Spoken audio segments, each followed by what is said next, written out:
of Woks and Volcanoes, written by Linda Lee, performed by Ella 11 Labs. 1. An early morning's crisp darkness hung over Hyangteng province. The night had been moonless, and light at this hour was so rare, the gloom so deep that the rolling hills ahead hid entirely under it. But now the sun drew back the dark shroud, and the earth began to sparkle. Shiny and colourful lines crisscrossed the treeless wilderness, as if a giant rainbow-spewing beast had battled the land. In the far distance, an enormous pointy shape drew itself against the brightening sky. This was Mount Renchi, a volcano that hadn't erupted in a long time. So long, in fact, that a village had grown by its base.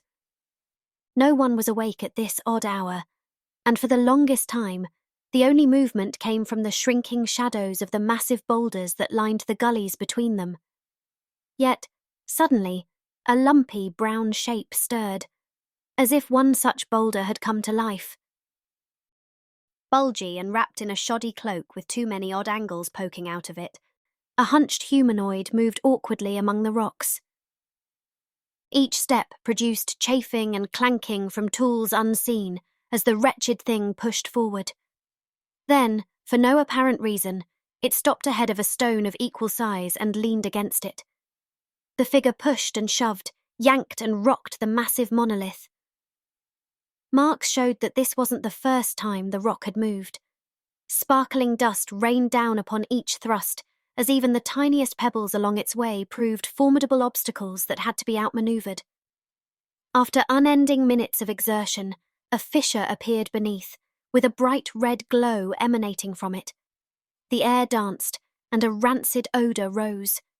The being pulled out a cloth bundle from under its cloak, placed it neatly on the ground, and unrolled a set of utensils. Moving stiffly, it then undid 2 straps from the hump on its back, releasing a heavy, leather-wrapped cooking pot. The creature then quickly reached under its cloak to produce an oversized iron ladle, but the motion was too hasty, and the utensils slipped into the hole ahead. The creature reached forward but quickly thought better of it. Suddenly, a tremor spread across the plain. "Patience," the being murmured. "Not much longer now." The figure brought out a set of cooking chopsticks to lift small beige pouches from its pack, cautiously placing each into the fissure. Hisses and sizzles accompanied every drop, small puffs of smoke rose, and it suddenly smelled delicious. The earth's tremors changed from an excited shake into a purr. Breaking into a sweat, the being now switched to scooping liquid from the cooking pot down the crack. After some time of scooping, a change in the hiss below caught the creature's attention. It bent forward and gaped at a scarlet stream of molten rock not far beneath the surface. Instantly, smoke rose from the creature's robe, and the garment turned brown in places. The lava flow slithered and hissed, but it slowed visibly.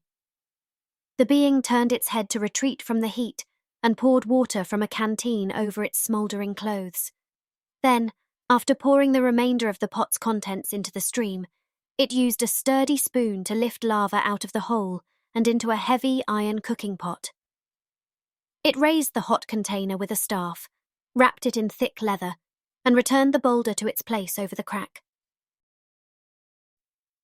Not far away, and still among the rainbow hills, sat a lone girl about 20 years of age, overlooking the rising world from atop a boulder.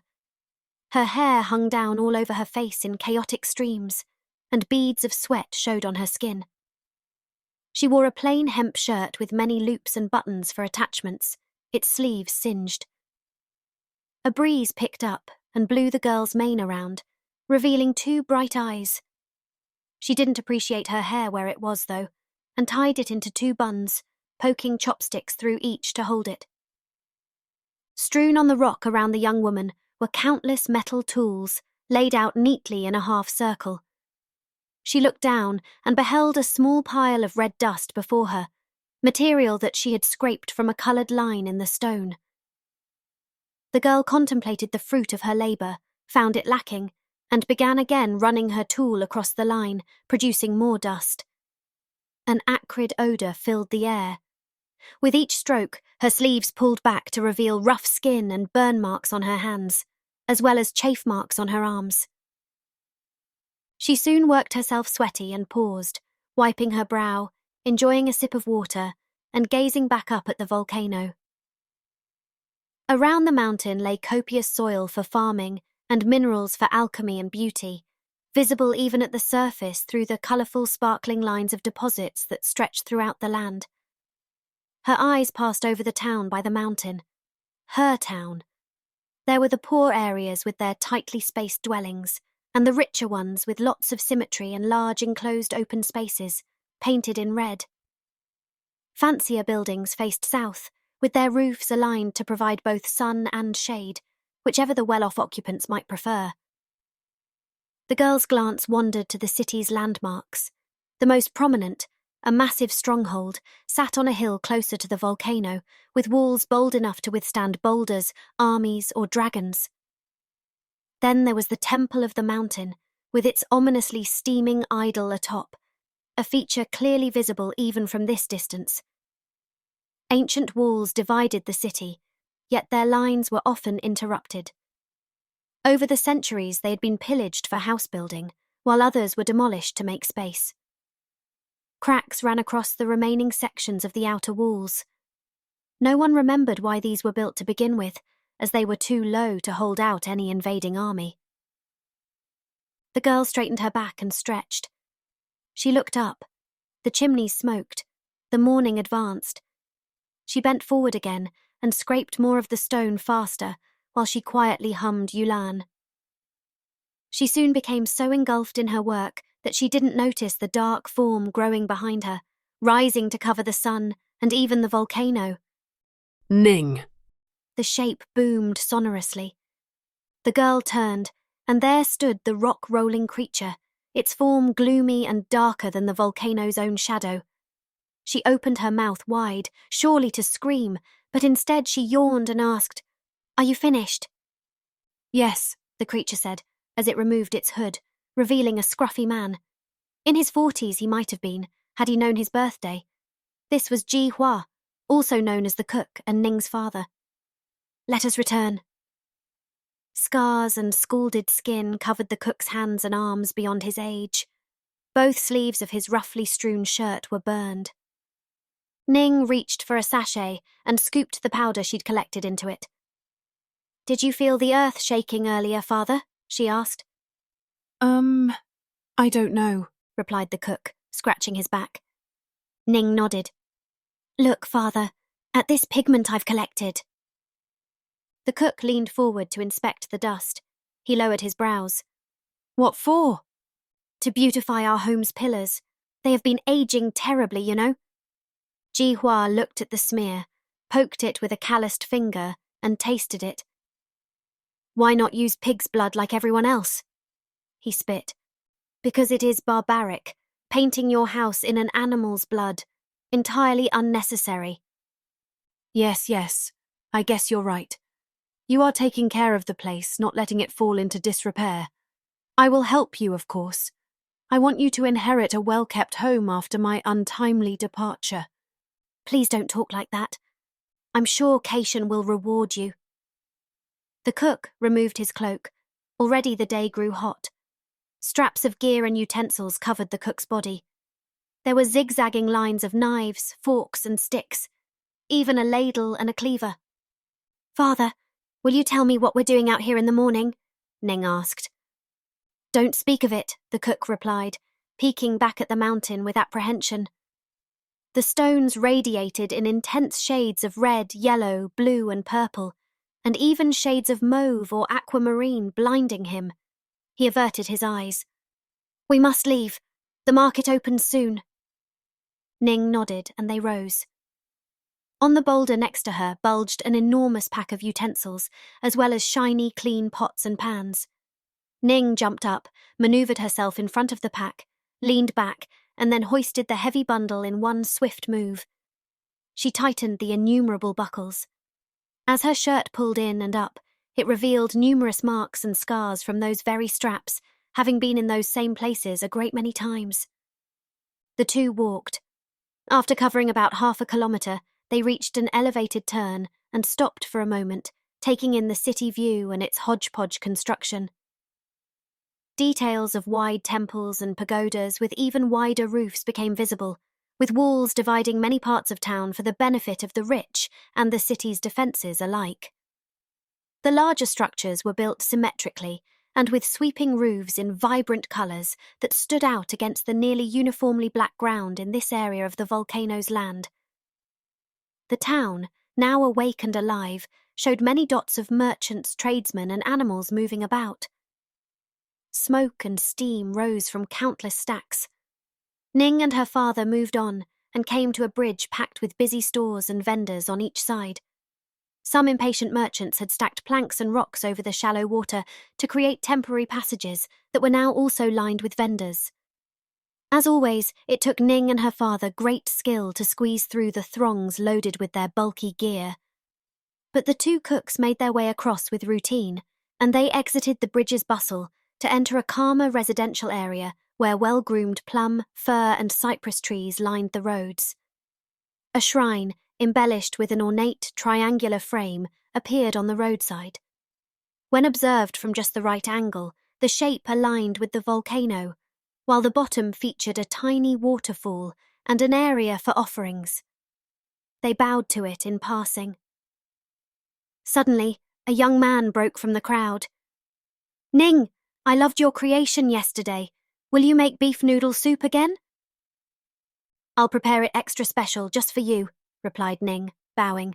"Today we offer surprise dumplings too. Please stop by." The man nodded and vanished back into the crowd.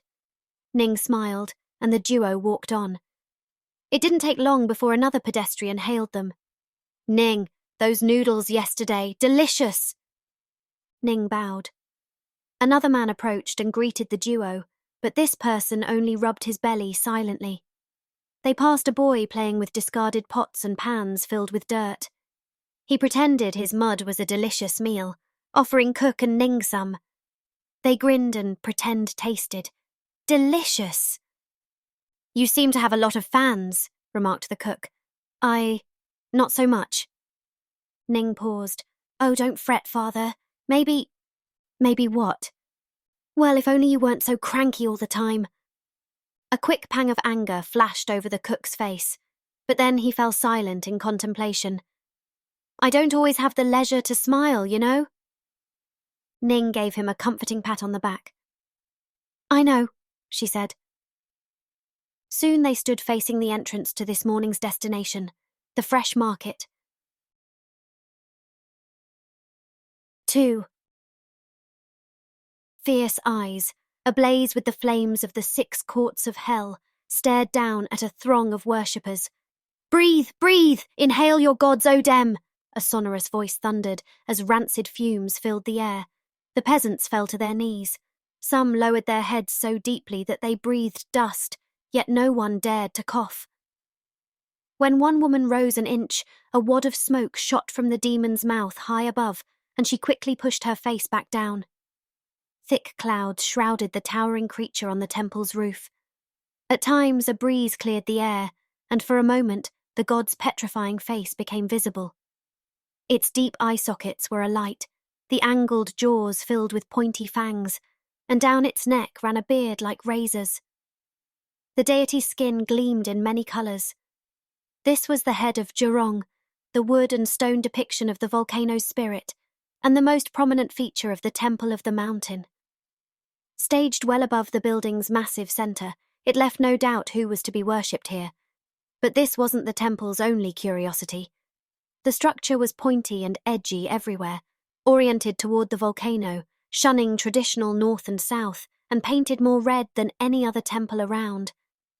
Jurong was deemed so fearsome by the administration that the building's size was permitted to exceed many others in the area. A foreign wanderer might have mistaken the imposing building for a palace had it not been for the massive creature atop it. Yet it stood awkwardly, nestled among cheaper and lower buildings in a poor part of town. Why this location had been chosen was as shrouded in secrecy as its singular priest. Rumours had spread of a massive creature living under the temple, protecting its worshippers from harm and bestowing good fortune upon those who made offerings. The town's law claimed that Jurong quieted the mountain because he wanted worshippers to settle nearby and farm the fruitful land. "Bow to Jurong, bow or face destruction," the voice thundered again. A tall, robed man with a pointy nose and chin stepped from the smoke. His haughty eyes eagerly jumped between the worshippers, watching hands reaching for pockets, coin purses, or anything gleaming in the worshippers' hands. His outfit was most unusual, with a hat shaped volcaneously pointy and embellished with sewn-on lava flaps running past his ears. Even the buttons on the priest's tunic were jagged and triangular, rather than the traditional round shape. This was the priest of Jurong, also simply known as the priest. Everything about the lanky man was pointy. His chin, his beard, his hat, and even his nails were grossly filed pointy, in an overt allure to the mountain he claimed to represent. "Give to Jurong for your fertile lands," roared the priest. The priest busily leaped between attendees, collecting coins and valuables, when suddenly the statue sputtered. One worshipper wrinkled her nose. "What smells so good?" Another rubbed his belly. "The divine fury is delicious today." "Is Jurong cooking breakfast for us?" a child asked. The first worshippers rose. "I'm hungry." "How can the Jurong be angry when he smells so delicious?" Jurong's head coughed once more, and then ceased smoking altogether. More in the group rose. "I'm going home."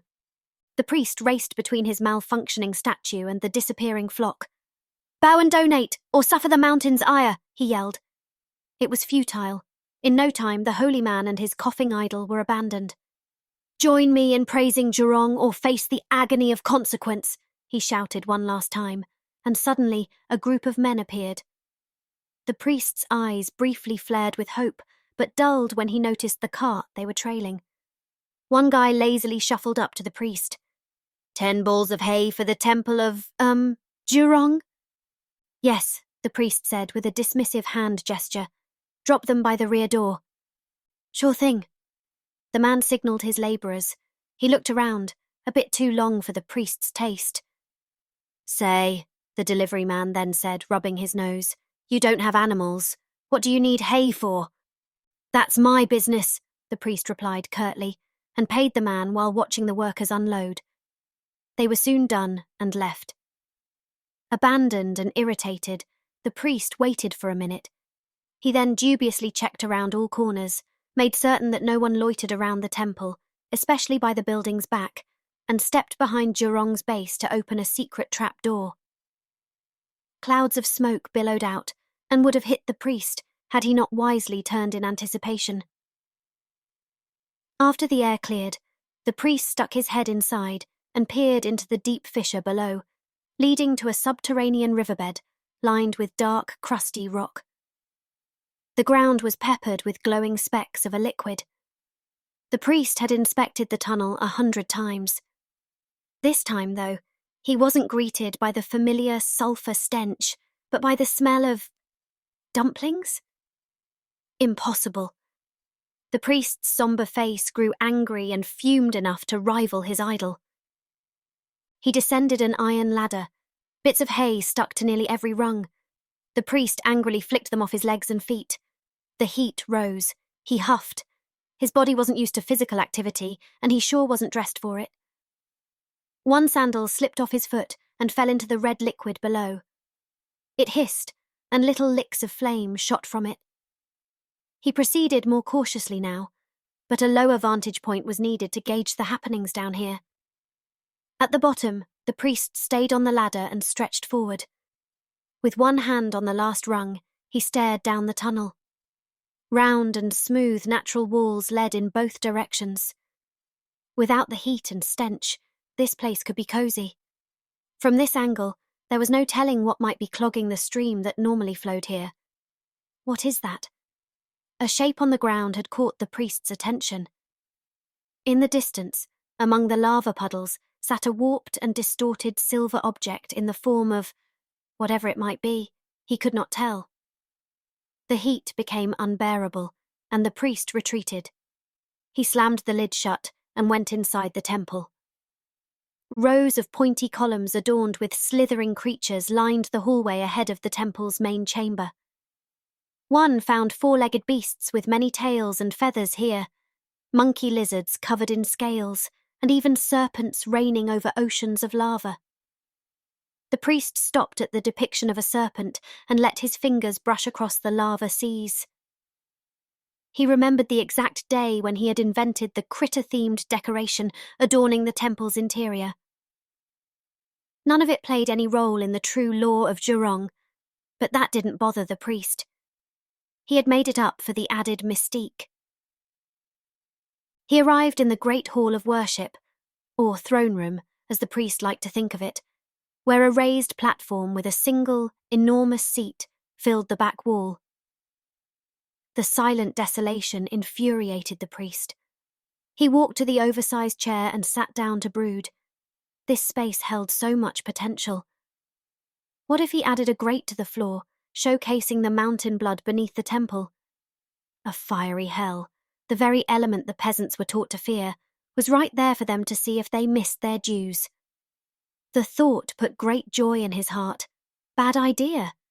No one knew of the hidden lava tunnels that ran the idol's effects, and nobody ever should. He reviewed the day's earnings. 13 coins was not bad, but it could have been much more. What had happened to his fiery underground river? Surely a temporary hiccup. Pensively, the priest played the coins between his fingers. Suddenly, one dropped and rolled off across the ground. The priest thrust up and chased after it with as much dignity as his greed allowed. He stopped, exhausted. Too laborious. He would have donation boxes installed. No more running among peasants just to collect. But the boxes should not be left unattended outside. Inside, they would have to be centered between exits and entrances to get paying worshippers in and out faster. The thought brought a rare smile to the priest's face. We wouldn't want them wasting precious space when they're already separated from their money. He would provide good reasons to return every day. Perhaps a charm, a wooden recreation of the volcano that required daily touching for good fortune. Excellent. This gimmick alone could triple his revenue. He'd have this temple run by henchmen and focus his attention on the long-planned monastery right up on the volcano itself. A while back, he had spotted a cave with a plateau in front of it. An ideal place to build. An exuberant building for worship, it would become and welcome the emperor himself as a frequent guest. He would have sticks attached to his throne and have minions carry him around.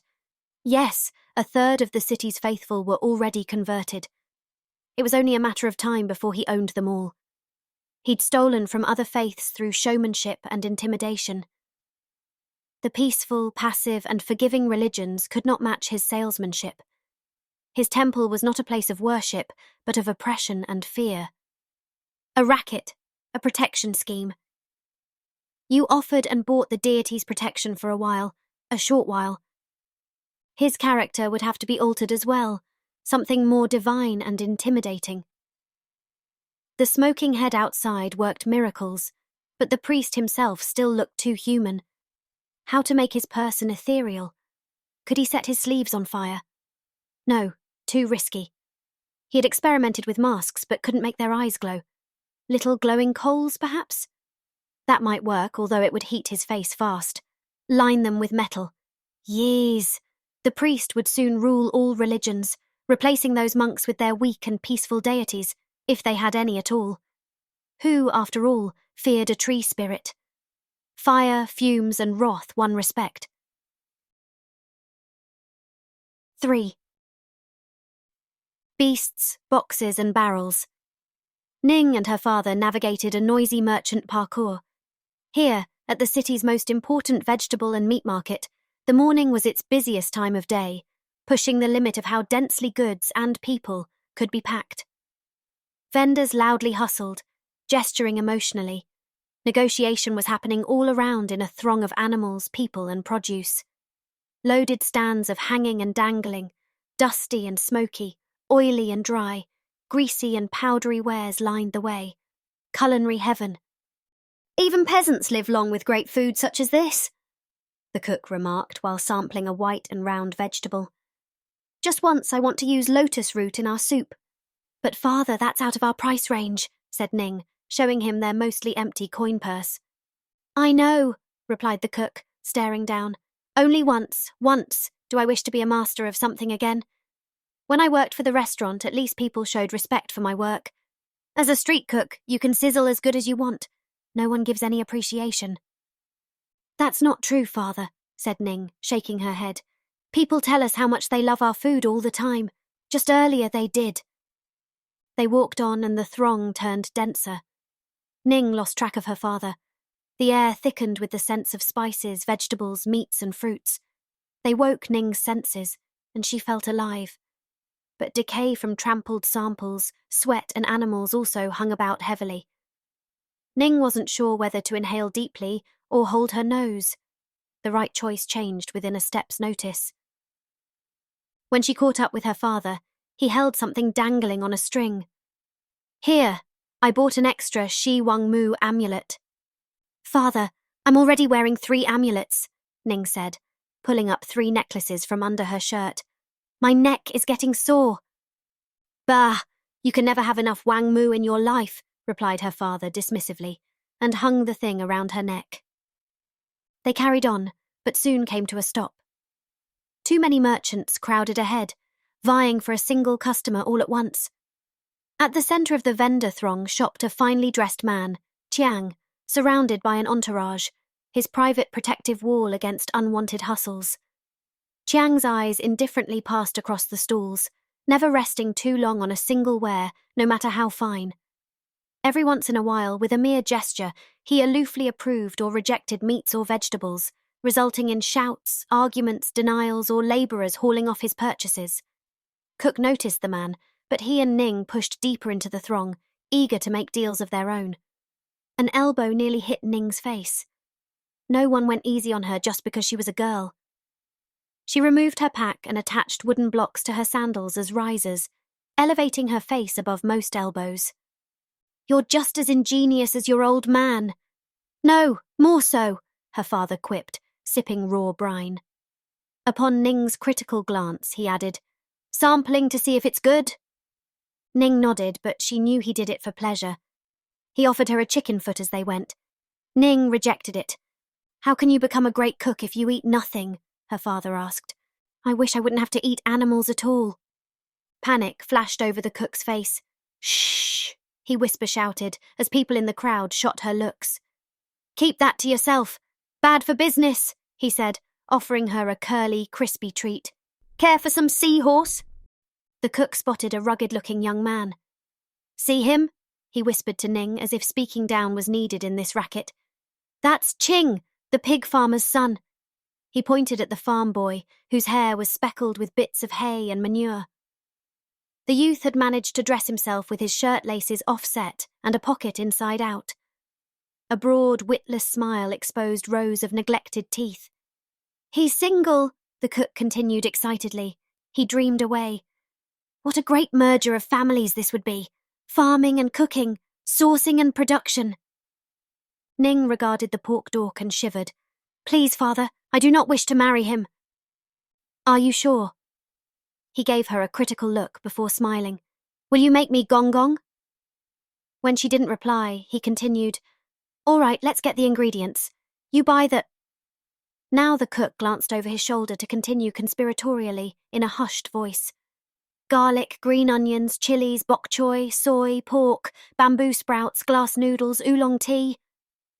His words drowned among the market's shouting, mooing and oinking. Why do you lower your voice? Ning asked. I can't understand you. Chiang must not learn our ingredients. He'll steal our recipes. The cook cast a disapproving glance at his wealthy competitor. The man was far away and appeared quite busy, unaware of Cook's presence. Chiang doesn't have to, Ning remarked while staring down. His restaurant is always packed. Yes, because of the entertainment he offers, those marionettes and shadow dancers. The food is terrible, her father said, and spat on the ground, but apologised. Ning stayed clear of an opinion. I will buy the ingredients, she said, and vanished into the crowd. The cook turned to go after his own business when, suddenly, Chiang stood right in front of him, casually munching on the finest dried scallop with a pair of very large, ornate chopsticks. Servants lined his sides, offering more samples. He looked the cook over condescendingly. "Cute accessory you've got there," Chiang said, pointing at the cook's spice belt. "I might give those to my cooks, just for show." "You wouldn't dare steal my signature belt." The cook rattled his salt and pepper shakers as if they were grenades. "You don't claim to have invented belts, Jihua." The cook turned to leave. "I will give you 2 coppers for your soup recipe," Chiang said, smirking. "I will take my recipes to the grave," the cook snarled. "Possibly," Chiang replied calmly, "since you're the only one crazy enough to vend hot soup from a cart on these bumpy roads. But," Chiang now lowered his voice and gazed over the cook's shoulder. "But what about her?" he asked, pointing his pair of fine chopsticks at Ning, who was just lifting a heavy sack of fish heads. "Will she find an early grave also?" The cook had no answer. Chiang continued, "Breaking her bones through physical labour, scalding her hands on hot tools, or ruining her bones manoeuvring that heavy cart. Enough!" The cook angrily lunged toward the rich restaurateur, only to be stopped by servants. "Jihua, it's too early for your blood to boil," Chiang said flatly. "A long day awaits you." He finished his scallop, nodded approvingly, and with a gesture of his hand ordered it. He then calmly turned back to cook. "You were my best cook, Ji. I regret your quitting. You chose to compete with me. A stupid mistake. Now you must face the consequences." When the cook remained dispassionate, Chiang continued. "Did I tell you about my latest venture? I'm getting into street vending. Fast food, they call it, I believe.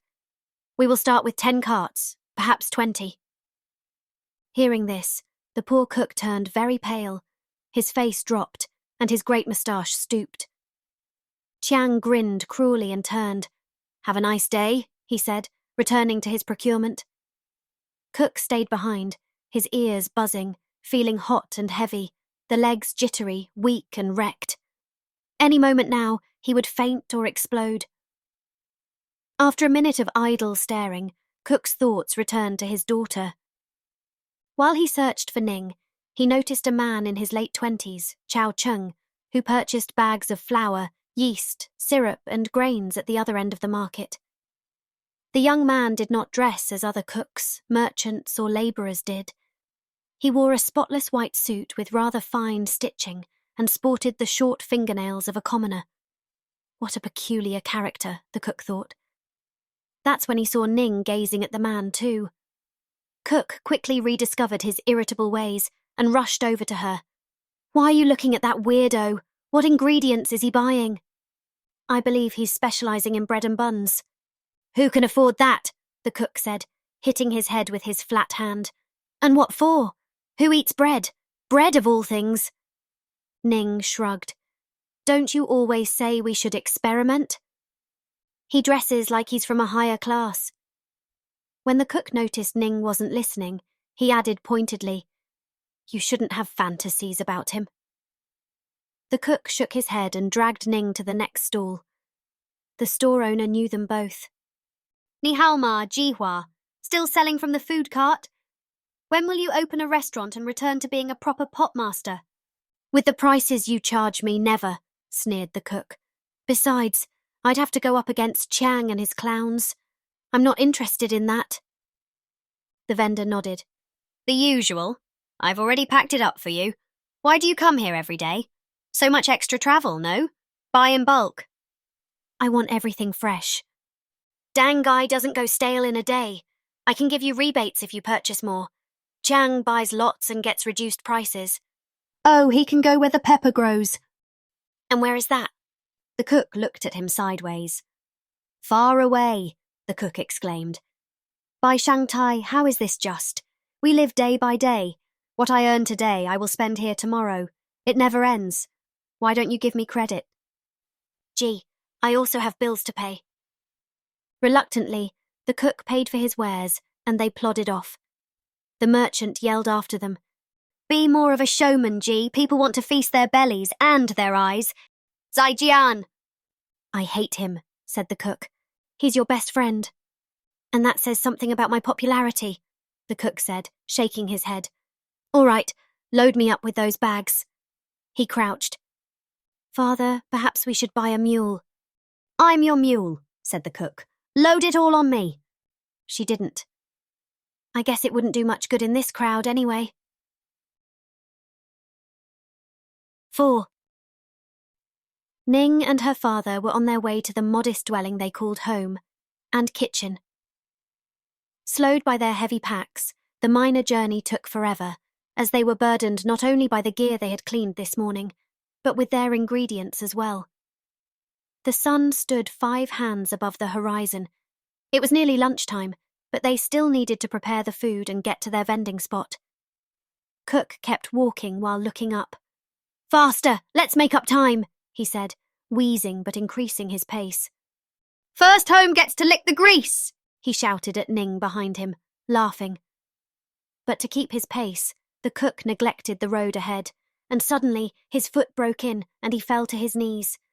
Not again, the cook shouted and shrieked in pain. Father! Ning quickly dropped her pack and rushed to help. She found that her father's foot had sunk into a crack in the ground. A bit of crusty soil had given way under his great packed weight. This is the 2nd time of late, the cook said, cursing. His ankle was twisted, but he seemed in good enough shape to walk on it. More of these seem to appear every day, Ning said, supporting her father with both arms. I think you're right, the cook said. He tried to rise, but the heavy backpack dragged him back down repeatedly.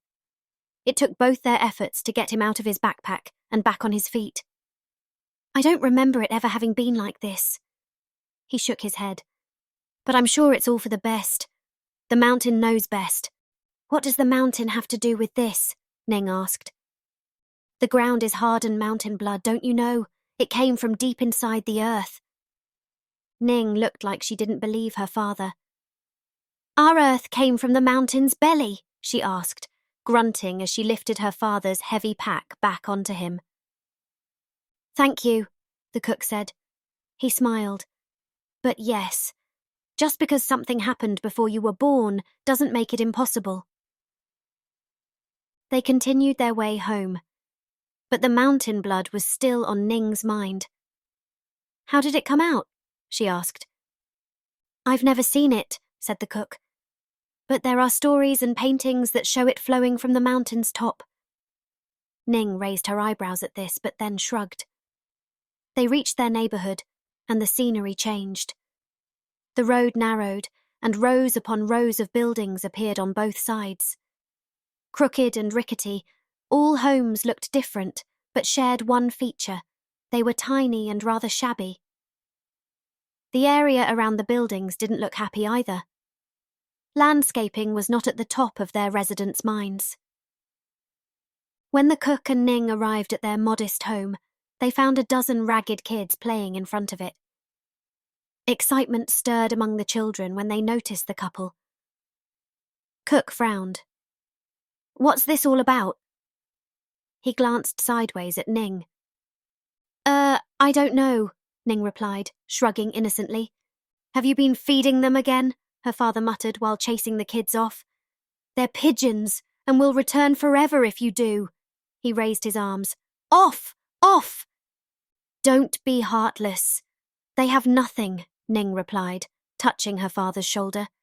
We have nothing! If we give away our nothing, we'll have less than nothing, and that math isn't even invented. Baba, don't bring yourself to boil like soup. Yes, murmured the cook. What do I know? I'm just a chushy. He slipped from the straps of his backpack, moaning as he set down the heavy bundle. Let me help you, Ning said, helping her father out by supporting it with both hands. She suddenly retreated. Ouch! Ning cried out as a sharp pain flashed through her hands when she touched the backpack's surface. Let me take that inside, her father said, taking the thick leather bag from her. Ning shot her father a sideways glance. How is this hot when we haven't started cooking yet? Don't worry about it. I'll tell you one day. And with that, the cook headed inside, never ending his mumbling. Ning remained outside, not in the mood for her father's ramblings. She lingered, contemplating their peculiar home. There was the dirty trench up front, not a pretty sight, a soot-covered window, and then the crooked roof. Their home, an assembly of ragtag mud and bamboo, widened unusually by the roof and culminated in a chimney bigger than those of the surrounding houses. Next to the home stood an open shed where a large spoked wheel stood out, part of the team's vending cart. Inside, their kitchen sported a working bench and table that could be converted into a bed by lowering the table board down to the bench's height. The centerpiece of their kitchen formed a stove on which sat 2 giant woks bigger than the stove itself. Shelves lined the walls loaded with stacked pots, both clay and metal, as well as bowls, some wooden and others made of bamboo. By the stove stood a large rack with an assortment of long cooking chopsticks, and also fabrics of varying densities to filter food, dry it, or get the grease out. There was a collection of colanders of many shapes and sizes. A rack on the floor served firewood. Their windows, all facing south by a lucky accident, were fitted with sills much wider than the neighbours', a point of great pride to the cook, but they were installed not just for decoration, but with practicality in mind. A cling-clanging from inside pushed Ning out of her daydream. She felt tired, and it wasn't even noon yet. Ning examined the blackened window tops. Not pretty. She began to wipe the soot off. Just when she finished, black smoke rose from the inside. Their chimney never caught all of it, and the frame was covered with soot all over soon. She sighed. Next, she contemplated the faded red doorframe. She mixed the powder harvested from the Rainbow Hills this morning with water and applied the solution to the wood. It stuck well and provided fine coverage and vivid colour. A first dish showed up on the windowsill, and her father appeared in the window. He grinned and held a demon folded out of paper. Apparently, his mood had brightened. "We're going to burn this guy for good luck. Send it to heaven," he said. Ning bowed and laughed. She walked to their home's side and began to rock and roll their vending cart from the shed. This took great patience, as the rickety wagon fit tightly and got stuck often, its countless leather and hemp ropes snatching left and right. Yet, her practiced routine eventually brought the tottering vehicle out into the sun in all its glory. Besides its 2 enormous spoked wheels, it sported dual handlebars covered with years of handprints, racks for cups and spices, as well as boards with holes of many sizes. An attachment for the soup pot hung suspended, allowing it to swing, reducing spillage when the cart rolled across bumpy roads. Multiple boards were dotted with dangling hooks and straps, as well as drawn outlines of utensils on the cart's headboard, since the cook didn't read but enjoyed being organised. Between the 2 vertical bars hung a curved bow that the duo had attached at great expense to ward off evil spirits. Their sales had increased with it. "Soup, evil-free!" Right below the bow, a sign advertised, "Famous Soup Dumplings." The rhythmic sounds of her father's cooking, a combination of chopping and sizzling, paced Ning as she equipped the vehicle with the tools of the day. She was nearly finished when food appeared on the sill. Ning looked at their sundial. It was still si-sure. How her father started cooking so quickly with a cold stove was a mystery to Ning. Super-fast super cooking, as her father called it, was an invention of his, he claimed. Whatever his trick was, the method sped up their business, as they could fit more tasks into a day. Ning manoeuvred the dishes over to the vending cart. Everything had its place. The 2 were on a roll. When Ning had hung all the utensils, one hook remained empty. "Where's our heavy ladle?" she asked her father. "Ladle? Which one?" sounded his reply from inside. "That very heavy one you use all the time. Your favourite. I need it." "Ah, yes. We had 7. I disposed of one. Better luck, you know." Ning's face dropped. "You threw out your favourite heavy ladle?" "No, I, sold it." "To whom?" Chiang. Ning's face showed displeasure. As you say, father. Ning didn't want to press the issue, though she felt angry as she suspected her father wasn't being truthful. To tease him, she followed up with another question. Father, when are you going to share your secret to super-fast cooking? She asked. Abruptly, all noise from inside ceased, and her father's head shot out of the window. He narrowed his eyes. When the time is right. Ning squinted back. The gesture didn't escape the cook. It's one of the few secrets I have over Chiang. That's why I must keep it strictly under wraps. Even from me? Yes, for now. Her father vanished and continued his work inside. Presently, he reappeared at the window. But here's one secret I'll share with you. Don't use bamboo for firewood, he said, waving his finger as if talking to a child. But you understand that already? It pops. Yes, father. The cook went inside the house and promptly returned. I almost forgot. It's time to see Zhao Chen off. He produced the tiny, hollow paper demon he'd shown off earlier, part of which was now smeared with a sticky yellow substance. Is it time for him to report our kitchen to the heavens? Ning asked.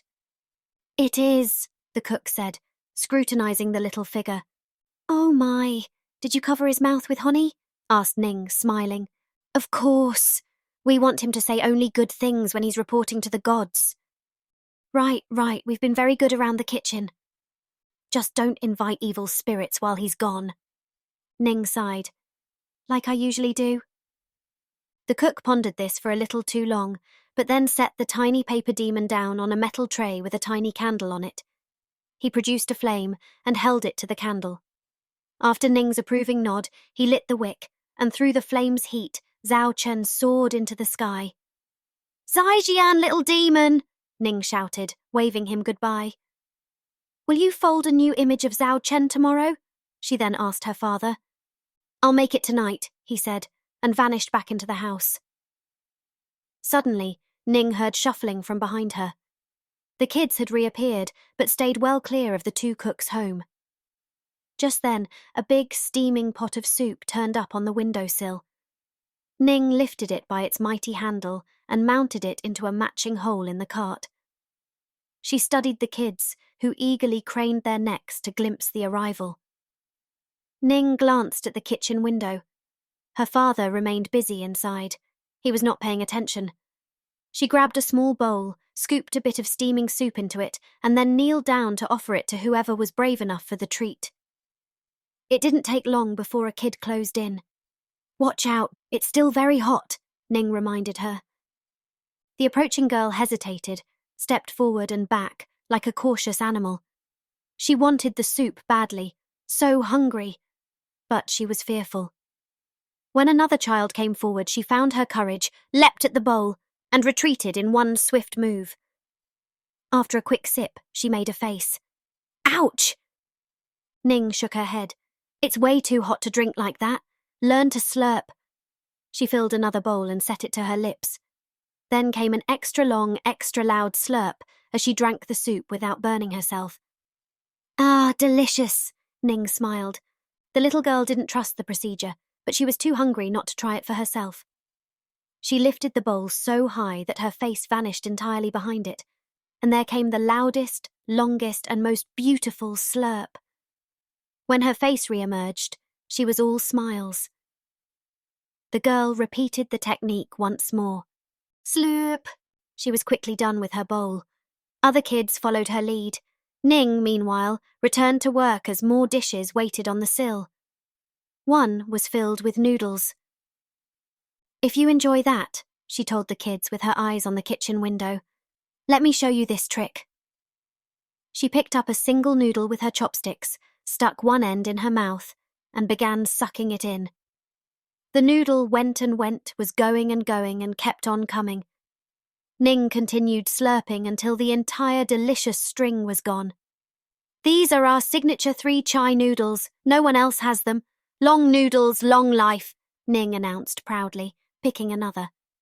The kids giggled when suddenly a voice thundered from the kitchen. What's the hubbub? The cook's head appeared, and the kids zoomed off faster than a spider. Ning looked toward her father, a noodle still hanging from her mouth. Cook immediately grasped the situation. What did we just talk about? You wanted to spill your secret of supercharged cooking, Ning said with a grin, while placing dumplings into a drained compartment on the cart. The home smoke died off, and her father came out wiping his hands. In due time. He picked up the cart's handlebars, and off they went. 5. Cook dragged their unwieldy cart with enormous rigour, skillfully avoiding as many puddles, potholes and rocks as the narrow roads allowed, while Ning rushed from side to side, doing her best to stabilise the top-heavy setup, lest it spill their precious soup. The cart's oversized wheels enabled it to manoeuvre across stones and mud, but it couldn't do miracles. The tottering vehicle got stuck regularly, forcing our two cooks to dig it out, sometimes with their bare hands. More than once, they needed to rock the cart backward just to persuade it forward for another few feet. When their cart hit yet another stone, number 23 for the day, Ning knew there were about 75 more to go. She had lost count of how many times the cart leaned precariously, or nearly tipped over. Father, can we please set up closer to home? We mustn't. The cook shook his head. We will stay near our vending spot in the neighbourhood of bureaucrats. It's where our affluent customers live. Right, Father, if only it were closer. We'll manage. We always manage. That's when the cart became completely stuck. They rocked it back and forth, sideways, but this muddy puddle was deeper than the others. Despite their best efforts, the stubborn donkey of a cart wouldn't budge. Just then, a young gentleman passed by and glanced at Ning favourably. She smiled shyly. Her father was quick to grasp the situation. Ning, why not take some time off? I'll scrub single tonight. Ning looked down on herself. Soup stains and noodle leftovers were all over her apron. And then there were the singed sleeves, the burn holes. She turned away. The man greeted them both politely, but quickly vanished in the crowd. A fine gentleman. What's wrong? Let's arrange a wedding, the cook exclaimed enthusiastically. I appreciate your concern, but I'm not interested, she said, while digging dirt from the wheel. You're not getting any younger. You need to wed, the cook said, pushing the cart her way. Ning pushed back strongly. I'm not leaving you alone. The cook slipped and landed sideways in the mud. He tried getting up by himself, but could not. Bah, I'll be fine, he said, as he rose with shaky legs. Ning supported him with both arms, groaning. May I remind you that you're also in the market for marriage, Ning said. Why don't you go first? Oh, I couldn't remarry. Your mother was my only love. See, that's why I can't leave you. She let go of her father, and he slid back into the dirt. This discussion is going nowhere, as always. This time, the cook rose strongly. With one firm push, he dislodged the cart, perhaps a bit more harshly than was necessary. They continue their trek. I know you only want the best for me, Ning said. The cook stopped. Don't think you shouldn't marry just to stay with me. I'm too busy to feel lonely. Please, you're making me sad. He paused pensively, then continued. Besides, I want grandchildren. He laughed, leaving Ning embarrassed. Are we hitting more holes every day? Ning asked, frustrated. You're not imagining it, her father said, looking around the ground. They're increasing, as if the earth were cracking or shifting. I wonder why. At last, the road changed from old, pockmarked lava to stone. They entered a finer neighbourhood and approached where they commonly sold soup. Even from afar, they noticed the cart's large, colourful canopy that took their usual spot. Many customers stood under it as a protection from the sun, while they munched on the vendors' offerings. Our spot is taken, said Ning, stopping and scanning the area. Maybe we stand by the flower shop today. Not good. The cook shook his head. The store owners don't like it and will chase us off. We shouldn't block their windows. Or perhaps we attract customers to their location by offering delicious goods. Ning kept putting a positive spin on it, or simply by the delicious smell. Her father grinned uneasily. If only the shopkeepers saw it that way. They moved on. Father, it is just one singular vending cart. There's not enough competition to eat us up. You worry too much. Perhaps you're right. The cook thought about Chiang's words earlier. Should he tell Ning about his plans? Bah, perhaps that was all tease, thought the cook. Ning was right. Of course she was. Clever girl. We haven't seen Chiang's army of vendors. Those guys aren't his. This is just another indie. They passed their competitor's cart. It looked colourful and cheery, painted with bold colours and wood carved into playful shapes. Their food's rancid, the cook said, muttering. I tried it myself, he said, yet he felt a dry spot in his throat, and they passed the competition quietly. They overheard a customer tasting their soup. This is terrible. What flavour did you say this was? It is our famous dragon's breath soup, extra spicy, said the vendor, bowing. Dragon's breath, the lady said, wiping her tongue. More like dragon's foot. She dumped the soup and was about to walk off when the cook approached her. Congratulations! You are today's first customer. Have some free soup, he said, scooping soup into a bowl for her. I will eat no more soup from street vendors, the lady exclaimed resolutely. We cook our dumplings fresh every day, said the cook humbly. Unlike other establishments, he pointed out discreetly, they oversalt everything to keep it from rotting. When the lady still hesitated, Ning joined in. We will join you. We have had no breakfast. Okay, the lady said, tasting the soup. Her face lit up. This is great. Now that I think of it, aren't you two always in this area? We are, the cook said, bowing. They all hungrily slurped their soup, but after a few minutes the lady looked uncomfortable. Do you always eat standing up? She asked. Absolutely, replied the cook proudly.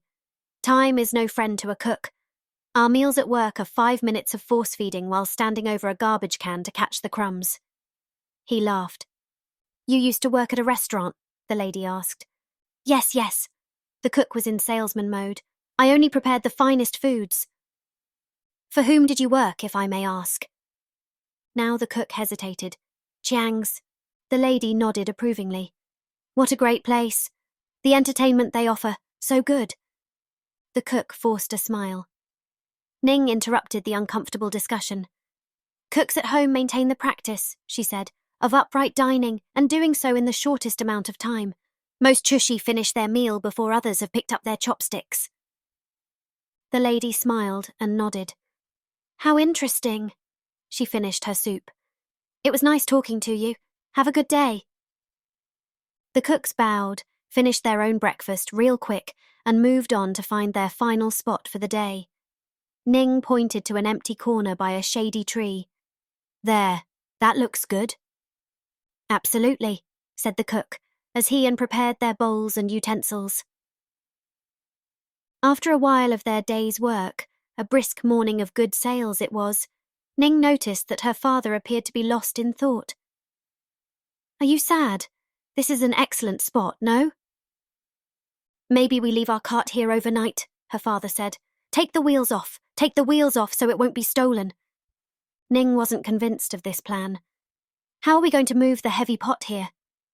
I will carry it, no problem. Is that truly possible, father? The cook offered no answer, and they quieted down to focus on selling soup. Suddenly, a robed and hooded person walked up to them. There's our mystery patron again, said Ning, pointing. The two street cooks froze in anticipation. One noodle soup with dumplings, said the hooded figure with a sonorous voice. The tone of it didn't sound quite right, thought Ning. Were they changing their voice? And make it extra spicy. Yes, sir, ma'am, replied the cook, scooping deeply. As the cook prepared the soup, he noticed the customer nervously tapping their nails in a rhythmic pattern. Tap, tap, tap, tap, tap. Would you like scallions with that? A pinch as always, the person said. The cook added the spice and handed over the soup. The person hungrily devoured a few bites, but then left to consume their lunch elsewhere. Strange. I wonder if they always dress like that, wondered Ning.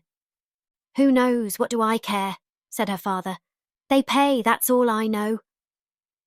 The two, busy in their discussion, didn't notice as another robed man broke from the crowd. You too, he shouted.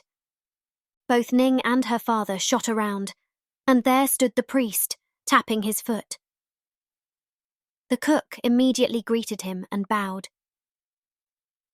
The priest, though, only wrinkled his nose, sniffing loudly and displaying recognition on his face. Ning bowed, but ran her eyes across the insidious, lanky man. Latent aggression burst from his every pore. A fine, long robe to conceal the person beneath, an angular face, piercing, devious shark eyes without a soul behind them. He had grown long, pointy nails as a token of privilege. She knew he normally conducted himself calmly, but that the quiet facade housed an evil and violent man. Welcome, astute priest of Zhurong, the cook bowed. A bowl of our famous soup? The priest's eyes glinted. I will not have more of your dishwater, cook. I am here to complain. Upon hearing this, Ning bowed even more deeply. We're very sorry. What was the nature of your dissatisfaction? The priest ignored her and continued. Teach your daughter to speak only when she's being addressed, cook. The cook stared humbly at the ground. We will certainly discuss that, sir. Now to the matter of my complaint, the priest continued. I ate your soup, and its acrid flavour made me spill it all across my robe.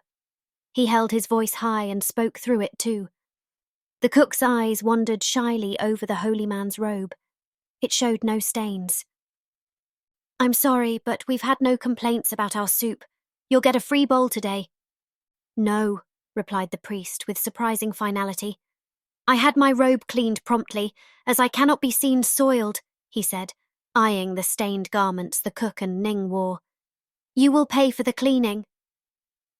All the colour drained from Cook's face. Ning jumped in. But we have no money. Be quiet when I speak to your father. The priest's hand went up his robe sleeve to produce a bamboo cane. Ning understood the gesture and stepped back. Cook became alarmed, then grew angry. I'm sorry, but we cannot afford that, he added matter-of-factly. Then you will have to pay me in food. 3 months of free soup should eat your debt. 3 months, be reasonable.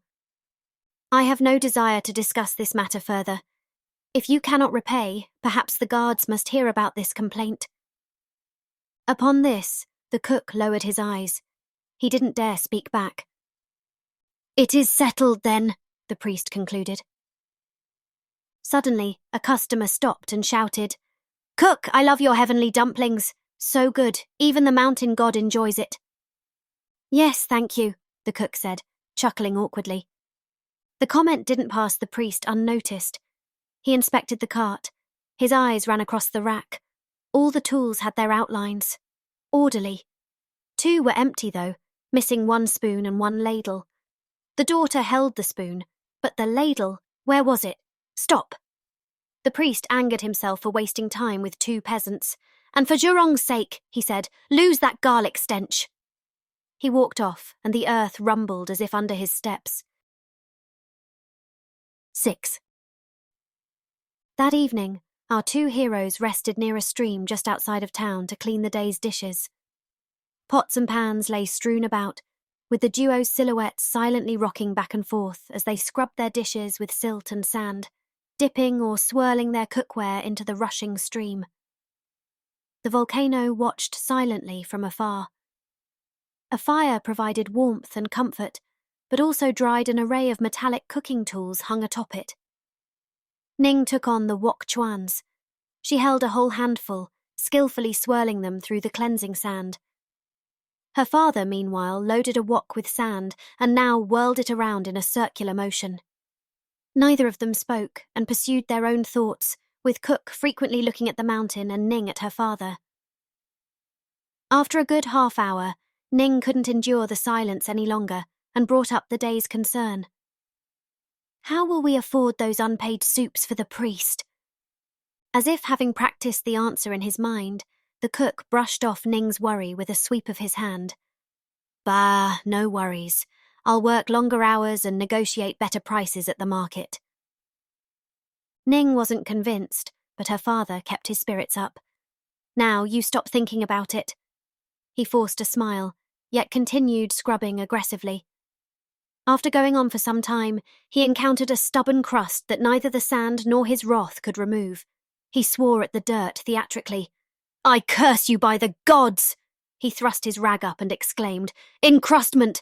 Be gone! Ning giggled. Suddenly, though, the earth rumbled, and the volcano spewed smoke. They both froze. Ning reached for her arm. Father! Cook froze for an instant, but then dropped humbly to his knees. Great Mountain, I beg your forgiveness. I spoke merely in jest. The mountain apparently accepted the apology and quieted down, yet out of nowhere, an increasingly loud whistling sounded. Ning and her father only had time to stare at each other for a second before a fist-sized lump shot down and smashed right into the cook's pot with a thundering clang. They jerked back and covered their faces with their hands. When they finally risked a look, they found the pot still wobbling and a black lump of matter spinning around in it. Cook turned and saw a trail in the air that seemed to reach all the way to the mountain. Realizing what must have happened, he once again kneeled. I extend my greatest gratuity, the infinite spirit of the volcano, for your generous gift. The cook remained deeply bowed, but then dared a peek to explore what exactly they had received. As his eyes slowly moved beyond the rim of the pot, they found a lump of dark matter sitting inside. He glanced at Ning questioningly, but she only shrugged. The cook smelled the substance. He shrugged back and then licked it. Instantly, he twitched back. Please, father, don't eat this stuff, said Ning. Remember when you ate a year-old millennium egg and went blind for a day? Her father nodded. Unsure how to react lest he not anger the gods again, the cook scrubbed the pot with the material in it, smirking uneasily toward the mountain as he did. Good, he said, nodding. Stunningly, the pot's stubborn grime came off. A cartload of relief rose from the cook's shoulders. He rinsed the pot and held it over the fire to dry when a bright flash shot from the pot, followed by a dark puff of smoke and a flash of light. Sparkles! Ning shouted. As the glittering cloud rose, it revealed Cook's perplexed and now blackened face. When she saw that no harm had come to her father, Ning giggled. It looked kind of pretty, she grinned. Kinda pretty. Okay, that's great, the cook grumbled, still a bit shaken. But you, not so much, Ning added, laughing. Here, she passed him a rag. Her father wiped his face and then scrutinized the pot. It was undamaged, but the lump of material was gone. Cook shrugged. Ning shrugged back. It was late and getting dark, so they quickly finished cleaning, packed up, and started walking back without talking about the problem anymore. Yet, on their way home, Cook remained unusually quiet. Ning read her father's face and knew that his mind was cooking. Who is this priest? Ning asked. Some say he rose from the mountain's cauldron itself. Did he really? I'm not sure, but he suddenly appeared, built the temple of Zhurong, and flabbergasted the city with his demands. The fire magic coming from his temple surely means that the mountain approves, Ning said. I'm not so certain of that, the cook said. Why not? Ning asked, but her father had descended into deep thought. He could not, for the life of him, remember why the priest looked so familiar. The robe covering the man from head to toe made it hard to see the person underneath, perhaps by design. The cook recalled a mark on the man's wrist that was revealed when the priest had reached for a bowl.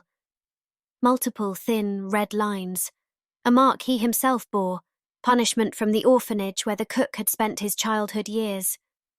The cook nodded to himself. You were there. The cook was one of a few lucky kids. He possessed a talent that the staff recognized and put to use. First for the orphans' lunches, then by cooking for the overseers, and later by preparing food for the owner himself. Father, are you awake? Ning's voice sounded dully from afar. He had fallen back, and Ning called him from ahead. Night fell. He rushed to catch up and tried to keep an upbeat tone. With a husband, you could rest at home. Ning raised an eyebrow. Or have my own cart. Stay home and cook for your family. This dirty life of strain is no good for a girl. Imagine living in a home with a courtyard and farming your own ingredients. You could have a Jurong shrine, or many. That'd be nice. I would live in one wing, tending to the herbs and spices after growing too old to push the cart. We'd run many vending carts pulled by others and become grand servants of the Emperor himself. Right, said Ning with a smirk, when the Emperor craves his noodle snack. Well, yes, royalty will even come from foreign lands. We'd paint our house only red and gold, more so than anyone else. That sounds like fun fantasies. We will make them a reality. They walked on quietly for a while. Do you think the mountain is angry? Ning asked. Maybe, but not at us. It gave us a gift. Ning nodded. Have you seen the mountain enraged? No. It only happened once, many generations ago. What happens when it turns angry? I've seen pictures. Mountain blood comes from it. But why does it bleed when it's angry? Ning thought about this. That sounds more like crying to me. Oh, mountain blood is not the same as people's blood. It's hot as the seven hells. They arrived home. Later that night, Cook lay in bed, his eyes wide open, as sleep would not come. He gazed out the window, and while he tried his best to look past the mountain, his glance always ended back at the pointy shape. The cook had lived by the volcano all his life, but had never visited the summit. He was never bold enough to venture into what was supposedly the domain of deities and gods. The cook thought of his childhood. They used to dig into the lava granules to find pots, utensils, and other artifacts. One time, they found a human bone and never played the game again. Was smoke rising from the mountain? The moon aligned with the summit, and the cook swore he could see the faintest whiff by the peak. Perhaps this was merely a cloud. Cook strained to clear his mind of mountains and priests, to look forward and find a solution to his problems. Today's event was a sign. He was making offerings to the mountain all on his own. The cook wasn't a man to count on priests or temples, unnecessary intermediaries that the mountain did not approve of. His mind raced. Why had Mount Renzi presented him with this gift? The cook was sure it was not merely for better cleaning. Could it improve the dishes? He had experimented with other cooking methods, like hot sand or stone, and enjoyed experimentation. It spiced up the bland task of preparing similar dishes every day. Should he involve Ning? It's best not to include her just yet. It might be dangerous. Besides, the poor girl should have some time to herself. It wasn't right that she spent all of her time with her father. She had no friends that he knew of. Cook was getting old and had only so much time left to care for Ning. He would have to get that stubborn girl married or make lots of money fast. Then suddenly, like a flash of clarity wiping that soot off his mind, it occurred to him. The spark of an idea flashed in his mind. He knew what he needed to do. 7. This was unheard of. Ning flung her hands up in the air. Her father had left early, insisting he go alone for business all day. Ning, meanwhile, was to have a good time. Ning never had good times, or rather, free times. She enjoyed the days with her father, despite the hard and repetitive work. The smiles on her customers' faces made it all worthwhile. Besides, they needed the money more than ever. But anger solved nothing, and Ning never stayed dismayed for long. Smiles. That gave Ning an idea. She collected the prior day's noodles, which hung outside to dry in the sun.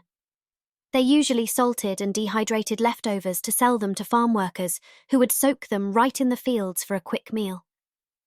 Today, though, Ning decided she would offer them to the street kids by the temple. They often hid in the structural nooks and crannies around the place, and if they got truly lucky, they found a worshipper's dropped coin. Sometimes, even the priest would hand them scraps, not for their own good, but as payment for sinister deeds. She decided to bring their portable stove and feed the poor rats, but she did not know how to ignite it. Yesterday's embers, of course. Ning hoped to find hot coals from the prior day's cooking still in the stove. She had half opened their stone furnace when she remembered her father had forbidden this. His foolish secrets, she reflected, and she slid the heavy door wide open. Her father was gone all day. He'd never know. Besides, preparing fresh embers any other way took too long. Ning had never seriously considered her father's secrets and held no expectation of what silly revelation she would unveil. Yet, when the lid swung aside, she was in for a surprise. Instead of the wood, coals, and ashes she expected to find in a kitchen oven, a black mass, a material not powdery or soft like ashes or even coal, greeted her, looking a lot like the ground outside.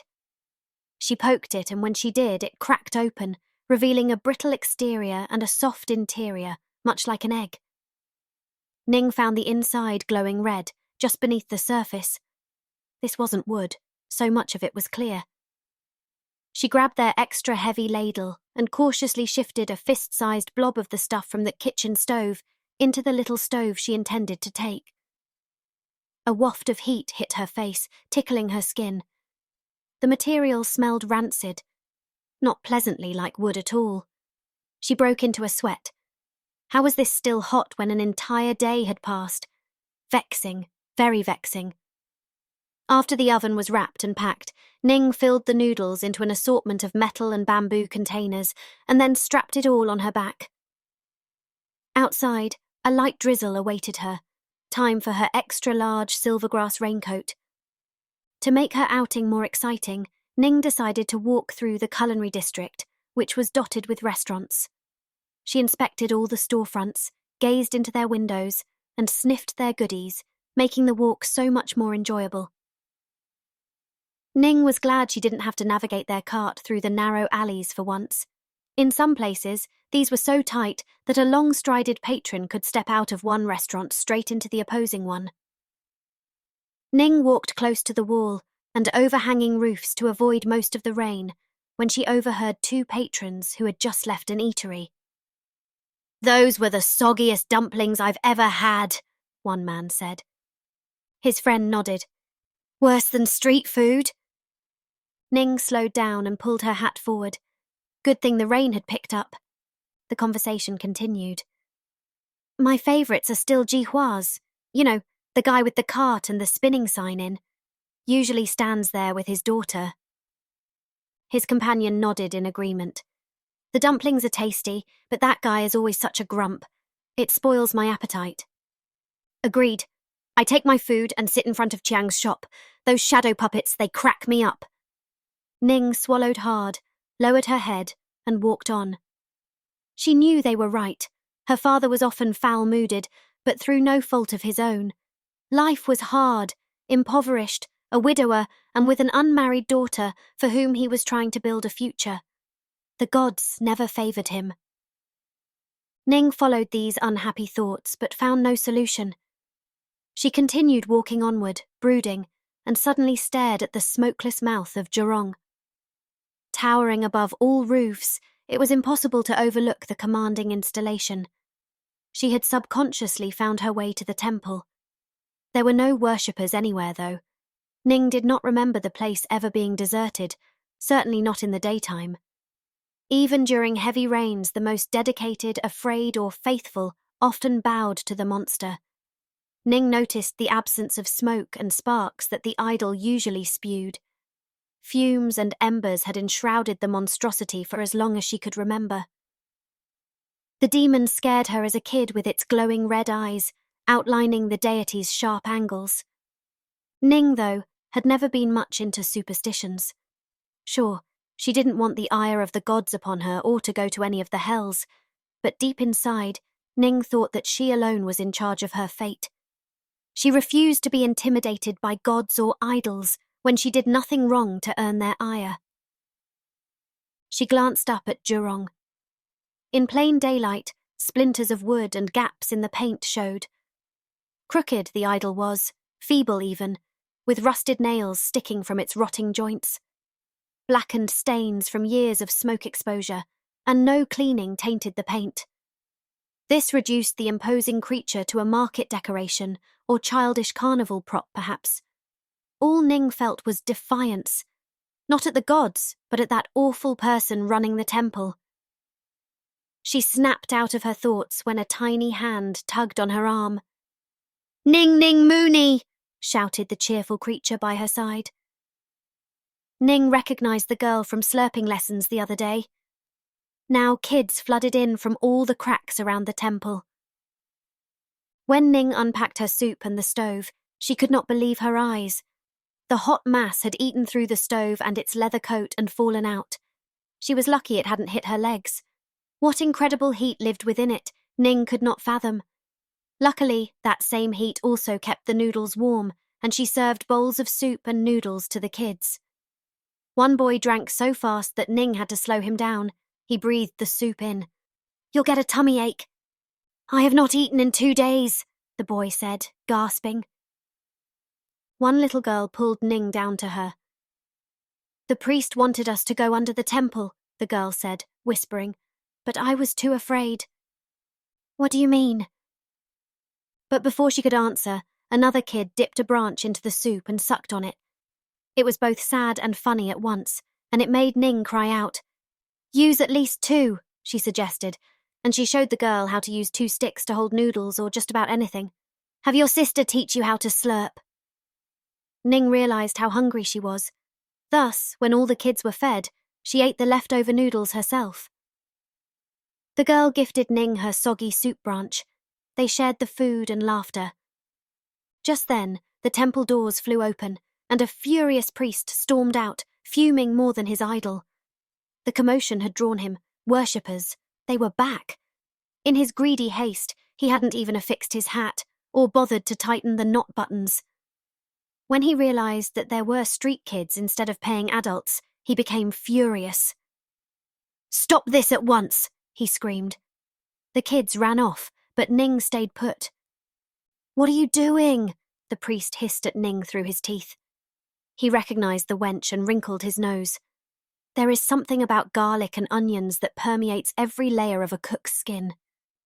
"Feeding the poor," Ning replied defiantly. The priest stepped close to Ning. "Cease it immediately." What a stench, the priest thought. She is immune to Ju Yi Zi and water, if she ever washes. "Do you want the kids to starve?" Ning retorted, more with confusion than anger. That Ning demanded an explanation enraged the priest more.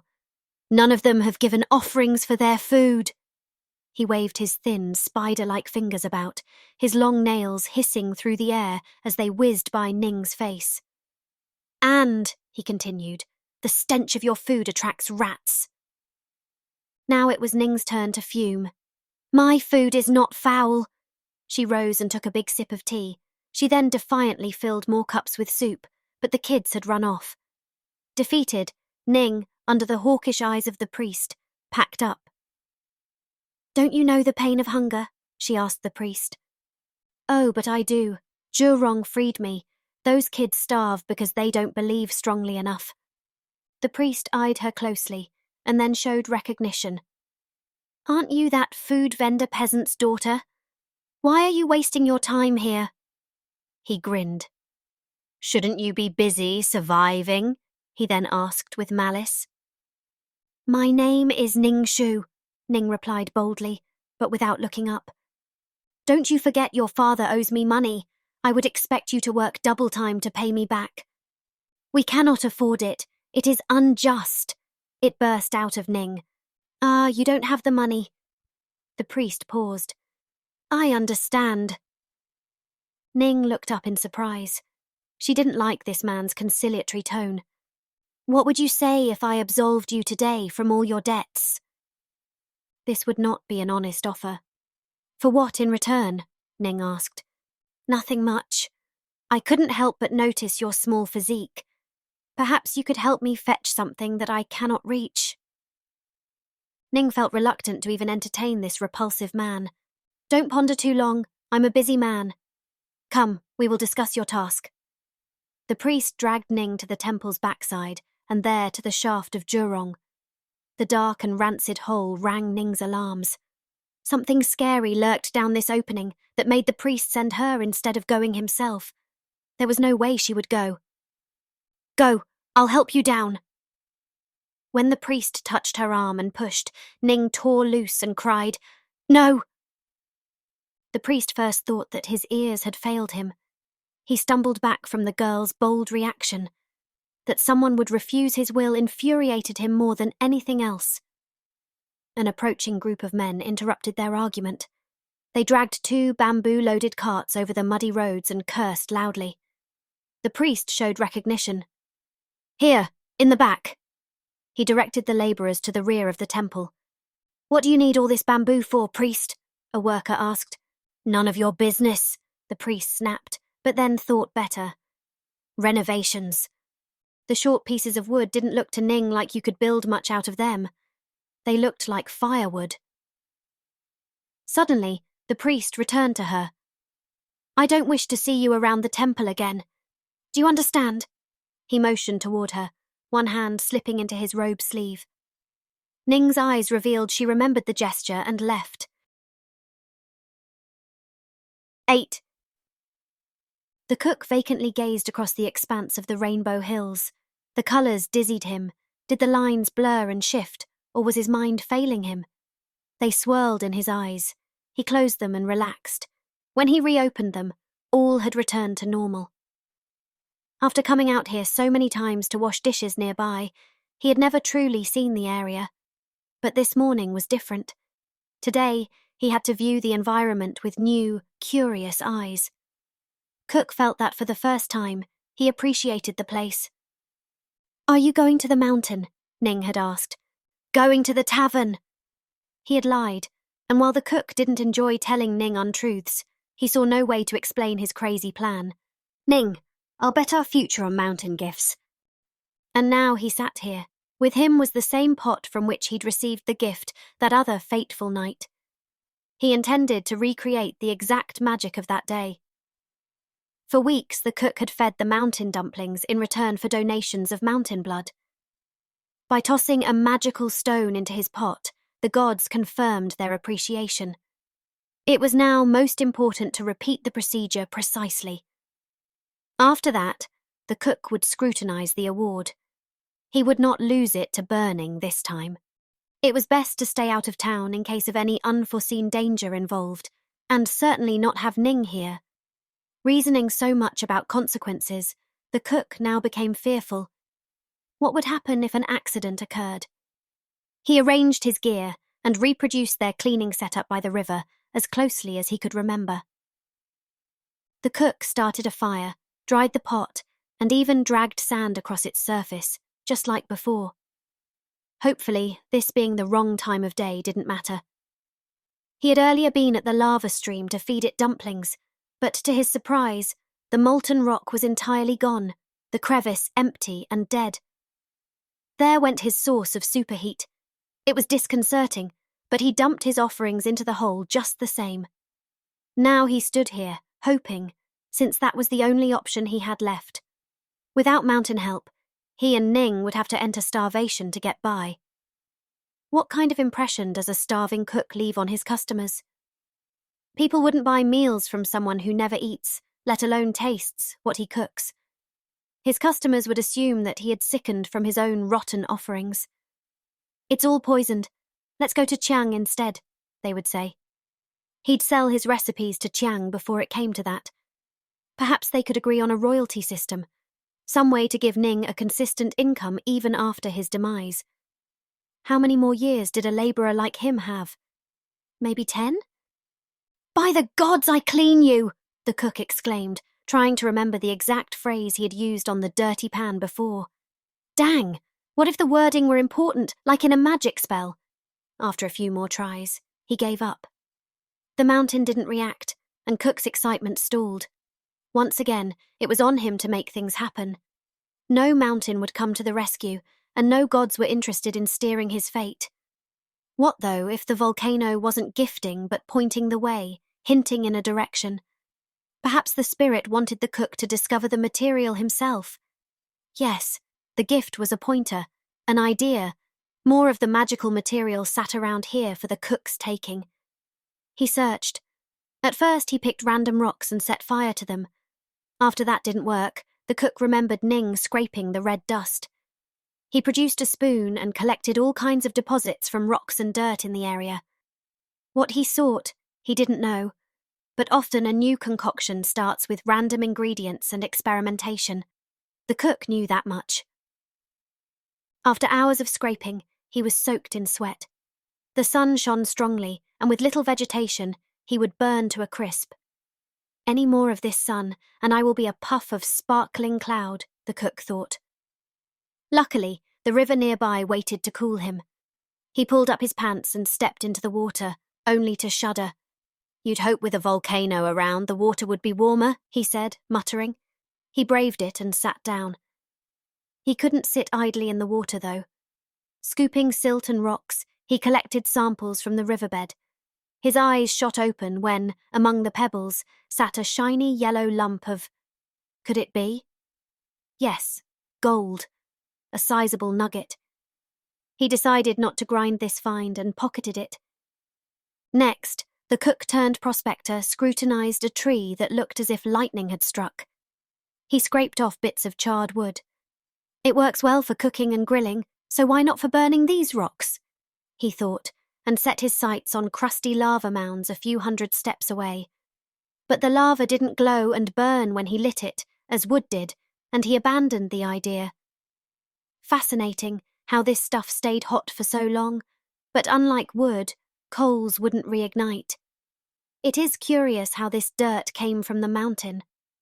Had all this been liquid at one time?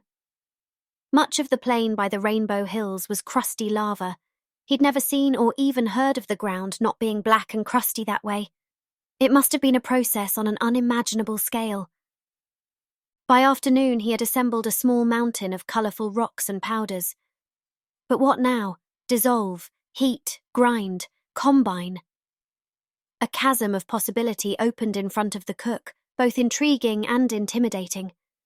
The task at hand was much like finding novel food creations, a quest that involved not knowing what the result might look like. He appreciated how complex some of his food recipes were and sighed. The breadth of his mission dawned on him. What if burning this stuff was wrong altogether? He knew that salt came from the ground. Why not look for new earth spices?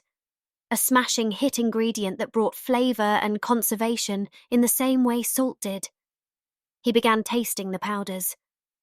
After only the second one, Cook felt a sharp burn in his mouth, a tinge, and a bitter, rancid flavour all at once, followed by an irritation in his throat. He reached for his flask and drank it in one gulp, then threw up deeply. He would never eat these powders again. The cook had seen fire shows where the artist thrust up bundles of glowing coals to draw luminous shapes into the night, an impressive spectacle. And then there was the smoking, fiery idol atop the temple of Jurong. Among those lines, his experimentation would follow. He would awe his customers with an unseen spectacle. Cook shivered at the prospect. He would become everything he hated. He'd turn into Chiang and the priest. Regardless, these experiments were not about his pleasure or ethics. Their livelihood was on the line. The cook focused his mind. After grinding more rocks into powder, he categorized them by colour, the only instantly obvious variation he saw. First, he lit each powder separately. Some glimmered, most didn't. Sometimes it was impossible to tell whether the material had burned, smoked, or shown any kind of reaction at all. He decided to scrutinize the events closely. He combined two powders, one yellow and one red, and heated them with a bit of coal. When nothing happened, he moved in very close. And that's when it happened. A sudden flame grew, and with a flash and smoke, the fire singed the cook's mighty moustache and his eyebrows. What madness! Next, Cook used two differently coloured bits, ground them between two rocks, blended them with water, and then heated them up. This time a puff of smoke erupted, with a similar effect as the other day, but a different colour. Interesting. It also reeked. Not great for a restaurant. He made a mental note to add incense powder to his creations. Cook looked over at the volcano pensively. He wasn't an alchemist. He was in over his head. Yet, not taking the mountain's hint was ungrateful. Cook could not and would not entertain the possibility that it had all been a coincidence. After all, he'd been feeding the volcano for weeks now. He had envisioned creations of great beauty and fascinating scents. So far it smelled like the devil. He would need help, the help of writings on the matter. It's too bad he didn't know how to read.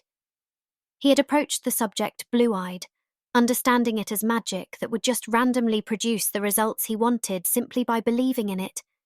That wasn't how the world worked. He would need to study, experiment, sort. He would learn about alchemy. The cook wrapped his samples and powders and loaded them into 2 buckets that were connected by a stick. After balancing both loads, he crouched, lifted the stick onto his shoulder, and left. 9. The following morning, Ning and the cook were once again out with their cart. Ning worked twice as hard since her father had returned late at night and wouldn't wake up, leaving all the morning's chores for her. Now, behind schedule, they rushed toward their vending spot for the morning crowd. They had stopped offering breakfast as it required 18-hour workdays, wearing them both down into unsustainable exhaustion. With their rising debt in mind, though, the two had decided that the extra income was needed, at least for a while. Ning had waited all morning for an explanation of what her father had been up to the night before. None came. It was unusual for him to stay out by himself, especially so late. He was not one to hit the taverns. "Baba, what have you been up to? Is it connected with the mountain?" The cook scratched his head. "No, yes, a little," was his lame answer. How could he tell Ning about the nonsense he'd been up to? There had been few results. "What are you trying to create?" Ning asked. He couldn't keep up his charade forever. Insulting to Ning, that would be. "I will visit the book vendor later." Ning's reaction was better than the cook had feared. "How exciting," she said. "Don't worry, the knowledgeable staff will assist you." "I hope so. They can sell me anything. I don't read, remember?" "They won't. But how are you going to pay?"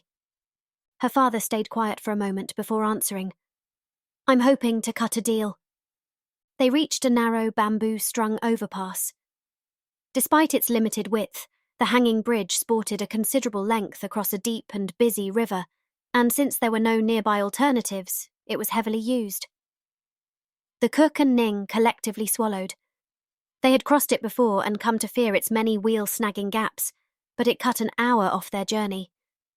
"Here we go," said the cook, and pushed. Ning kept a close eye on the uneven bamboo logs, which left many gaps for their cart's wheels to wedge into. Right away, the cart came to a sudden stop. The two cooks sighed. False alarm. A rope had tangled, and they hastily undid it.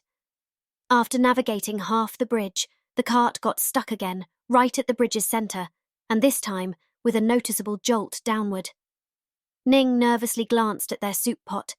Its contents splashed about precariously, but the swivelling mount held it level. Her father inspected the problem. "A piece of bamboo has snapped," he said, pointing at the extra-wide gap the wheel had lodged into. The cart would not budge, no matter how much they rocked it. To make matters worse, a growing crowd of passers-by surrounded them who could not, in fact, pass by. Some of them cursed unpleasantly. "We'll have to remove the soup," the cook said, sighing. He wanted to scream with frustration. The lighter load, though, would enable them to move the cart freely. The backlog of bystanders became impatient. "You're the only fools crossing with a cart!"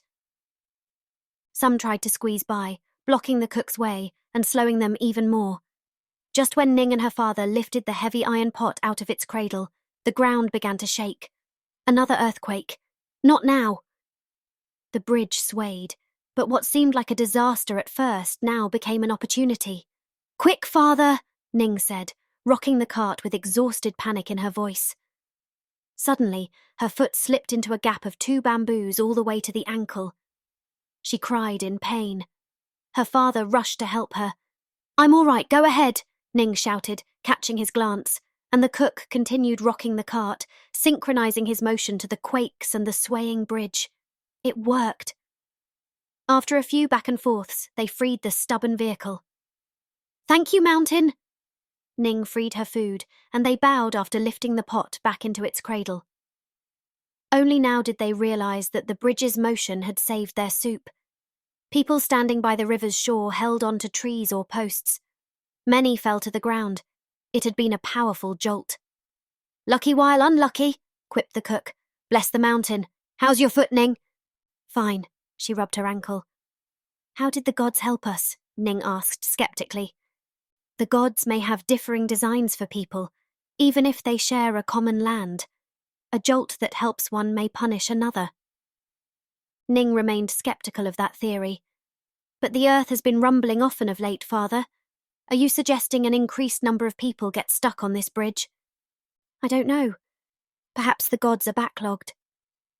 Ning shook her head. "Maybe the mountain has been sleeping and is now waking up." The people around Ning shot her angry looks. "Never say that," the cook yelled instantly, but then added more softly, "You know that's a touchy subject." The tremors were over, and the vending duo rolled onward without incident. They spoke little. Both seemed to follow their own thoughts. After a while, though, Ning had to speak her mind. "Father, I was thinking perhaps, what would you say if I built a second cart?" Just then, they hit a bump, and the cook grumpily made his way over to the wheel. He looked sideways at Ning. "And how will you navigate the heavy cart all on your own?" "I'll manage. Perhaps people will help me." "And what if they don't?" Ning grinned. "I will vend right where I'm stuck." Her father grumbled. "I appreciate your helpful thinking. It'll help our finances." "No need. I have plans." Ning nodded and quieted, waiting for her father to continue. But he didn't. She frowned. "And what are those?" "You'll see soon." "You always say that," Ning replied, with a powerful jolt of the wheel. "I do so because it is the truth." Ning pushed the cart angrily, but slipped. Her father caught her just before she hit the mud. "I only wish the best for you." Ning forced a smile. "I appreciate it, but I can handle the cart." Her father noticed her mood swing. "Of course, and better than I." He hugged her. "You shouldn't have to wade through mud, dragging splintered wood. It's not a job for a girl. I've been wanting to open something more stable for a long time." "A restaurant?" "Yes, I've been talking to these loan providers, or perhaps Chiang will agree to a partnership." Ning slanted her mouth. "I don't know." They fell silent and laboured to advance their cart. When they neared the vending spot, an early customer awaited them. It was the young man, Chow Chung, that Ning had viewed so favourably at the market. When he saw their struggle, he rushed toward them and offered assistance. "May I help?"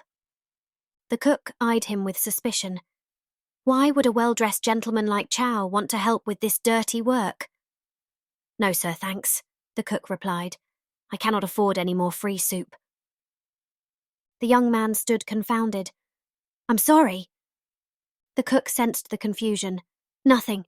It's nothing." He shook his head dismissively. Ning used the opportunity. "You can leave, father. We will be all right." Her father's irritation turned to relief, much to her surprise. "Are you sure? You'll handle the service on your own today?" "Of course, enjoy yourself."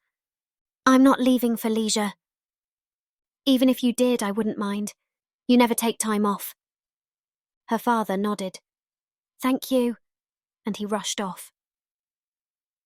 Ning continued to pull the bulky two-wheeler, inching it forward. Chow bowed and gently took the handlebars from her to maneuver the vehicle into place. Ning followed him with a critical eye. "Not bad for a rookie. Would you care to try our soup and mantou?" "Absolutely." Ning dragged an extra big scoop and a most delicious-looking steamed bun. Chow sampled both and said, I'm glad we can speak in private. I must confess, he said, falling silent, and Ning blushed awkwardly. The young man continued, I love the soup, but this bun, it's terrible. Ning's face dropped. I'm sorry, she said, forcing a polite smile, that you find it disagreeable. However, we receive nothing but praise for our buns. Now Chao Chun became conscious of the hole he poked and swiftly added, I regret to criticize. However, it is loose and not consistent. He bowed. Ning squinted. What makes you think you have a higher knowledge of buns than a cook?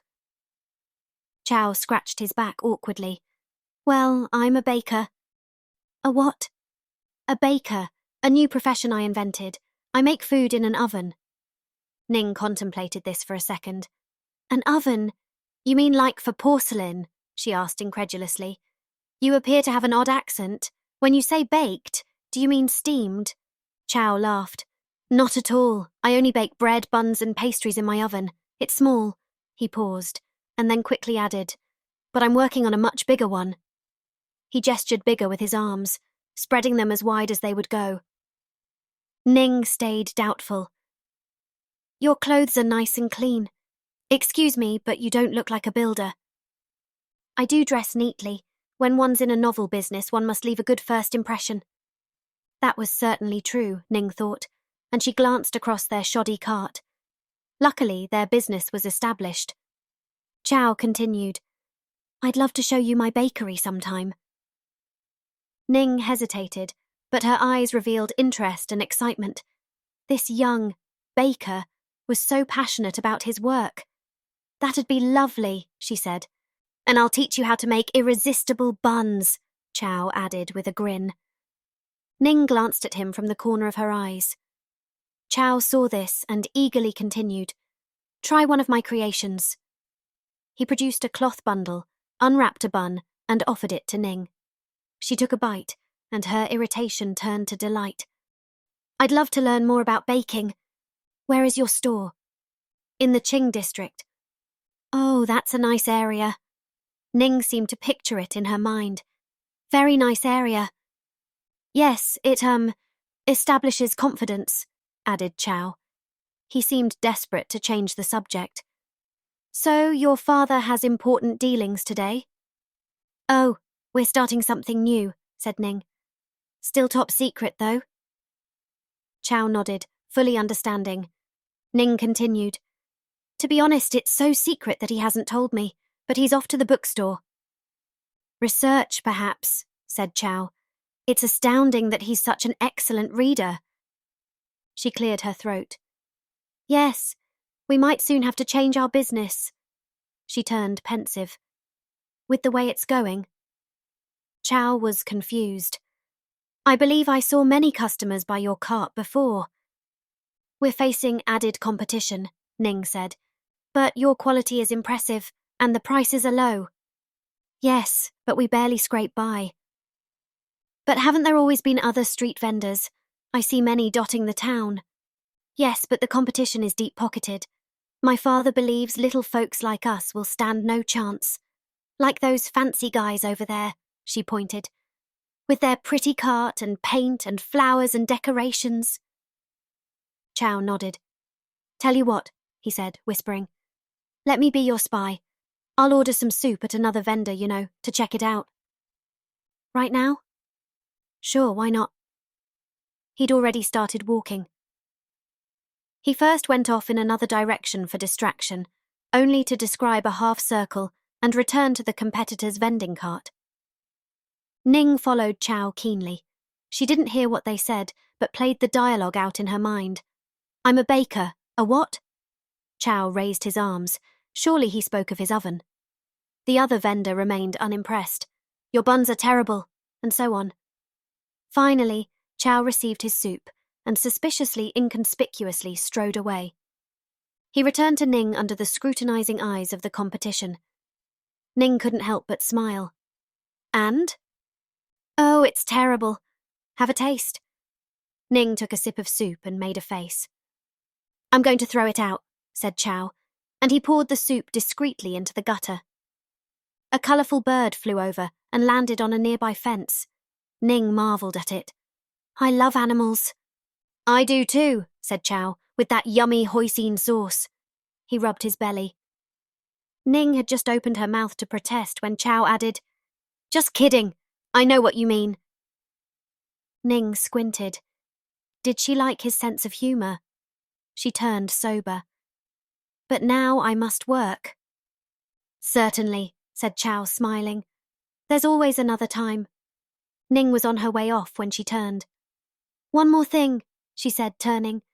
You being a baker, familiar with heat and its sources, would you know what a black, crusty on the outside, soft and hot on the inside scalding substance might be? Why, yes, said Chow almost instantly. That can only be one thing. 10. Sorry. Cook could not apologise fast enough as he zigzagged through the busy thoroughfare, shouldering a thick bamboo stick that warped under the heavy load of the rock-filled buckets he had picked up from home earlier. A quick sway to the left, a wobbled evasion to the right, forward, left, right and back. He zigged by the ox cart on the left and zagged past the bamboo vendor on the right. With an unending string of near collisions, a load this big and heavy, and hefty momentum, changing direction wasn't quick. It didn't help that the cook's attention wasn't on the road. He glanced left and right, and anywhere but ahead, seeking and searching for the storehouse of alchemical knowledge. After almost hitting 2 men carrying a glass dragon, he stopped. There it was. He had arrived. Cook gazed up at the tall and intimidating yet meticulously maintained facade of the store. The door opened. A well-dressed gentleman exited the store. Cook looked down on himself and frowned. He didn't look too fine after dragging the rocks over here. In his excitement, he forgot to wash off in the river. But it was important to share samples. Perhaps the knowledgeable storekeeper could instantly identify them. In no time, Cook would be done. He unshouldered his sample buckets, pounded his shirt with 2 flat hands, and vanished into the sizable dust cloud that emerged. Just as he entered, a voice from behind hollered, Hey G, found fresh ingredients for that famous soup of yours. Throaty laughter followed the comment. Cook whipped around, embarrassed that his dirty self had been laid bare. His eyes caught them immediately. Not far down the road, 2 of Chiang's minions, Long and Peng, stood idly by a brand new, polished and painted, quite stunning vending cart. Famous noodle soup here, a sign read. At this moment, the cook could have boiled soup just by touching it. Oh, the crunch, laughed Peng. Extra crispy, Long shouted and snickered. Cook didn't understand what they meant. Peng nodded at Cook's rock-filled buckets. Cook's eyes passed over their artfully decorated cart with its ornate wood and brass hooks. He ensured his face didn't show envy and then yelled back at Long. Aren't you guys busy spitting in your customers' food? Long snorted. Joke while you can, G. Soon your life will just be sad. You mean the way it feels to work for Chiang? Cook retorted. Long shrugged. He pays us well, he said, and he produced a big, shiny coin. I guess he wants to destroy the competition fast. The 2 ugly men laughed again. And when that happens, you think you'll still get paid? Countered the cook. When Long shrugged again, the cook knew the pointlessness of the confrontation. Suddenly, an entering customer elbowed him out of the way. Cook, who was used to such treatment, had endured it all his life. He moved to enter the store, but then hesitated and looked around him. What if one of his customers witnessed him entering? Why does a potmaster shop at an alchemy store? Is he bewitching the food? They would think. But no, that was ridiculous. Cook brushed off his doubts, opened the store, and entered another world. The store's interior was exquisitely furnished. Towering shelves loaded with scrolls, tombs, books, papers, and apparati of mysterious effect stood in orderly rows. Right ahead, the store's marvel, a golden scroll case, stood to wow the entering customer. It was the most ornate object the cook had ever seen. Constructed with two swinging sides, it opened from the center outward to reveal the scroll inside, which was held and wound by two sticks. The cook felt an urge to run his finger across it, leaving a dusty trail, which he promptly wiped. With great care, the cook spun one end to watch the scroll travel from one side to the other. Neat writing covered the seemingly unending roll. Loaded with wisdom, the parchment was. Wisdom he needed. But there was more, so much more. Books, bound in the finest pigskins, made him think of Ning and her distaste for such things. When the cook saw the other customers, he froze. Everyone was dressed in fine tunics, and they all spoke in hushed voices. Cook looked around, not sure where to put his eyes, lest he soil the finery with his dirty glance. The cook now noticed a finely dressed man near a desk, the purveyor, he suspected, eyeing Cook's every move. Cook forced a smile and greeted the man. He had never felt so out of place. But why was he afraid? After all, he was the customer. Cook turned a corner.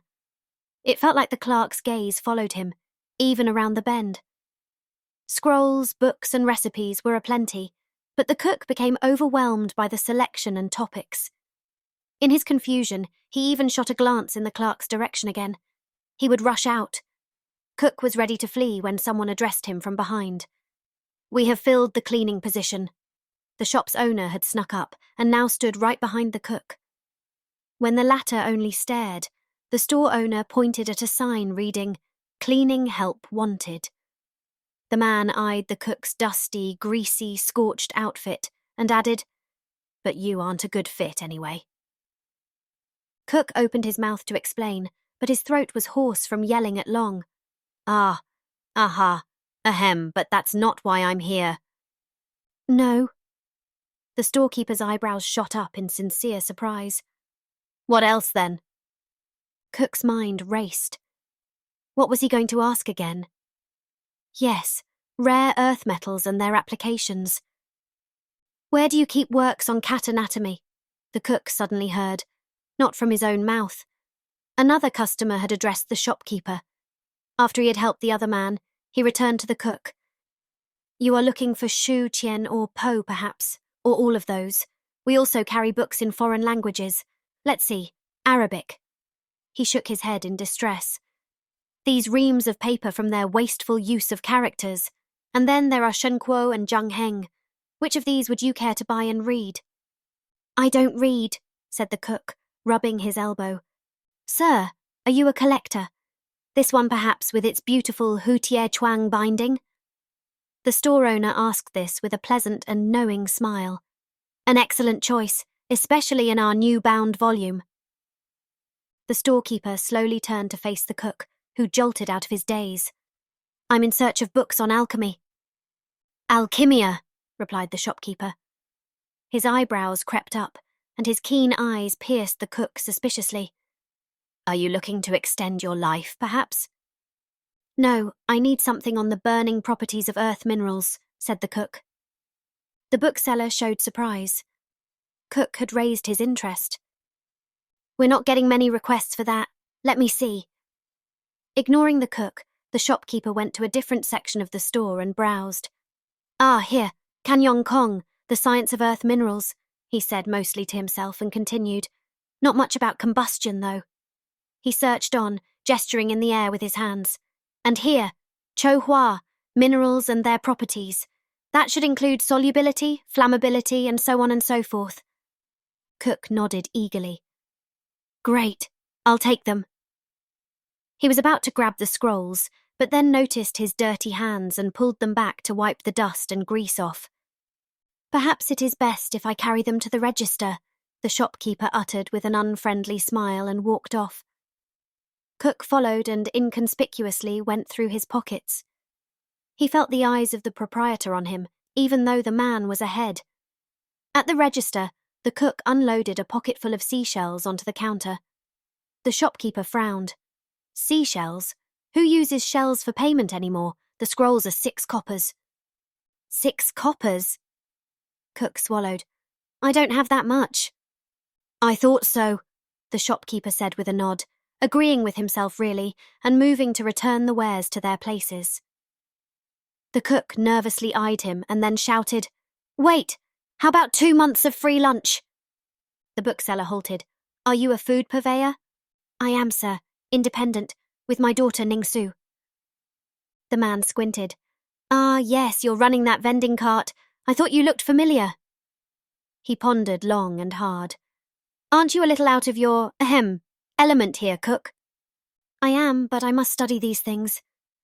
"Cook, why on earth would you want to learn about minerals? These aren't salt and calcium, you know?" Now the cook told the store owner about the miracle by the mountain, the gift, and even the mountain blood as his source of cooking heat. When the man heard about the events, he became quiet and interested. "So, you're digging up samples, and then you do what?" he asked the cook. "I set them on fire. And what do you expect to happen?" "Sparkles. To what end?" "For their beauty." "I don't follow." "Entertainment. I have samples outside. I'll get the bucket. Bring 1 or 2 chunks only, cook." The storekeeper sighed. When the cook returned, the shopkeeper quickly grabbed a sample and inspected it under a loupe. Interesting, but I can tell you that these large lumps will not burn on little flames. Observe." He held a candle to the stone. A bit of smoke rose. It smelled. Other visitors wrinkled their noses. "Now this." He grated the stone into a mortar and then ground the rocks with a pestle. "The same element or substance in a finer form." He held the candle to the mortar, and poof! A flame emerged, not unlike what the cook had witnessed in his pot the other day. "But cook," said the shopkeeper finally, "does this amuse you?" "No, I'm thinking of a fire show." "I see.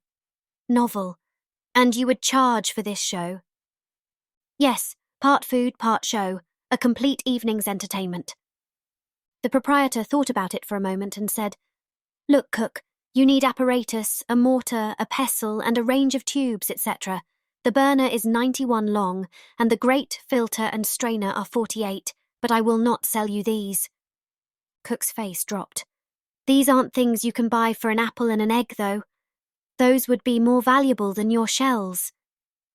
The shopkeeper watched the cook closely and then added, "I will loan them to you." Cook nodded eagerly. "But," said the proprietor, "we'll be partners." "Partners? How?" the cook replied nervously. He'd never had a partner. "You pay me free soup and 25% of your earnings." "What's a percent?" "You give me some of the money you'll make." The cook played with the gold nugget in his pocket. Soon, he'd have no income without help. This guy knew his stuff. He let the nugget slip back into his pocket. "You have a deal." They finalized the deal with a thumbprint.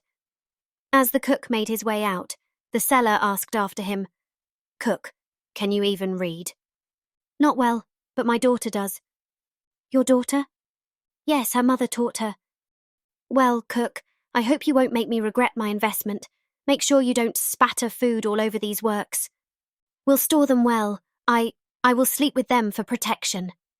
"Right, your garlic, scent naturally deters bookworms. Zygian." 11. When Ning returned home, her mind raced. She stood in front of their stove and eyed it suspiciously. Chow had affirmed her hunch about what her father's mysterious cooking method was, a confirmation she didn't enjoy. And then her encounter with the priest of Jurong still occupied her head, even though she tried hard to banish this evil man from her thoughts. She walked to the stove and touched it. The sides were still warm. Ning sighed. Where did this stuff come from? What if it was demonic? What had her father been dragged into? Was he under a spell? Ning would find out. There was no way she would play his game of hide and seek anymore. All these troubles. Ning longed for simpler times of daily routines. What if she were a princess? With any justice, a prince would step through the door any minute now. Her hands would heal, and others would cook for her. Right away, Ning felt shame for these thoughts. She had always been content with herself. No change was needed. Well, maybe a little. Perhaps Chow would move in with them. Right, into their single room, kitchen, family, and bedroom. That was going to happen. Finally, though, her father could retire. He'd known nothing but work and deserved rest. Without a mother, Ning had put a double burden on him. He was a good father, but now his secrecy would end. With resolve, Ning stepped forward, removed the stove's stone plate cover, and was greeted by a jet-black blob, the prior day's leftover fuel. She could feel the intense heat from inside, even though a day had passed since anyone touched it. Ning took a wooden shim and poked at the bubbly mound. A crust had formed, but Ning didn't need much pressure to pierce it. A glowing liquid pressed out. Certainly this wasn't wood ash. She shoved the stick further in, and a red glow appeared. A flame shot from the hole and set the stick on fire. Ning panicked, lurched back, and dropped both the stick and blob on the ground. The material was still very hot. A noise outside. Suddenly the door flew open, and her father came in, his arms filled with boxes. He hadn't announced himself before entering, which caught Ning off guard. "What happened to the cook's knock you taught me?" she asked, pushing the stove shut. "What if I had carried boiling soup behind the door?" "The habit has died down," her father said, while his eyes ran over the petrified Ning and the petrified blob. "You opened the stove?" "Yes, Baba, what have you brought into our house?" Ning said, well knowing what it was. The cook gazed ominously into the glowing cooking hole. He straightened his cap. "Ning," he said, straightening the cap again. "I believe you're old enough to learn the secret of my superheated cooking," he then said, in an official tone. Ning was expecting excuses and justifications. She sat back on their bench and cocked her head. "I'm listening." The cook stepped heavily toward their cooking station. His face grew serious, and he made a rather official face. "There was a reason you could never touch the stove," he finally said. Ning thought her father was setting up a joke. "You said it was too hot." "Yes, that, and the mystery of my super-fast cooking lies within it." Ning nodded. "I had a hunch." She prepared herself for a lame revelation. The cook reached under their bench and opened his leather bundle with the heavy iron pot inside. In it sat another blob of the substance that didn't appear to be burning, yet radiated an intense heat. "Is it mountain blood?" Ning asked loudly. "Shh!" Her father waved his hands and rushed to close the door. "Yes, it is!" He peeked outside, ensuring that no bystanders had witnessed Ning's outburst. "How do you know?" he then asked. "Chow, the baker, told me." "The baker?" He didn't remember the young man at first, but then it came back. "The baker?" "Yes, father. Where do you retrieve it?" She rose to inspect the blob on the floor. "The mountain offers it to me, near the spot where we clean our dishes." "Is that why we make that endless trip?" "You said the water was cleaner." "Well, it is, or it could be, but mainly because I scoop mountain blood over there." Ning still looked incredulous, a mix of disbelief, pity, and shock. Her father continued. "I use our heavy iron pot. Anything lighter melts. Still, I must wrap it in thick leather to bring it here." He hesitated, but then said, "You must keep this strictly to yourself. Such amazing power. It's surprising that not more people use this heat." Suddenly, as if a revelation had struck, the cook became quiet. "Or do they?" he asked, gazing out the window. Ning interrupted his thoughts. "Of course they don't. It's mocking the gods." "Didn't the superheat speed up our routine?" Ning nodded. "You're taking from the volcano without giving back." "But I do give back. I feed it dumplings." Ning dropped the stick she held and stared stupidly at her father. "You what?" "I pour soup into the chasm before I remove the mountain blood." "You feed Zhurong dumplings?" Yes, and he loves them just like everybody else." "The rock from the sky, was that a gift from the mountain also?" "I assume so." "What is it for?" The cook wiggled his head. "I'm working on that. I will find recipes for it. I'm eager to return to the mountain tomorrow. But you were afraid to even consider using the mountain's gift.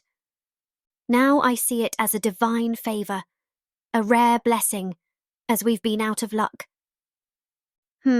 Ning said, rubbing her bottom. But why do you think the volcano wants your dumplings? His tummy growls. It growls. Yes, the earth rumbles, Ning contemplated. The earth has been rumbling a lot. Is the volcano starving? Apparently, it's a big mountain, the cook said, browsing the items he'd brought from the store. But Ning still pondered. Sometimes I wonder, what makes the world work? Ning said. It's the gods, of course. But what if it isn't? Have you seen them? Human eyes may not be capable of perceiving them directly, only their great works. Ning nodded. She ran her eyes across her father's bounty. What are all these things you brought? I was at the bookstore today and made a deal. Father, are you putting our livelihood at risk? Ning, I would never. You talk like this now, but once you reach my age, you'll want comfort and a family. I won't live forever, and I must make sure that you're taken care of. He sighed and sat down next to her. And then there is the competition. Yes, but we've always had. The cook rose again and faced the wall. He began scraping at a stain and said, One day, the competition might overwhelm us. Ning considered this. Our quality will survive. Perhaps, but fewer customers will choose us. Perhaps not enough to get by. We barely scrape by now. Do you see why I must take risks? Ning stared incredulously. What risks are those? Her father continued working on the stain while he spoke. We need a better business. They'll run us out of street food vending. The cook showed Ning the materials he'd purchased. Books and scrolls on alchemy. He produced a scroll and proudly showed it to Ning. She read it. The exacting properties of earth minerals. But Baba, you don't read. You do, the cook exclaimed. He gave up on the stain. Albeit smaller, it remained deeply soaked into the wall. He watched it with disdain. Our town has changed. Corrupt bureaucrats, con men and scammers are laying siege to the city. I don't think the volcano spirit agrees. Perhaps not. Our Lord hungers to expand his reign. There's even talk of war, with him taking on foreign lands. If the Emperor learns of this. He shook his head. Where are our dried noodles? I'm hungry. Ning shuffled. I gave them to the street kids. The cook grew angry. We have barely enough for ourselves. I'm sorry, said Ning with honesty. I fed them the other day when I had my confrontation with the priest. The cook jumped up. A confrontation. Oh. Ning laboured to remain calm. I fed the kids by the temple, and the priest came out, and he had some construction project that he needed help with. I didn't do it. Her father kneeled down before her, deeply worried. Ning, what is this business you are telling me about? I'm glad you didn't agree. I don't know what he's up to. Something below the temple. Whatever it might be, it's no good. Surely not. Stay away from the temple. Do you understand, Ning? She nodded. Now help me with the scroll, please. We make our own little volcano. Sacrilegious. No, a song of praise. As Ning read, the cook remembered a time when he had wished that Ning were a boy, and he sure had raised her like a son. The lack of maternal influence hadn't helped. Now he feared she'd become too much like one. He felt shame. 12. Colourful dust flew up when the cook set down his heavy backpack. He had returned to the mineral hills, and his pack bulged with gear. His belt straps were filled with bottles, flasks, tools, and even snacks. He had learned so much the night before. Ning read aloud, and the cook had listened intently, soaking up all the details that his brain could hold. Now his mind raced with plans and ideas. The cook realised that, much like in cooking, ingredients, as he liked to call the minerals of his experiments, must be researched and identified. You source and combine ingredients, you add heat, and you create something new, just like in cooking. I've got to be good at this, He ground and burned a little red rock, then a golden one, and finally a black one. Some popped, others smoked, and one sparked. Some didn't react at all. Those, the cook noted separately. Who knew that dirt would show such varied properties? One might say the same about foods, though, as the cook realized. To the eye, a tomato appeared much like a red apple, and you might confuse sweet potatoes with yams. The cook considered his illiteracy, how to record his day's findings. He came up with a system where he noted the effects with pictograms behind a fingerprint of the powder itself. Later, he'd sit with Ning and neatly record what had happened upon burning, melting, and combining the ingredients. And so he spent his day. He was wrapping samples when a distant thud made him look up. It came from a pile of boulders on a hillside across the creek, where the sun cast murky shadows. He hadn't explored that area before, and with an hour of daylight left, he decided to investigate. A warm breeze blew from the opening and pricked the cook's skin, while a pungent, acidic odour tickled his nose. A closer inspection revealed a spacious hollow stretching out behind the stones. Cook looked around. No one dwelled in this wilderness. It was not the best place for scaling boulders and the injuries that brought. What if the cave held special stones? I must take calculated risks, he told himself. He scaled the rocks, but while he found many openings, none were big enough to fit a man. There was no way inside. He leaned against a large boulder and pushed off a few smaller ones with his legs, much in the same way that he moved the boulder covering the lava chasm. Soon an opening was large enough for him. Good thing I'm starving lately, he thought, inspecting his lean physique. This was a victory, although he couldn't tell how deep the space beyond led into the hillside. He tested the surrounding rocks for their stability. Seemed good. A moment of indecision struck him. Why not return another day? Yet an inexplicable desire to enter this cavity wallowed within him. I'm running out of time. I must take risks. Cook had wisely brought a candle. He lit it and then awkwardly pressed himself through the rocks. The space was dark and dank. The light was little more than an arm's length ahead, and it sure appeared less than that. He took a few steps in. Deep, oppressing darkness engulfed the cook. This was a sizable space with a path grading downward. It didn't smell like animals, and neither would it become his shallow grave. Good. A quick glance confirmed that there were plenty of stones to climb back up. Nothing ought to prevent him from leaving. It pleased the cook that his caution worked. That's when his feet slipped on the loose gravel. He didn't fall, but he lost his candle and darkness swallowed him. He moved back toward the exit when suddenly the earth shook and the cook slid down into the blackness. The cook rolled down an incline that must have extended for a mile. Thankfully, it was a gentle slope, but he felt every little pebble on his way. After endless minutes, the cook came to a rest, but any hope of orientation was lost. In the deep darkness, the cook lay still for a moment, afraid to move and experience that shooting pain from having broken a limb. But when he gingerly stretched out his arms and put a strain on them, no pain came. Apparently I'm in one piece, he thought. Unbroken bones and an unbroken spirit, he said out loud, knowing that he was lying to himself. In this oppressive darkness, up and down were hard to distinguish. The situation uncomfortably reminded him of plunging deep into a lake once, when he could not tell up from down, panicked, and swallowed lots of water.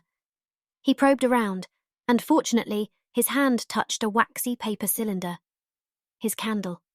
Now, hopefully, his pyrite stick hadn't flown from his pocket. Again, the cook got lucky. Upon regaining some light and sight, he found an enormous rounded tunnel ahead, many times his height, as if a giant worm had eaten through the earth. Cook walked forward, carefully placing every step. But that wouldn't have been necessary. Rocks and small debris were absent altogether, as if someone had flushed them away. Cook examined the walls and found them veined with minerals. He smiled. Lucky while unlucky. Perhaps I won't have to dig so much after all. Getting too old for that, he thought, and moved on, remaining close to one wall. It was easy walking. Perhaps this was a downward slope. Flutters above him revealed bats, and he wondered if he could catch one if he had to. He walked on for hours, as if in a trance, his sense of time gone. Why not turn around? After pushing on for a few minutes, he began to sweat, much more so than he should have from walking downhill. The temperature had risen. An undulating red glow far ahead made the cook stop. Mountain spirits or my eyes playing tricks? He held his candle behind him. No, the glow remained. Could this be light entering the cave, perhaps from the sunset?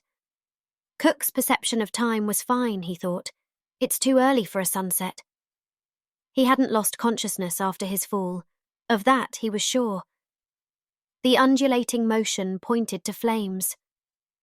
One thing the cook knew well was fire, its temperatures, its properties, and its looks.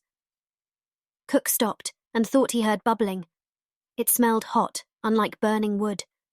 This heat came with a rancid tinge of combustion, acidic, sulfuric. Great fear and insecurity struck his heart, but he pushed on. He turned a corner.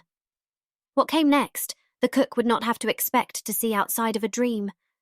A grotto, perhaps half a mile wide, with an enormous lava lake at its centre and multiple tributaries, opened up ahead of him. An incessant flow, in and out. Bubbling pools of magma with hardened patches of rock drifted across those veins of liquid fire, seeping through the walls and recombining with the major streams. Cook observed how some tunnels delivered lava while others drained it. The exchange had a rhythm to it. The radiant heat made it impossible to look straight at it. This was a lake. No, an ocean of mountain blood. Every breath the cook took hurt his throat and lungs. Thick, stinging fumes penetrated the air. The heat was such that the cook mopped up sweat with his shirt to wrap around his head. Yet, even this way, he peered at the cave's centre for only seconds at a time before retreating. There were puddles of flame, fire atop fire. Madness! Unlike anything he ever imagined, and he had dealt with fire and burning his whole life. This was a magical place, a dangerous place, a divine place, not for the likes of him, as Cook fearfully realised. He intruded into a secret chamber filled with processes not to be witnessed by human eyes. The mountain's heart. Cook realised this fearfully. Desecrated, violated, by him. The heat had become unbearable. Cook stepped away from the fiery pool, and not a second too soon, as suddenly the ground began to tremble. Lava splashed, leaving hissing, steaming spots wherever it fell. Rocks dropped from the ceiling. Cook lost his balance and tumbled toward the searing mass. A rock fell where he just stood and smashed to bits. Cook quickly caught himself and stumbled back under a ledge. The effect this liquid earth would have upon his body, even a single splash of it. The cook had burned himself many times, but this goop from hell would stick to your skin and slowly burn its way through. The cook dared another peek at the lava lake. Even from afar, the magma level increased noticeably. Cook turned toward the entrance. At first he walked swiftly, but after just a few steps, he ran. The streaming air appeared cool, even though it must have still been searing hot, the cook thought. He didn't dare stop, yet now and then he turned to gaze back at the mountain's heart as the shakes increased in frequency and magnitude. The glow's size had grown. Were his senses failing him? No, he also noticed a distinct roar. That's when he understood, and he ran much faster. The cook dropped his backpack and his tool belt, shedding any extra weight. He turned while running and saw a giant red wave of doom coming toward him. He picked up the pace with big long strides, panting like a madman. The flaming stream rushed at the cook fast, gaining ground much quick, too quick. The first splashes hit his shoes. They sizzled with rancid smoke. Now the floor hissed with his every step. Cook's legs scorched and he stumbled. He crawled onward still, but it was no use. Before he knew it, he was on his back. He covered his eyes, but the intense heat was unmistakable. The wave was upon him. Cook jolted up, screaming. He opened his eyes. It was cool. Instead of looking at his seared arms, he saw trees and a blue sky. Somehow, he was back outside, near the tunnel's opening. There was no magma anywhere, and the tunnel was quiet and closed. He gazed down at himself, checking his clothes and skin. Surely his limbs had turned into blackened stumps. No, even his shoes were fine. Cook stared at the volcano. "Why are you showing me this? What is it you want me to do?" He received no answer. 13. The priest plodded around his large and empty temple. He stared dubiously down the deserted main hall, even uttering a loud, "Ahem!" Not here, not under there, and not by the side of that were any worshippers to be found. The temple of Zhurong was devoid of anyone, even the priest's servants, as they had abandoned him.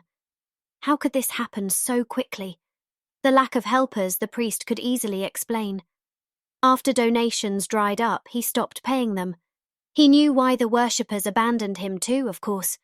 Without a fearsome idol, they weren't quite so convinced to spend hours praying and paying. Not even threats of divine vengeance persuaded them. His servants read the signs well. They saw this as the new normal, knowing it would be difficult to restore the temple's glory. The priest fumed as he wished his idol had. Jealously, he stared out the window at the Buddhist temple across town. It featured more roofs, more columns, and fresher paint than his. And that wasn't the most lavish temple around. In the mountains, those monks built themselves a retreat, a compound of enormous extravagance. Priest had been on track to surpass them, and now this. But he wasn't one to give up. He stepped away from the window, unable to contemplate his failure any longer, and as he did, he noticed a glint in the shadows under a bench. A coin! He thrust forward, fell on his knees and grabbed it. Suddenly, the door flew open. "Eugen Saimar?" A teenage boy loaded with stacked boxes entered. "Delivery for Xiansheng priest." Dang. The donation boxes he had ordered before this ordeal. "Drop them over there," the priest murmured grumpily. The delivery boy set them down as ordered, but when he was done, he remained in place expectantly. "What else?" the priest asked. "I am to collect payment upon delivery, sir." The priest touched the coin in his pocket. He moved it around with his fingers, felt the hole in it, and then said, How can I pay when the boxes you just delivered are still empty?" He opened one box to demonstrate his point. The boy gawked at the void inside. He had nothing to counter this logic. I don't know." Upon this, the priest leapt at the poor boy. "You should pay me. I mean, pay tributes to Zhurong." "I don't believe in that nonsense," the boy replied meekly. Upon hearing this, the priest froze in vexation. The boy seized the opportunity and snuck out. Donation boxes. The last thing he needed were these useless tools of collection. He paced, burning energy and anger, but then decided to set things up regardless. There was nothing better to do. All around the temple, they'd be ready for the resurgence. The priest placed them by the entrances, even in front of them. He realized no one could enter this way and removed them again to then cleverly displace furniture into a strategic funnel. All worshippers would have to pass through his maze of donation boxes. It took hours. Even after half the temple was filled with collection boxes, the priest didn't feel better. It was a waste of time. He kicked one box hard. It flew across the room to shatter the semblance of the volcano. The priest raged. He grabbed a statue of Zhurong by its neck. "Everybody has abandoned me, the servants, the congregate, the volcano, and you have abandoned me." He squeezed the idol's throat. "But this is not new. I have been on my own before. I have prevailed then, and I shall prevail now." He smashed the idol on the ground. Fear! How to get fresh fear? It dawned on the priest that, without an intimidating idol, he was finished. He needed fumes, smoke, and stench. A show. During the last few days, he experimented with burning hay and wood in the idol's furnace, but failed, as people recognized the scent. It was too cozy. It quickly extinguished, and no one gave a liang. If he didn't act now, urgently, he'd be done. Priest reflected on his youth, his time picking scraps from the trash, sleeping on rocks and eating garbage, an unwelcome vision, an undesired life. Then, the priesthood was bestowed upon him against his will and not for his best. His masters didn't want him to spread goodness, but to collect money. A young, pitiful boy was the perfect tool for that. Such an upbringing taught the priest valuable lessons. Life had treated him poorly. Why produce good in return? The very gods that shunned him earlier were now his instruments of revenge on a society that abandoned him.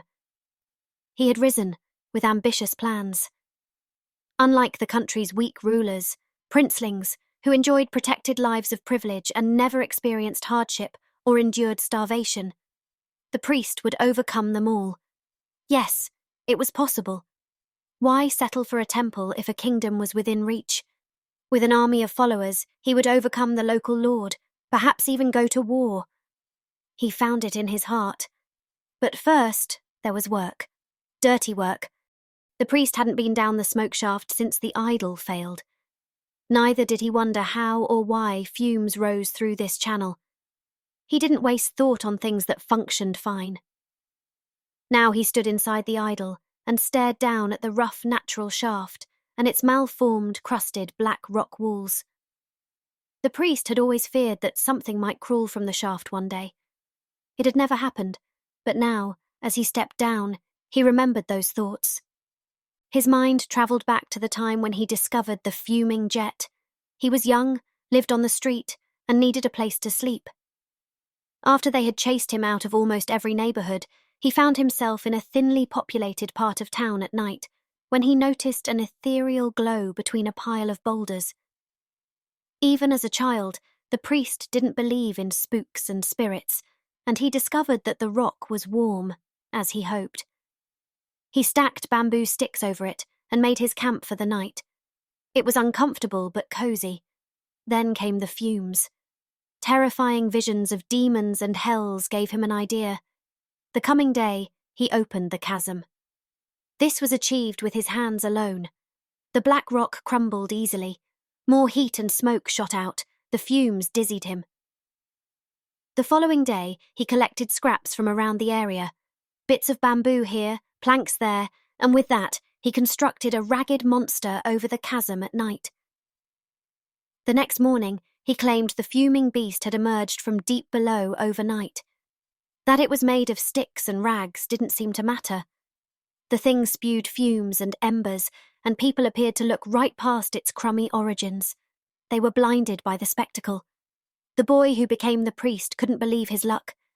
He told people stories of Jurong and how he would come for them, their homes and their families, unless they paid up. That he was merely a boy didn't matter in the least. He was wearing a robe.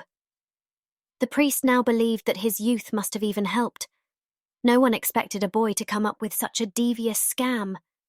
He made coin and enhanced his operation. Now, after all these years, the source ceased as mysteriously as it had started. Such were his thoughts as the priest climbed down the ladder. The cook's daughter refusing this task was outrageous. Now he was here in this dark hellhole, doing dirty work. Impossible to hold the rungs with long fingernails. He dropped his torch to gauge the depth. It hit the ground quickly, maybe 30 chi. The torch stayed lit. The ground was still hot. There were no fumes, at least. This time his footwear wouldn't catch fire as he had wisely fashioned sandals out of slate. The priest oriented himself. Vexing, this tunnel was smooth and round, unlike a regular cave. It didn't have those pointy things at the top and bottom. Supernatural origins couldn't be ruled out. Did this lead to the mountain? Paintings of red flows shooting from the volcano the priest had seen suggested as much. He picked up the torch. Its light shone only an arm's length either way. He knew how the stuff flowed and walked toward the source. As he went, the priest realized that even if he found the obstruction, he couldn't remove it without the mountain blood vaporizing him. Perhaps if a street rat took on the task, he wouldn't even have to pay. The priest cherished his profitable wit, but suddenly a terrible thought filled his head. What if Jurong found his actions disagreeable and now lured him down here to perish in a fiery flush? He had served the mountain for so many years, though, spreading Jurong's good word. What if he'd gained a coin along the way? The priest pressed forward. The tunnel began to narrow, and he stooped. Soot from the torch stuck to the ceiling and choked him. The priest cursed more than once, but he found no obstruction, no blockage, only an unending tunnel without mountain blood. After walking for an hour, the priest decided to return. Just then, he spotted a peculiar object, a form of warped and twisted metal, like a dying snake, positively of human origin. It was soft enough to press the tip of his walking stick through it. What an odd find! A utensil of sorts, a cooking tool, like a ladle. Where had he seen such a thing? The priest did not recall owning such a utensil himself, nor had he visited any kitchens lately. Suddenly, revelation flooded the priest's mind. The confrontation, the cart, the empty outline, the cook. The fool had a hand in his misfortune. Why? Their confrontation, of course. But how did this common pot peasant stop the flow of mountain blood? The priest would find out. 14. Ning watched as blue bits of dirt fell into a pestle, where the tiny rocks transformed into dust. Her father's hand now transferred this dust into a coloured liquid, only to dry it in some other apparatus that she couldn't name. The cook's big, scrutinising eyes ogled the liquid and its effect. What used to be their home and kitchen now resembled a laboratory. "When can I prepare the soup?" Ning asked, amid much gonging from her impatiently tapping the wok she held. "Remember, father, cooking?" But the snappy comment didn't register with the cook. "Yes, no, yes," he murmured, without looking up.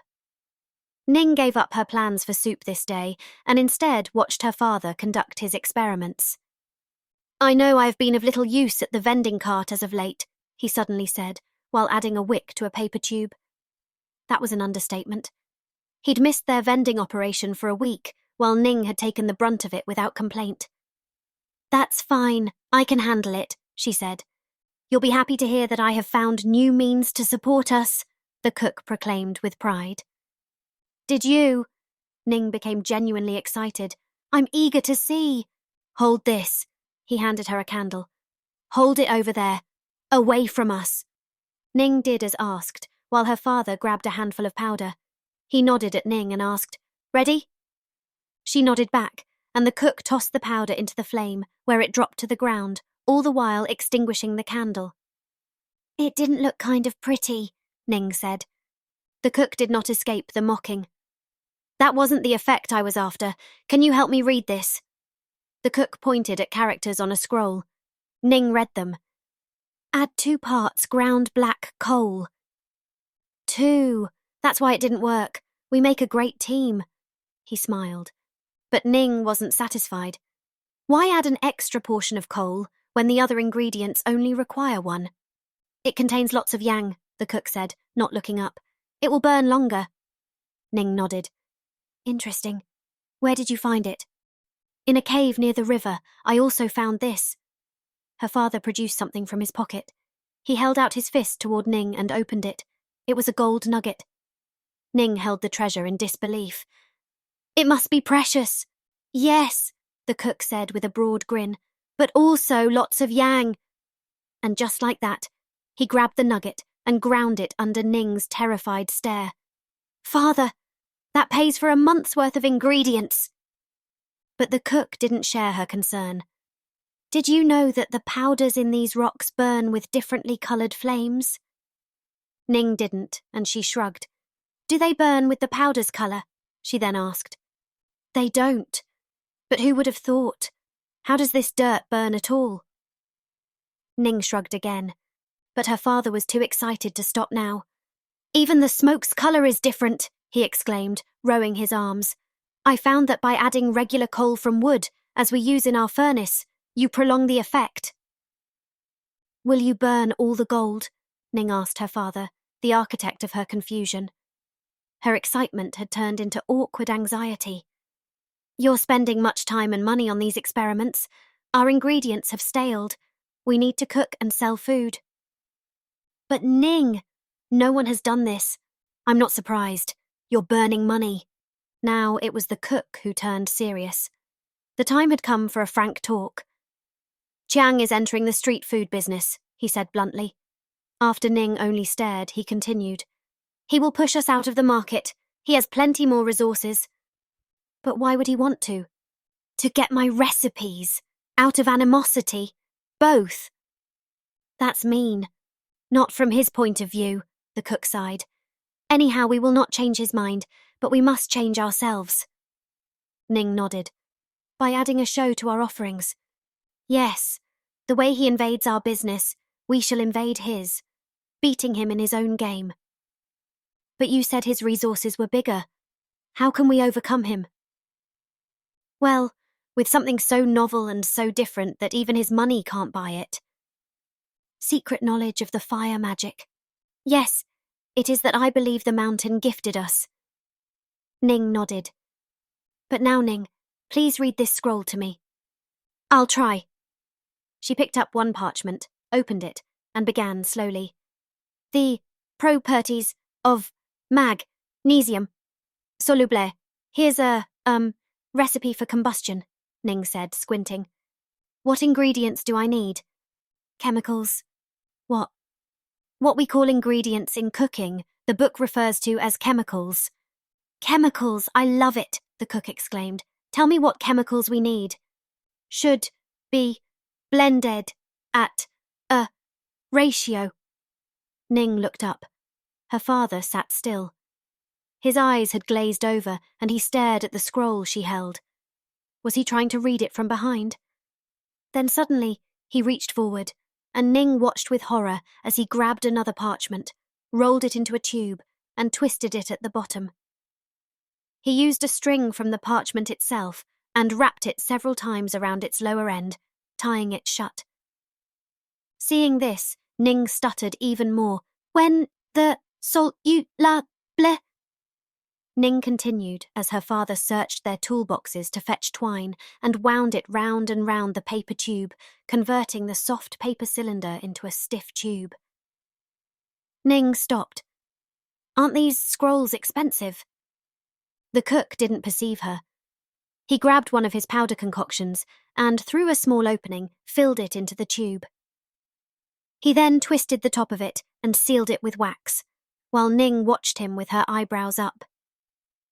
The cook then lit it on one end. What are you hoping to achieve? Ning asked with great confusion. I'm not sure. A new type of candle, her father mumbled. The flame first burned lazily at the tube's top, but when it hit the powder inside, it sizzled. Its burning accelerated, and within seconds, a large flame engulfed the tube. He shrieked and quickly dropped the flaming stick. It fell to the floor and rolled into a stack of papers. In no time, the entire tube was alight, the stack lit up, and smoke filled the room.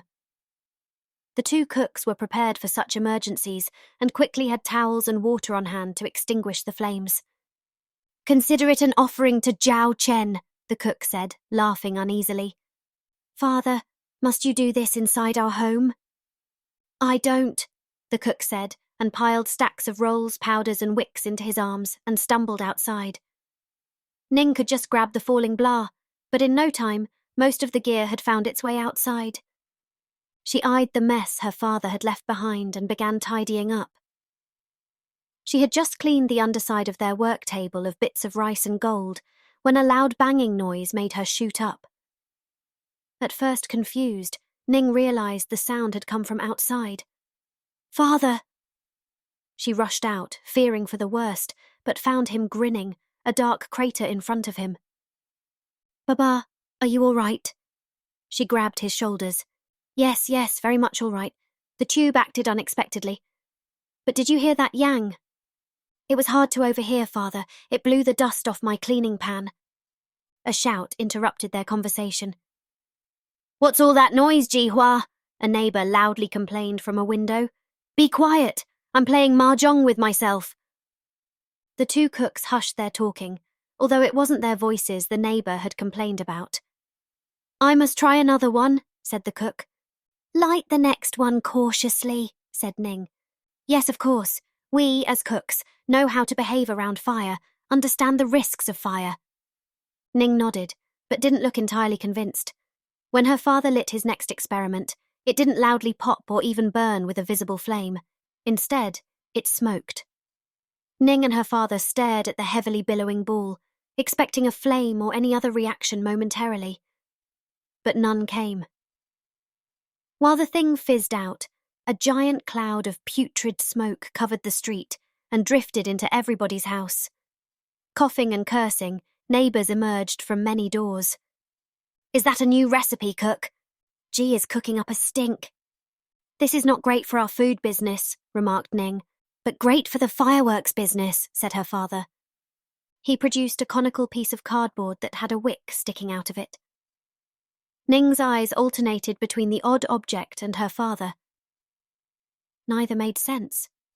Was this an updated field stove? Her father noticed Ning's confusion and smiled mischievously.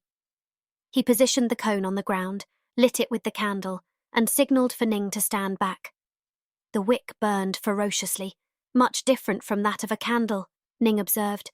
It sparked, fizzled, and burned into the cone quickly. When the flame finally vanished, Cook looked at his daughter triumphantly. She returned his glance, smiling but shrugging. Nothing happened. Cook's excitement vanished, and his smile ceased. Ning looked at him, puzzled.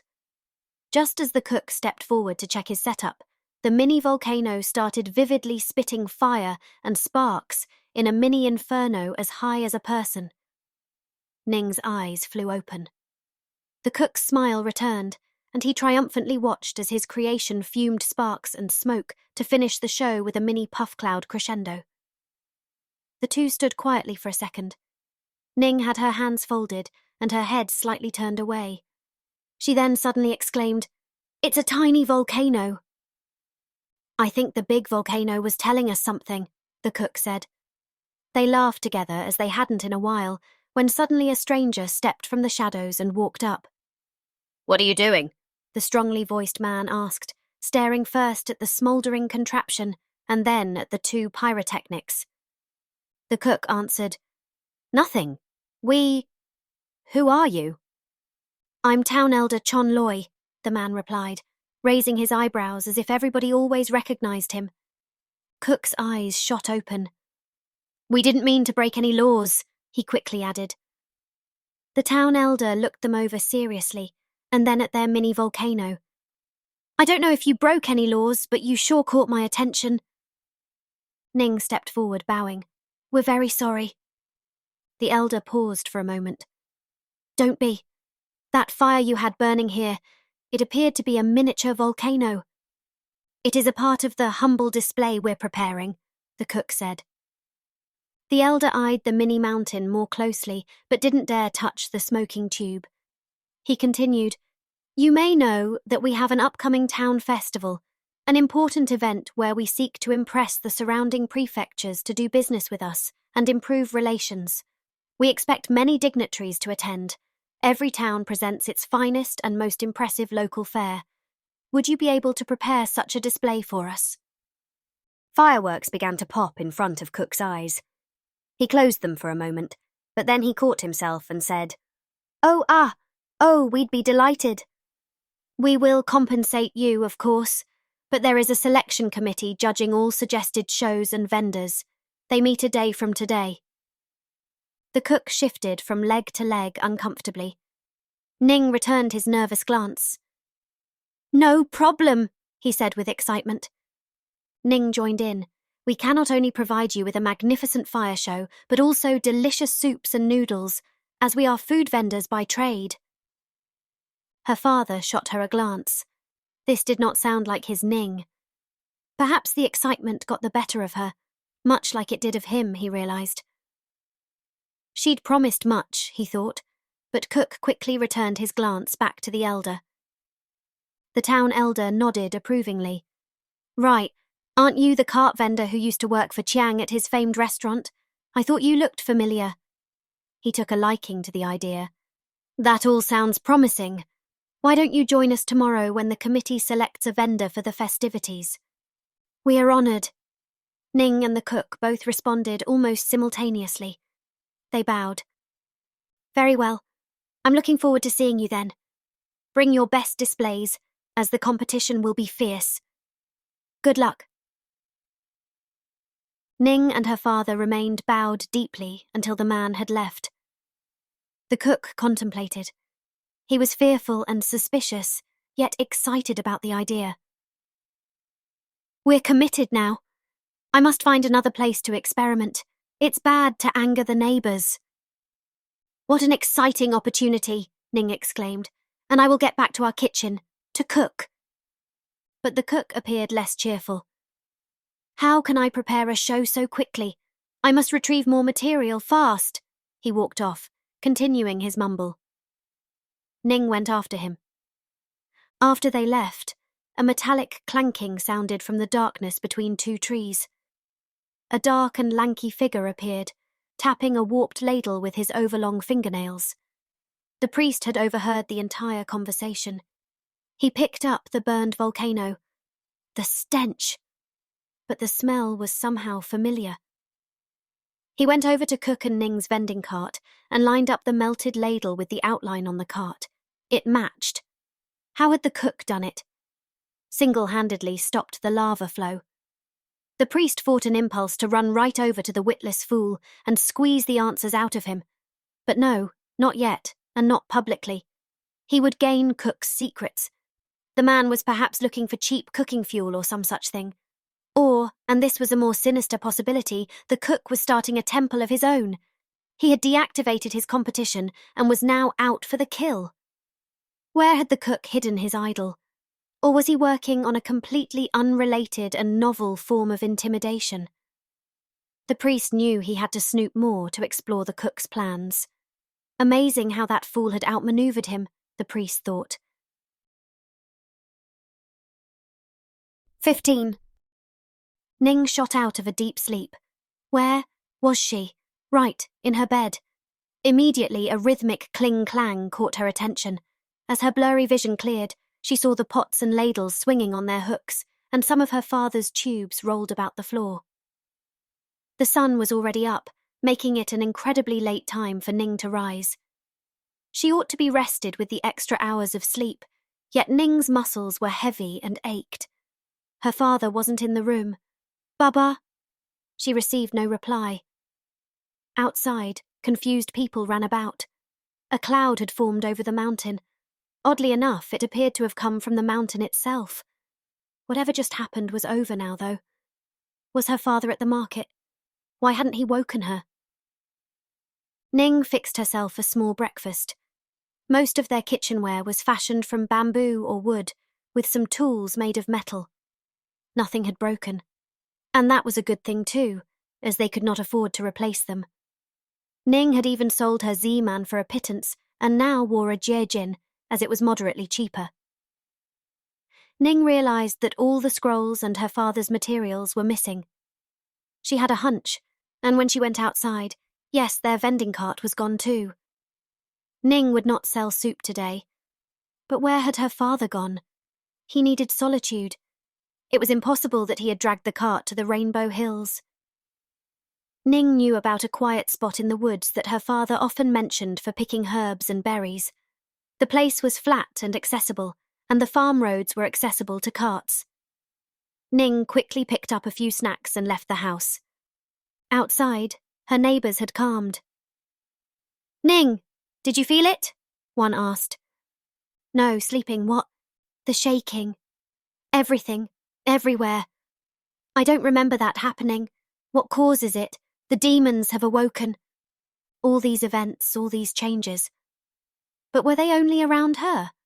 What had really happened, aside from things affecting herself and her father? Confrontation with the priest, changes in the food vending environment, nothing much that would affect many others besides them. Yet a change was underway. An enormous event. Ning was sure of it. A palpable tension hung in the air. It strained her. These mountain-sized rides of emotions. Today worry, tomorrow excitement, followed by anxiety the day after. She wished herself back to the days when they simply sold soup. Those days weren't careless, but they sure were simpler. Now she was constantly worried, so much so that her stomach cramped. After a pleasant walk through the countryside, Ning felt invigorated. Trees, fields, and flowers. The open air cleared her mind, and the sunshine revived her. Ning couldn't see the volcano from here, and she liked it that way. This wooded area was a world of its own. No customers, no priests, no volcanoes, no Baba. Her father remained nowhere to be seen, and there were no farmers or workers anywhere to ask. Where, oh where could he be? Suddenly a loud bang drove scores of birds from the trees ahead. A dark cloud rose, and it smelled iffy. Ah, there he was, behind thick trees and bushes ahead, maybe half a li away. Not being used to the woodsy outdoors, Ning pressed straight ahead toward her father, right through the brush, and quickly got lost. She had underestimated the undergrowth's thickness and got scrapes and scratches on her legs. Bugs were suddenly all around her. How did her father transport his gear here? Ning was fighting a spider in her hair when, again, a bang sounded. She noticed movement ahead and pressed forward to reach a clearing with a figure surrounded by innumerable contraptions. It was her father. Scaffoldings from bamboo that he must have cut out of the wood stood or lay everywhere. And there was the cart. Oh dear, the cart. He had removed the pot mount, and a line of tubes had replaced their row of ladle holders.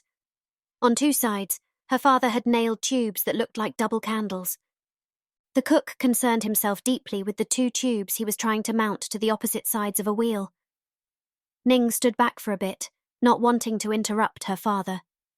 The cook ran here, there, and every which way, frantically collecting materials for yet another setup that only he understood. He grabbed a wheel there, and a tube here. Crisscrossing sticks with mounted tubes were scattered all about as if a bomb had exploded, and perhaps one had. Ning overheard him whispering to himself and even grunting. She got scared. "Father!" She stepped forward and nearly tripped over a thorny vine. The cook shot up. "Ning!" He had just now noticed her voice and person. His face showed surprise. "You should have taken the road over there." He nodded toward a wide opening opposite where Ning had entered. "Father, have you been out here all night?" "I don't know." He looked around. Yes, I guess I have been," he mumbled. Ning nodded. "Are you coming home?" The cook didn't react to her question. "Do you know why I chose this place?" he asked. Ning shook her head.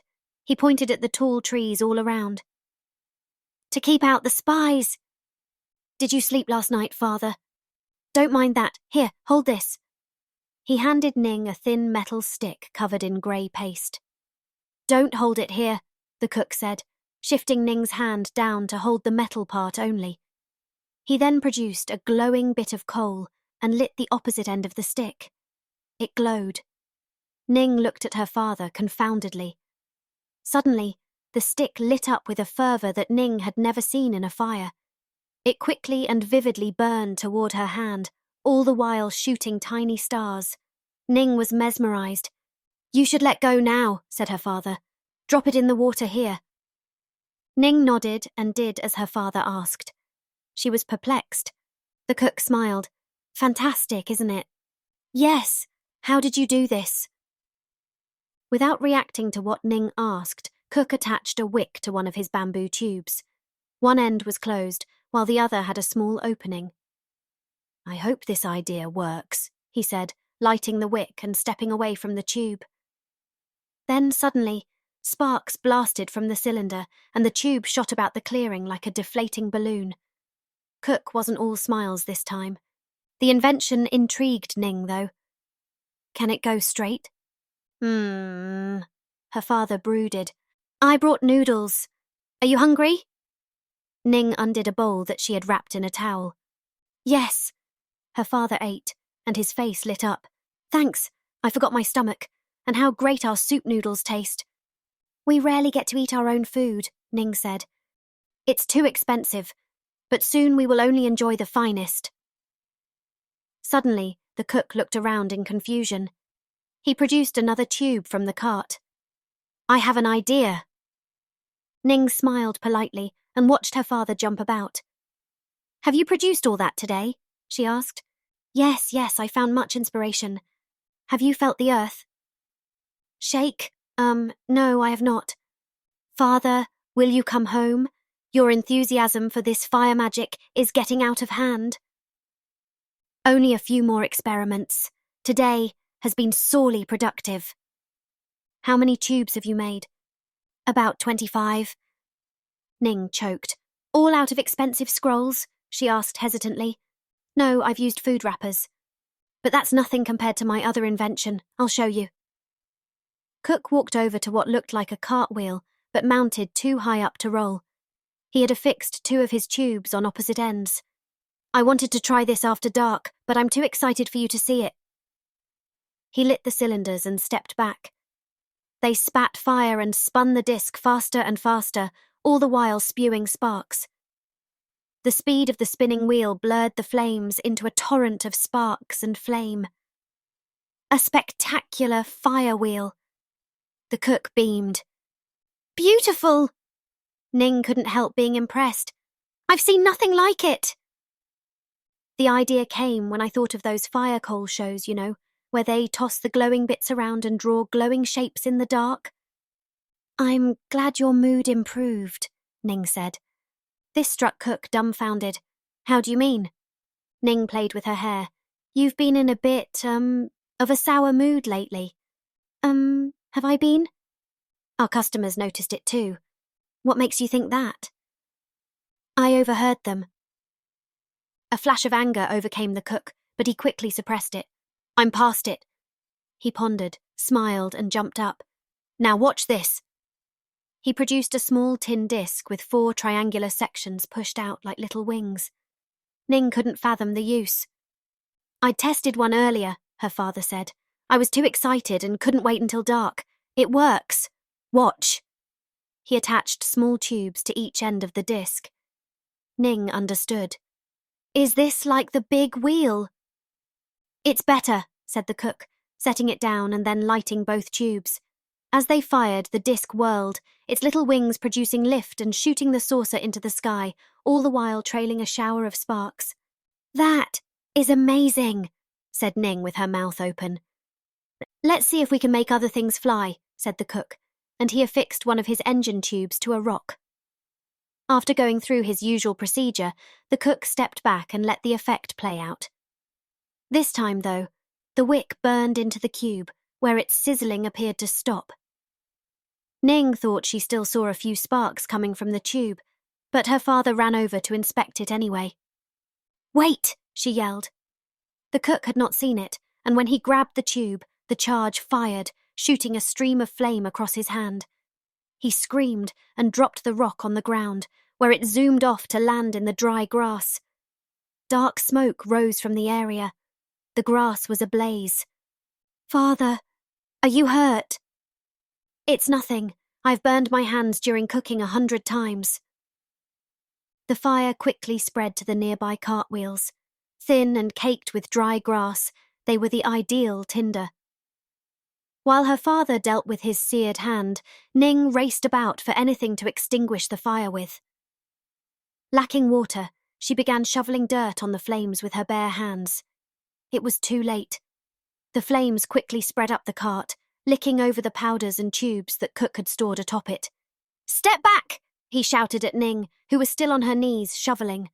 The cook lurched forward and pulled her back. Just then, the powders lit up and produced an instant bonfire that consumed all the powders at once. Now the cart's top rail has caught fire. The holders and the famous soup sign were ablaze. It didn't last long, but when the flames died, the cart lay in ruins. Ning removed the metal ladle hooks with tearful eyes. We'll rebuild it, no problem, said her father. A bit shaken himself. How can we sell soup now, father? This setback is more reason to succeed. You're betting our future on one thing. Ning didn't look pleased. Father, you've become reckless.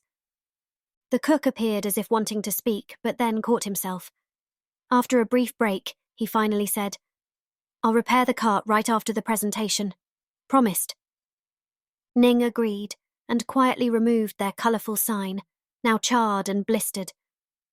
She wasn't looking much better. Dirt, smoke stains and fire holes dotted her shirt. Her hands were dirty. Look what has become of us. She looked down at herself. I'm going home. Yes, you should, said her father. I'll stay and continue. As you wish. And without looking back, Ning left. 16. A pointy, jagged hat moved about the tall shelves of the alchemist's bookstore. It advanced, it stopped, and it shifted back and forth. This cannot be a man, not at this height, thought the storekeeper. When he walked toward the thing, he noticed other customers sneaking around to glimpse the mysterious aberration of a visitor. He chased the thing around the shelves, but every time he cornered the hat, it would turn the opposite way again. Was it evading him? He lost track of it momentarily among the confusion of books and relics.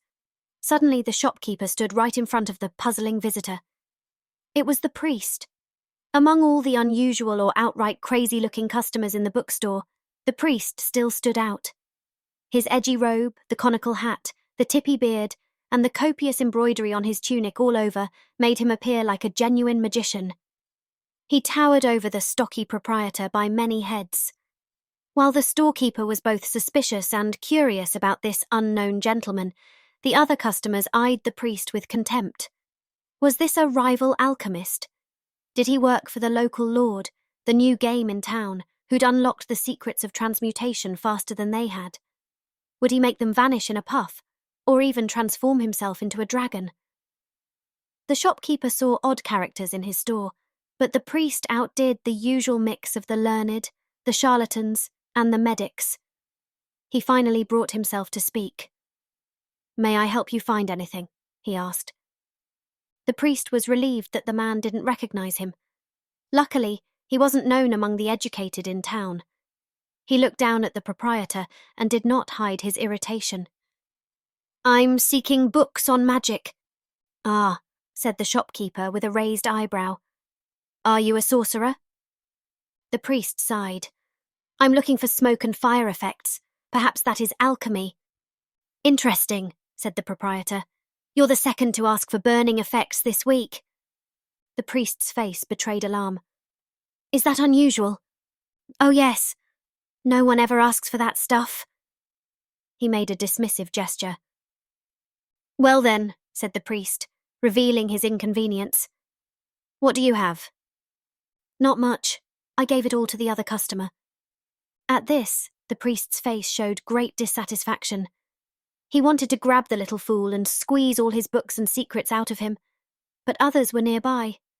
People around them were listening. This one time, the priest would have appreciated less attention.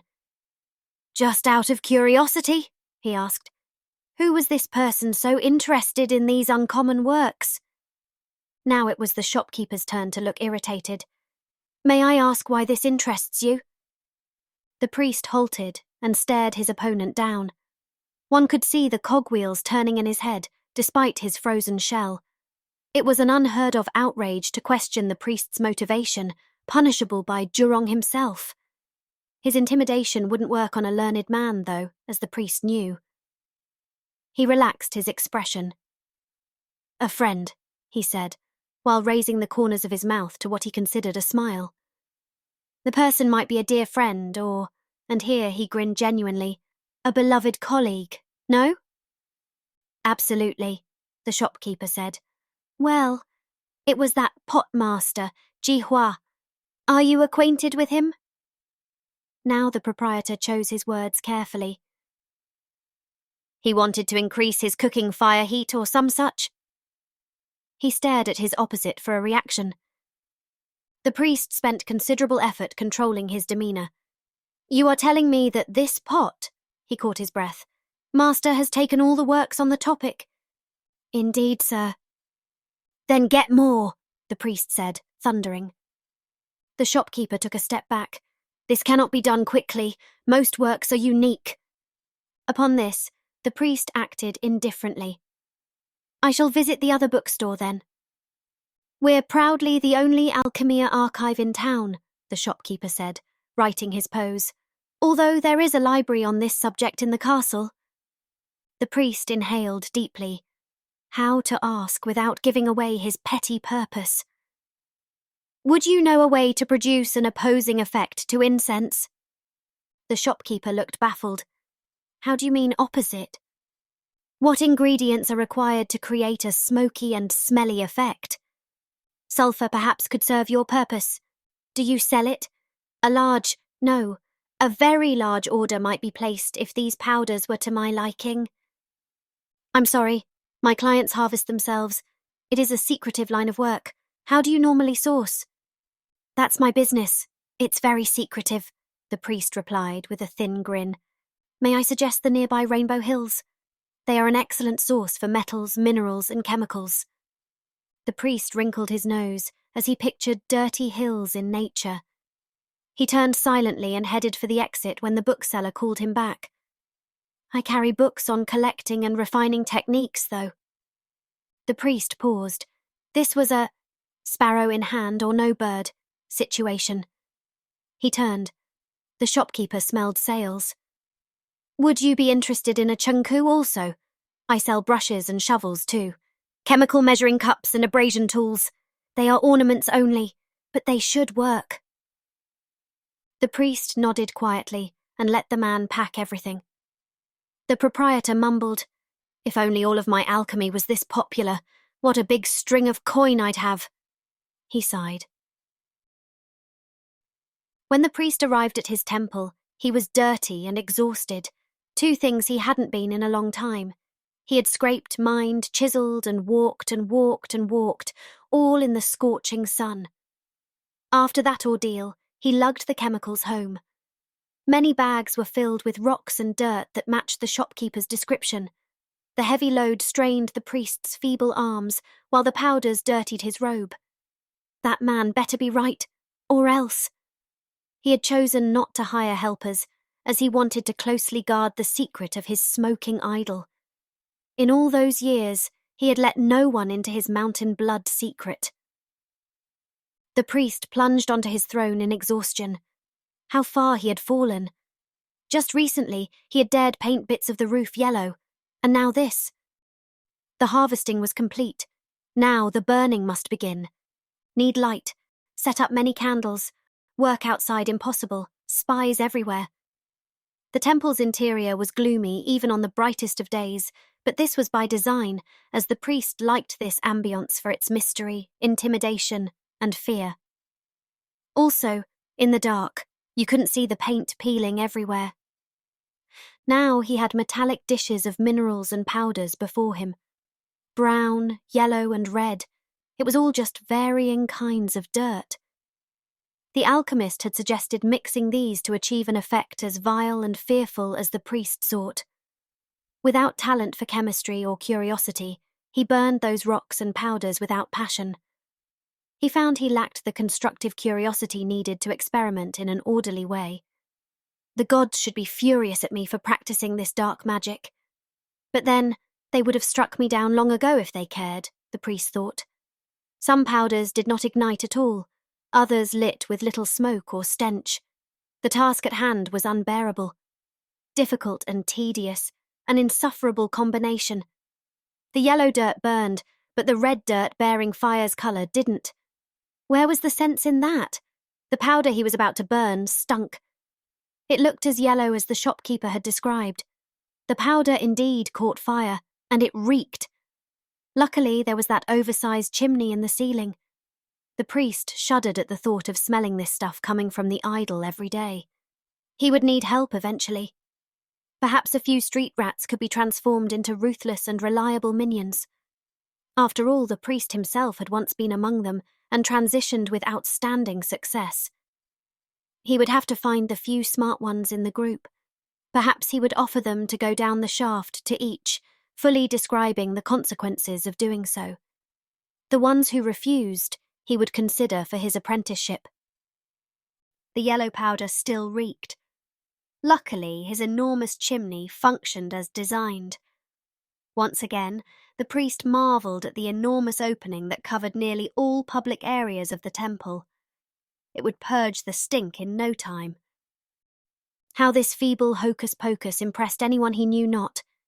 Priest had never been one of belief or thought, but one of action. He cared little about his peers, their emotions, or their actions, unless they affected him. Why waste headspace for others? The priest was never granted the luxury of thought when he suffered his ordeal as an orphan. Ruthlessness and selfishness brought him success and luxury. He had found a stinking powder. Great. Now his challenge was to scale the effect to the size of the idol. He would mix wet hay and bamboo with the powder for extra potency and volume.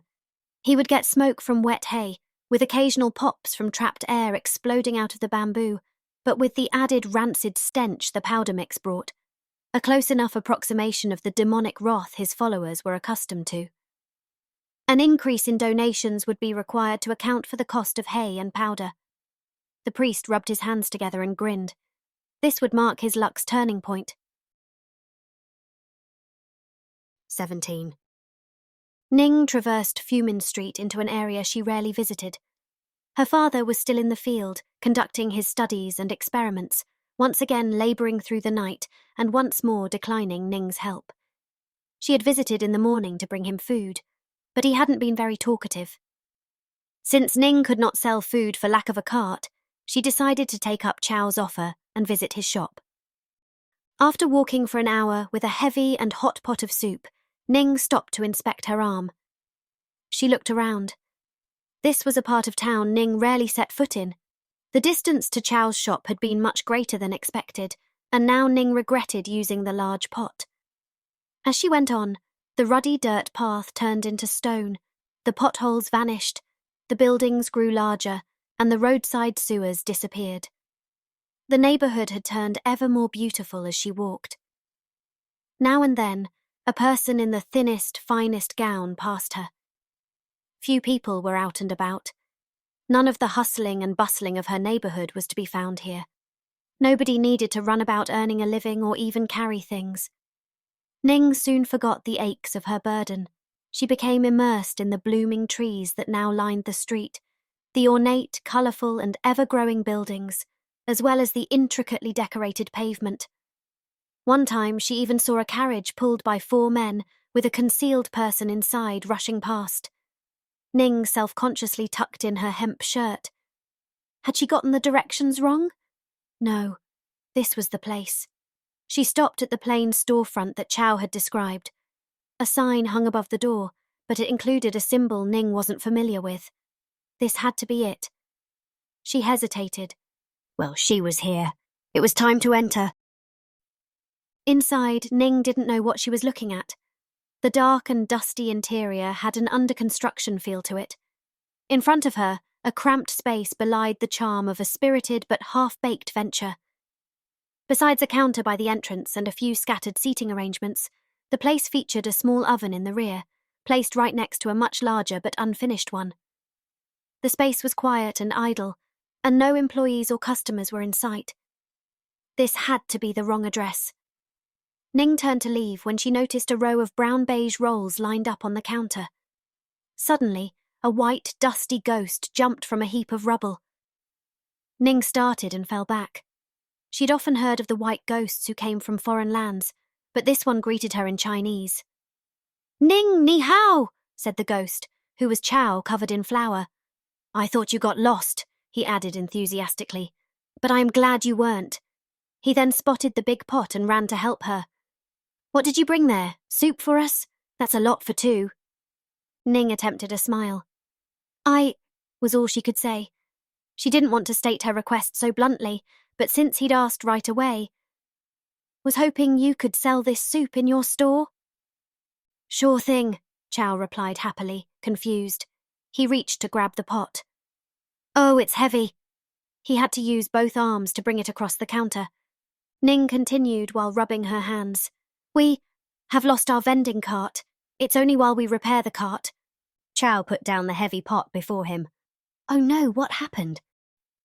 Now Ning needed her hand even more. It caught fire. Chow opened the pot's lid and smelled the soup. Fire! How? This smells great, by the way. We had an accident. Father is developing a fire show, Ning said. Fire show? Chow thought about this. It seems logical that a cook would know a thing or two about fire and perhaps diverge into the field of entertainment that way. Chow's analysis surprised Ning. Wow, yes, you're looking at this analytically. Perhaps I'm too emotional about it, but we had a string of misfortunes. Tell me all about it, Chow said, still oddly cheerful. After a second of resistance, Ning opened up and told Chow all about their mountain gift, Chiang's street-selling ambitions, and how her father wanted to step into entertainment. That sounds exciting, he said. Yes, yet we're not affluent like Chiang. It's a great strain and risk for us. We've spent little time selling food lately. Now we're in debt.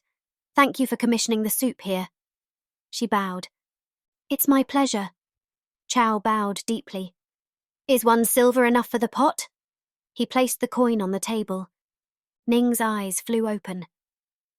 It's too much, and I cannot accept any money until the soup has sold, Ning replied, pushing the coin back to him.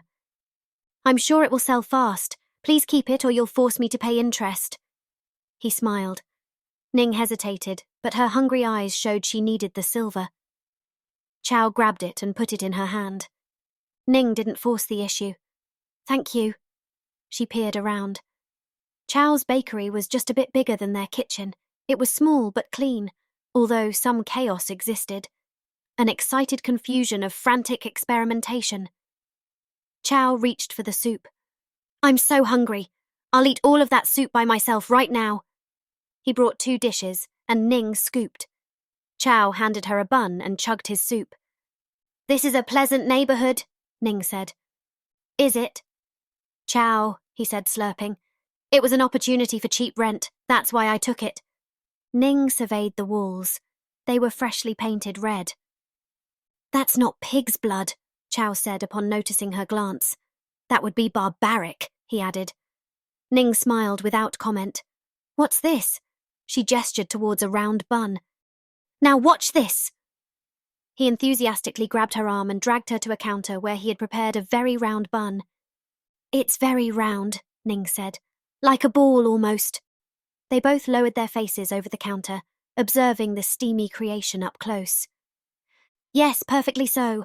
I call them steamy buns. They are filled with hot air. He poked it, and with a puff of air, the bread ball deflated into a shriveled sack. Just like that priest, Ning said with a fervour that surprised Chow. Of Zhurong? He asked. The same. Chow nodded thoughtfully, although it appeared that he thought little about the priest. Do you sometimes speak and think of different things? Ning asked when she saw his eyes glaze over. Yes, sorry. I'm just having ideas all the time, like this. I need a bigger oven. Yes. Have I paid for the bricks? Temperature higher, better. What's the best water content? Must note that.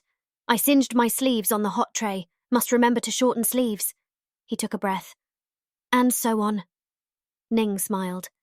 Suddenly, Chow sprang up. Allow me to demonstrate my new oven. He took her hand, dragging her to the back of the room, where multiple towers of brick stood. It's bigger and hotter than any other oven in town, he said. Ning smiled. Not quite done yet, is it? No, but almost. Soon it will stand tall and glorious. I'll bake more, better, and bigger things. That's very exciting, Ning said, but smiled without conviction. Chow sensed her unhappiness. Is something bothering you?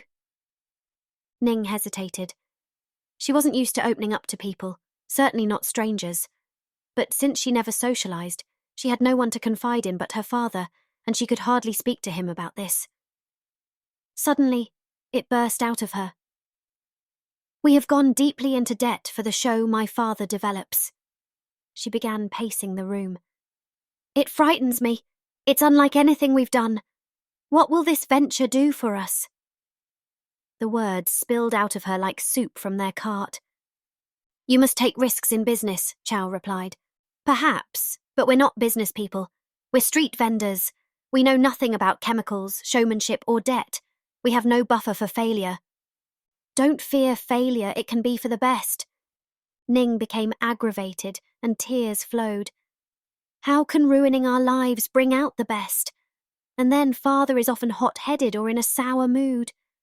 Surely that goes well with the hot and sour soup. When Ning didn't laugh, Chow added, "You're serious. I'm sorry." She smiled. "It's all right. It's good to view things from a light-hearted angle sometimes. I haven't been laughing a lot recently. With humour, the day is better. You've ruined my moment of self-pity. I'm so sorry." He bowed. Ning grinned. "Got you this time." A moment of silence set in. Chow stood up, and something shiny slipped from his pocket. Ning reached for it. "You lost something."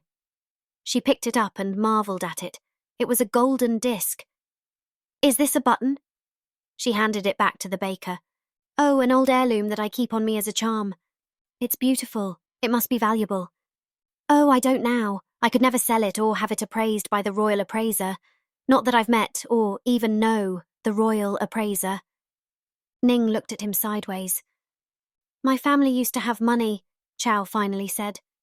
Ning nodded. "Yes, I figured that out. But almost all of it is gone. Lost. Vanished. Forever. Still enough to follow your dreams. Yes, as silly as they may be. But make no mistake, if I mess this up, I'll be utterly broke. I receive no allowance." "Where do you live?" Ning asked. "I sleep in here." Ning grinned. "I don't mind hardship." This offended Ning. "You wouldn't say that if your life was nothing but—" "That is true. I guess I wanted to say that I'm not afraid of hardship, though I live with the luxury of not starving through any effort of my own." Ning smiled. "I like your dark humour and your optimism, an odd combination." Had he been untruthful about other parts of his life? Ning thought. Maybe, but he didn't owe her any explanations. She had quietly stared for a while before realising that she had. Chow had even returned to his work. Now she felt ashamed for being introverted. "Sorry for being absent." "No problem. I enjoy your company. Will you tell me about your life?" "There isn't much to say. We cook, we sell, and we clean all day, every day. Sometimes I dream of work where I don't scald my hands constantly." She showed Chow her calloused hands. "As a tailor, for example." "Oh, you don't want to be that," Chow objected. "I come from a family of tailors, and they prick their fingers every day. Being a baker is the safest job. Here, this rolling pin." He tried to prick his finger with it. "Blunt!" Ning smiled. "Are you rolling your clothes with it too? They look remarkably good." "Ha!" exclaimed Chow, laughing. "No, but maybe I should. Teach me to roll the dough." Chow nodded, put down a blob of dough, and began rolling it from front to back and sideways. Ning tried it, perhaps a bit too eagerly, because suddenly a chopstick dropped and her hair fell apart. "Oh, I must have forgotten the second one this morning." "You're lovely with your hair open," Chow said, marvelling at it. She smiled. "Open hair is unsuitable for a cook. Or a baker."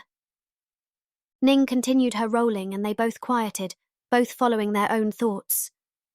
After a moment, Ning spoke out of the blue. "I cannot understand why my father is feeding it." "Is feeding what?" asked Chow. "The mountain." "He is feeding the mountain." "Yes, soup, every day, like we have too much of it." "He's hoping to please Zhurong. It appears to have worked, no?"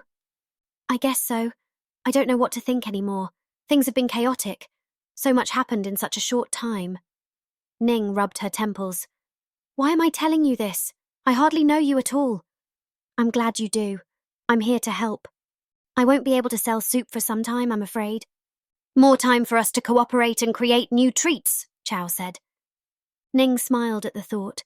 His attitude made her feel warm and happy. "That'd be nice," she smiled. Ning took a break from talking and finished eating the bun Chow had given her. She nodded approvingly. "These are much better than ours." She looked him over. "You look tired." "I rise a she before dawn to prepare the dough. I rarely stay up this late." She pondered. I have one light-hearted curiosity to share. Chow was all ears. And what is that? We have a mysterious masked customer. Masked? How do you mean? The person comes every day. We don't know if it's a man or a woman. They're changing their voice. What will they do without you? They'll have to eat Chiang's yucky soup. Or buy buns. They laughed. I'm sorry to keep you, said Ning, and she rose. Don't be, he said, gently holding her back. Let me show you my latest invention. He produced a half-moon-shaped knife with a wooden handle on each end. I cut sticks of dough into rolls with it extra fast. Ning inspected the wondrous device and instantly understood its use. Would you sell this to me? He hands it to her without hesitation. Consider it a gift. He bowed. Thank you, Ning said. Chow's hand had slipped over Ning's. Suddenly the door flew open and a customer entered. The lady eyed the two unmarried youngsters suspiciously. Is this place of business open? Chow jumped up. But yes. He leapt across the bricks to the counter, nearly taking the soup pot with him. I offer many buns and rolls. He grabbed a plate and offered samples. They are delicious, with soups for all tastes. The woman chewed and then nodded. Pack 6 of your steamed buns and 5 rolls. Chow, the baker, bowed while wrapping the foods and continued. For your information, soon we'll offer even more tasty treats by combining baked goods and soups. Ning looked surprised. The lady stared at Ning and nodded. The food stand? Yes, I recognize the girl. You're selling those soup dumplings. Chow nodded and handed the lady her wares. That's exactly why Ning's here. Culinary fusion. Have a great day. He bowed once more, and the lady left. Nice spin, said Ning, winking. That was not an excuse, I meant it. Why don't we collaborate? I'd love to, but I must speak to my father first. She smiled. 18. A shadow warrior bolted down a dark mountain to chase a black dragon. Behind them, large flames swept across a village recently set alight by this very fiend. Suddenly, the serpent halted. In its haste, it hadn't heeded the path and was now trapped at a dead end. In an instant, it turned to confront the mighty warrior and his powerful lance. The two outlines clashed, when suddenly, a loud clanging brought the action to a halt. A large, grumpy human head appeared on the dragon. The puppeteers gawked irritably, as did the judges and spectators. It was part of a show, a performance of shadow puppets, to the delight of the sizable crowd that had assembled for the town's auditions. Sorry, Ning whispered loudly, as she and her father made their way toward the stage, each dragging an impossibly large cart with too many odds and ends sticking out behind them. The two had rushed from the field after the cook had worked for 2 straight days. In his haste to invent, he had all but forgotten about the presentation. When Ning arrived, they quickly fixed up the charred cart and another half-finished one that the cook had built and dragged them to town. And now, they were here. Ning had never seen so many curiosities. There were acrobats and singers, stilts and swords. Right up front sat the committee members, judges for this year's show, and behind them had assembled a crowd of spectators, hoping to get free entertainment. What are those two doing here? One judge asked, nodding at the cook and Ning. The elder who had invited them answered, Ah, the cook. That's a wild card I discovered the other day. His fellow judge gave him the eye. Others shrugged, but their attention shifted back to the performance in front of them. The show continued, and the dragon died under roaring applause. Chiang, the shadow cabinet's owner, bowed. Then his puppeteers appeared from behind the stage. He held their hands up in triumph. Fabulous, Chiang, as every year. You're outdoing yourselves every year, one delighted judge said. How did you manage the magnificent fire? I feel that fire is an important element of entertainment, Chiang mused, adjusting his expensive head cover unnecessarily. The tamed natural forces inspire awe in audiences young and old. All agreed. Well, it was great to have everyone here tonight. We'll announce the winner tomorrow, said the head judge. People got up to leave, but the counsellor quickly whispered to him, "Ah, one moment. I hear we have one last performance." "It's getting late and dark," someone suggested, yawning. The head judge nodded. "One last and quick performance by Ji Hua and Ning Shu with their, fireworks, whatever that is, show." Now all attention was on the cook and Ning. Cook felt a lump in his throat, like the other day when he ate a beak-filled dumpling. Ning contemplated her pale father with worry. "Baba, why don't we try out next year?" He shook his head. "It's now or never. All is resting on this one moment." "You look exhausted." "I am." The cook, in fact, looked terrible, even by his standards. "At least it's getting dark," said he. "I was afraid to do the show during the day." A judge raised their voice. "Will the performers hurry?" The two cooks took a breath and dragged their bucking contraptions onto the stage. There was no time to worry about the staring faces. Chiang noticed their unease and grinned wolfishly. A bump nearly toppled Ning's cart. Only a drastic lurch from Cook saved it. "I'm already well amused," Chiang snickered at his companions. "How can it get any better?" The cook frantically reconnected the firewheel and assembled a few fire sticks that had been too big for transport. This was tedious, unentertaining work that Ning couldn't help with. She, meanwhile, wetted the ground for both safety and its reflective effect. Luckily, it had gotten so dark that the audience barely saw them now. People squinted, unable to make much of the grotesque setup. "Is this the show?" someone asked. "You will not hawk soup here today, cook," Chiang quipped.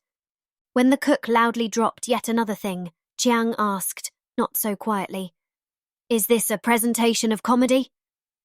"The vendor makes haste," demanded one of the committee members. The audience stared dubiously at the racks of tubes and wheels. Some shook their heads. They brought the two carts side by side, with various sticks and rods crisscrossing between them. Even Chiang had now quieted down and observed the absurd setup. Suddenly the cook and Ning froze. They had placed themselves on opposite sides of the carts. Only a dim tangle of sticks was visible from the audience. "Is it a forest of noodles?" Chiang shrugged. He sat right next to the council as if he were part of it. "Perhaps it represents the cook's mind. A loud boom interrupted him, followed by showers of sparks travelling all around an arc on stage. The team had lit both ends of the carts. The show had begun. Wavering, undulating flames of red and green began spreading out on stage, like grass blowing in the wind. A garden of coloured flames. Next, a waterfall of sparks and colour appeared, reflecting dazzlingly in the water on the ground. Dizzying arrays of wheels spun, blasting sparks and producing intricate patterns of coloured light, like the spewing, fiery eyes of a magnificent beast. "I'm getting dizzy in a good way," remarked one woman loudly. The place filled with smoke, and now a glowing luminosity filled the ether. Tiny hummingbird discs zoomed through the air, trailing sparkles everywhere. The audience followed the whirring streaks wide-eyed. Shortly after, the smoke intensified. The cook had expected this and, under its veil, produced a large volcano mock-up from within the carts.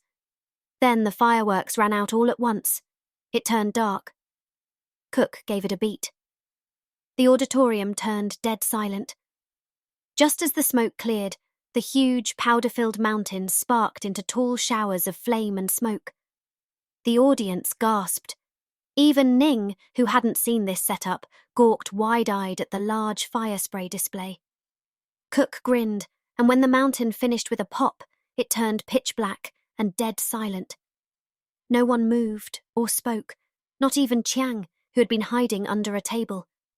As a final fortissimo, a dragon head shot out of the volcano, blowing fire and sparks. It left the crowd speechless until its final, thunderous boom caused shrieks of excitement. When the last bit of powder burned, Cook and Ning bowed, signalling the end of the show. Cook looked across the audience.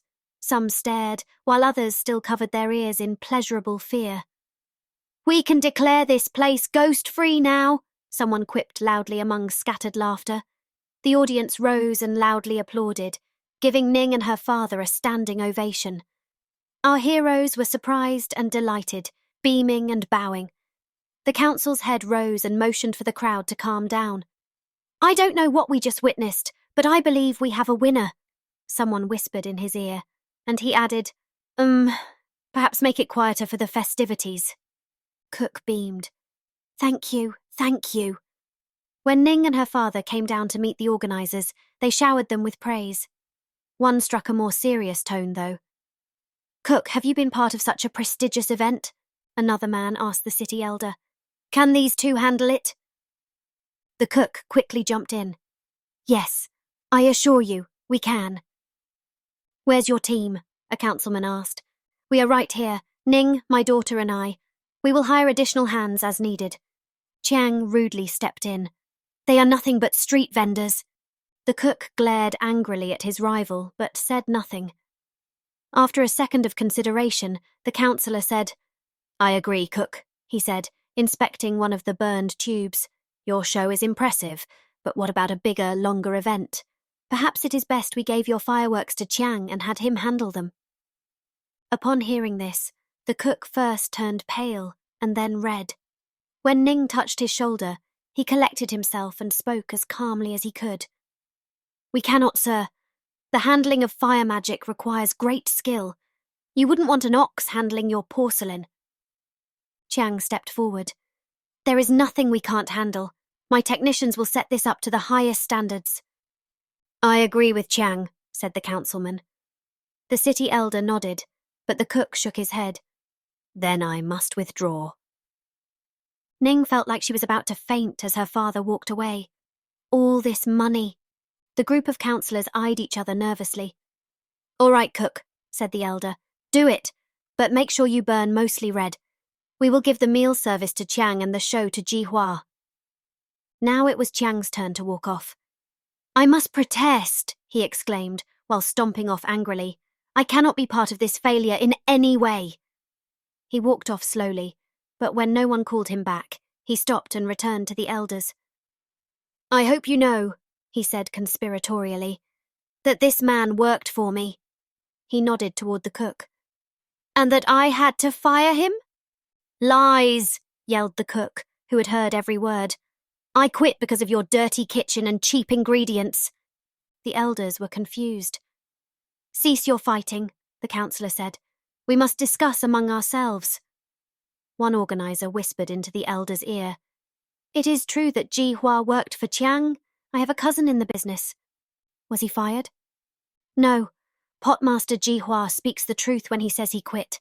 He's an excellent cook, and Chiang would not have fired him. The elder's face revealed relief. Well, there's more. The cook's attitude made him incompatible with the other cooks and Chiang. He left because of personality issues. This is all very complicated. Disappointment flashed across the elder's face. How can we give this assignment to an unreliable character? I wouldn't call Jihua unreliable, sir. He is dedicated, passionate. The elder considered this and turned to the cook. Jihua, I must admit that I am nervous about this assignment.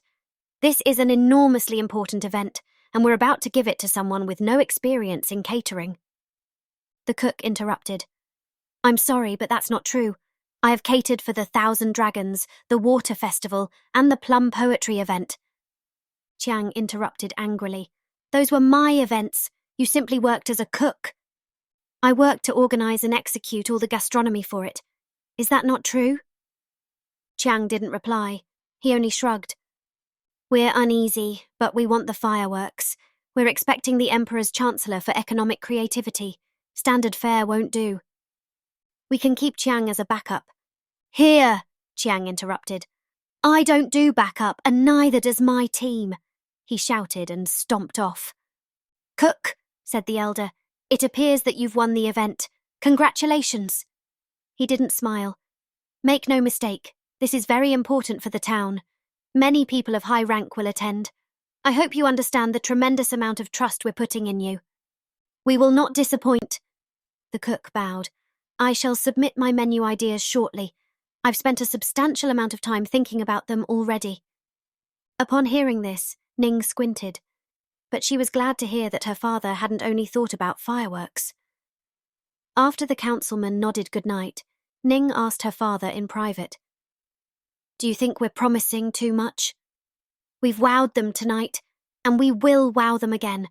I have many ideas," said the cook with conviction. He grabbed her shoulders.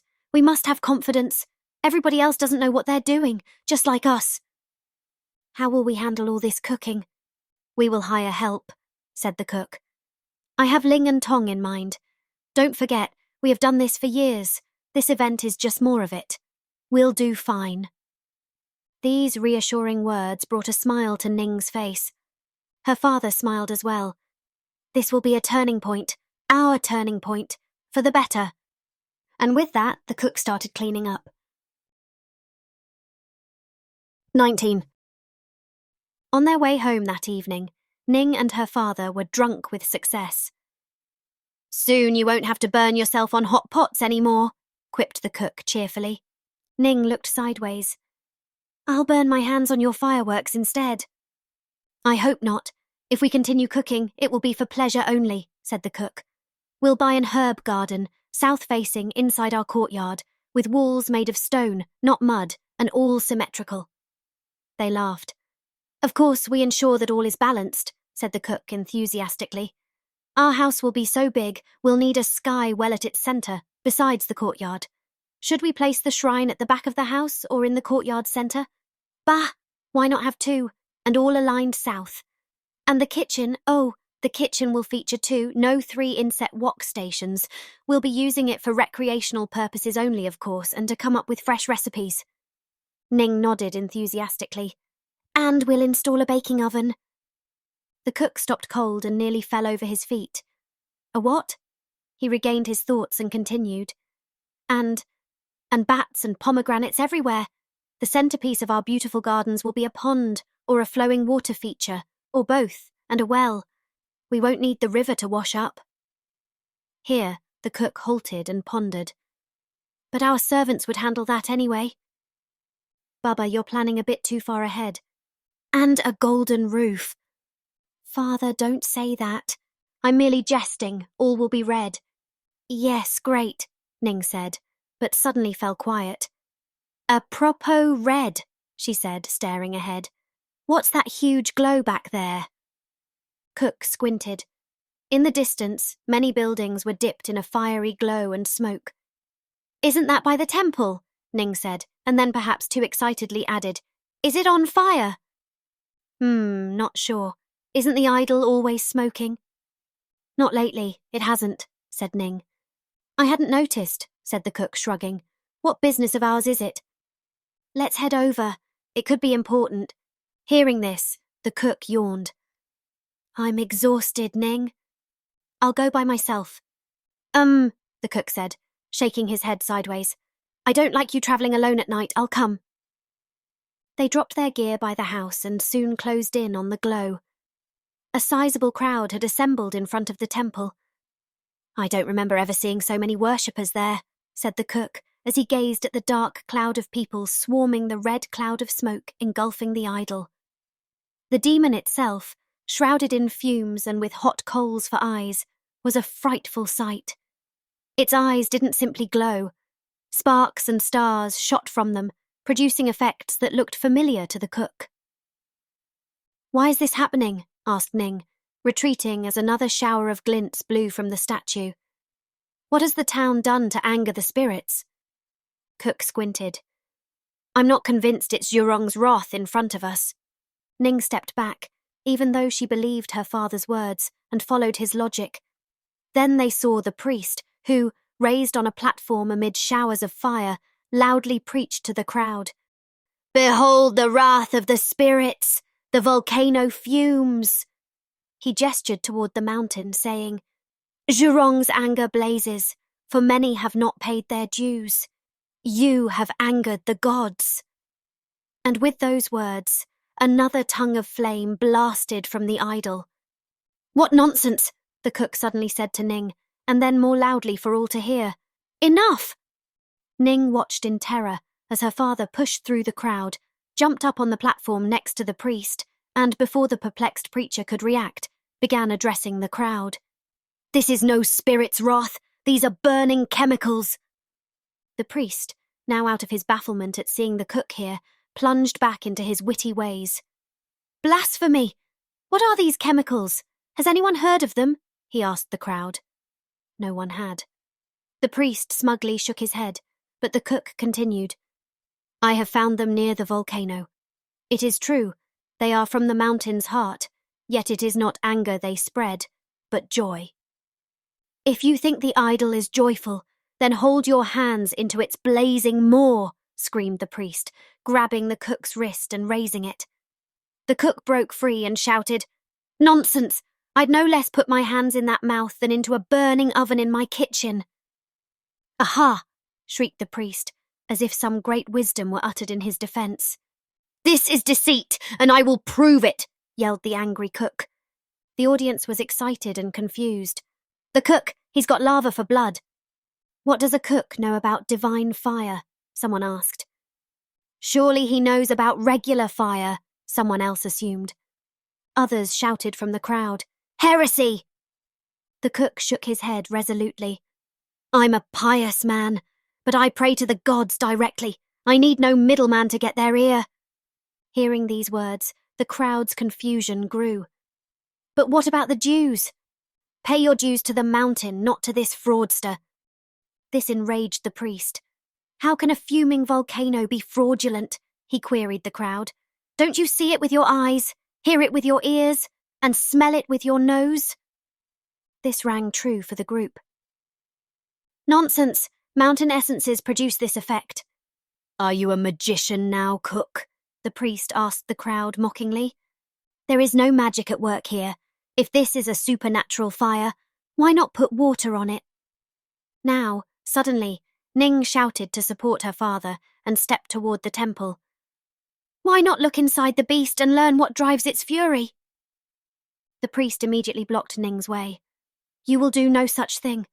Insert your hand. Get burned," he said, and whispered, "Insert your head. Find destruction." Abruptly, the ground shook. Initial confusion turned to panic. A large puff of cloud shot from the idol's mouth, causing all, including the priest, to duck, but its fire soon ceased. The statue remained as a billowing tower. "This is too much demonic rage, I'm off," said a fearful man. All agreed, and presently the villagers disappeared as the idol slowly wound down. Instead of the idol, the priest now fumed. "You better not interfere with my funding events again, cook." He poked the cook's chest with his sharp fingernail, piercing cloth and skin. A bead of blood appeared. The ground rumbled ominously, and the priest lost his balance. Yet the shaking only halted the priest temporarily. He moved close to the cook and whispered in his ear, "I know you've been dumping soup into the lava stream." This made the cook jump back. "How? You cannot—" Now the priest rose to his full towering height and said, "I have an attendance problem because of you!" The cook gasped. How did the priest learn about his secret offerings? Impossible. Was he connected to the mountain after all? A legitimate servant of the gods? Great fear struck the cook's heart. I was only appeasing the gods and spirits. The mountain was hungry? Cook's mind raced. Had the mountain's blood ceased through a fault of his? Had he been shown Mount Rensi's heart for that reason? The priest stared him down. "You fool. What did you hope to achieve?" Before the cook could answer, the priest continued. "The mountain blood flows out, not in. Your soup got washed away. You fed nothing." The cook looked embarrassed by this logical revelation. It was true, he'd been a clod, but he remembered the growling earth and turned defiant again. "I wanted to make the mountain happy in the one way I knew." The priest dragged the corners of his mouth up and spoke in a friendlier tone. "Perhaps, cook, we can find a mutually beneficial arrangement." "How do you mean?" "You use these awing, frightening even fire displays, knowledge that will eventually be mine, but I do not have the leisure to explore the subject fully. But I'm a resourceful man. I can assist with your difficulties. The cook stepped away from the priest in terror. Never! I could never comply with this sacrilegious work. The volcano would never approve. But I am the volcano. The mountain has granted you the gift for this very purpose. Every day you refuse to help me fume, Jurong, the mountain gets angrier. The priest noticed the doubt overwhelming the poor cook and grinned wolfishly. The mountain smokes. Jurong is angry, displeased with you. Ning stepped in and held her father by the shoulder. He's lying, Baba. How would he know? The cook thought. If his efforts were for nothing, why had the mountain rewarded him? No, the priest was in the wrong, lying or trying to fool him. We must rest, prepare for the show. We don't have time to fight petty fights, father. The cook nodded wholeheartedly. You're right, of course. Let's go home. The priest watched the two cooks walk away. You'll be sorry, cook, sorry indeed. Just then, the idol sputtered, and with one last rancid puff, it stopped smoking altogether. Again. 20.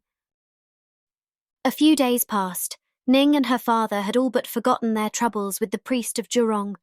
Ning had been busy hiring cooks for their prestigious assignment, while her father served double duty as chef and the creator of the night's entertainment. Cook wore his finest and only pow. Practical, yet elegant, Ning wore a hanfu robe and a brand new guan on her head. Those clothes were rented, but it didn't matter. Pride and self-esteem had returned. Today, the day of the event, both looked exhausted before the evening had even begun. They had earned more than one suspicious glance from staff for their peculiar constructions on the stage. By now, many had heard of the cook and his fire magic, but few trusted it. How was it that Achushi knew these things? Was it safe? Was it dark magic? Insulting the gods? A plot to assassinate an important guest, even? The oddly shaped machines and scaffolds the cook had erected didn't help calm people's nerves. There was a round cage with tubes sticking from it, boxes with wheels, at the top, and other shapes roughly resembling animals. Sticks of bamboo poked out everywhere. It all looked rather rickety. How could this wow an audience? Ning and her father ignored the crew's objections. They toiled side by side in the sizable kitchen by the theatre, where the festivities started in just a few hours. Great steamers of dumplings and pots of soup waited, smelling delicious. Chicken and pork sizzled and fried in pots and woks all around. Countless helpers squirmed between their stations. With an event this big, many dishes needed early preparation to be garnished and reheated at dinner time. 5 cooks and innumerable assistants shouted, commanded, and requested things from each other. Banging and clanging, organised chaos, a potpourri of scents and smells. Many ingredients were cut, trimmed, blended, chopped, tenderized, and shaped. Their kitchen didn't lack resources, yet the cook insisted on having his hands everywhere. Dishes and recipes for soup were all over, but so were cardboard tubes, bamboo hollows, and smelly powders, getting the cook strange looks from his crew. Ning watched her father jump between stations, mumbling and cursing quietly to himself. She sampled a batch of soup. As the spoon met her lips, she looked sullen. This tastes sooty. Ning spat out the soup and wiped her tongue. Chung! She called the cook responsible for the soup. What is this acrid flavour? I don't know.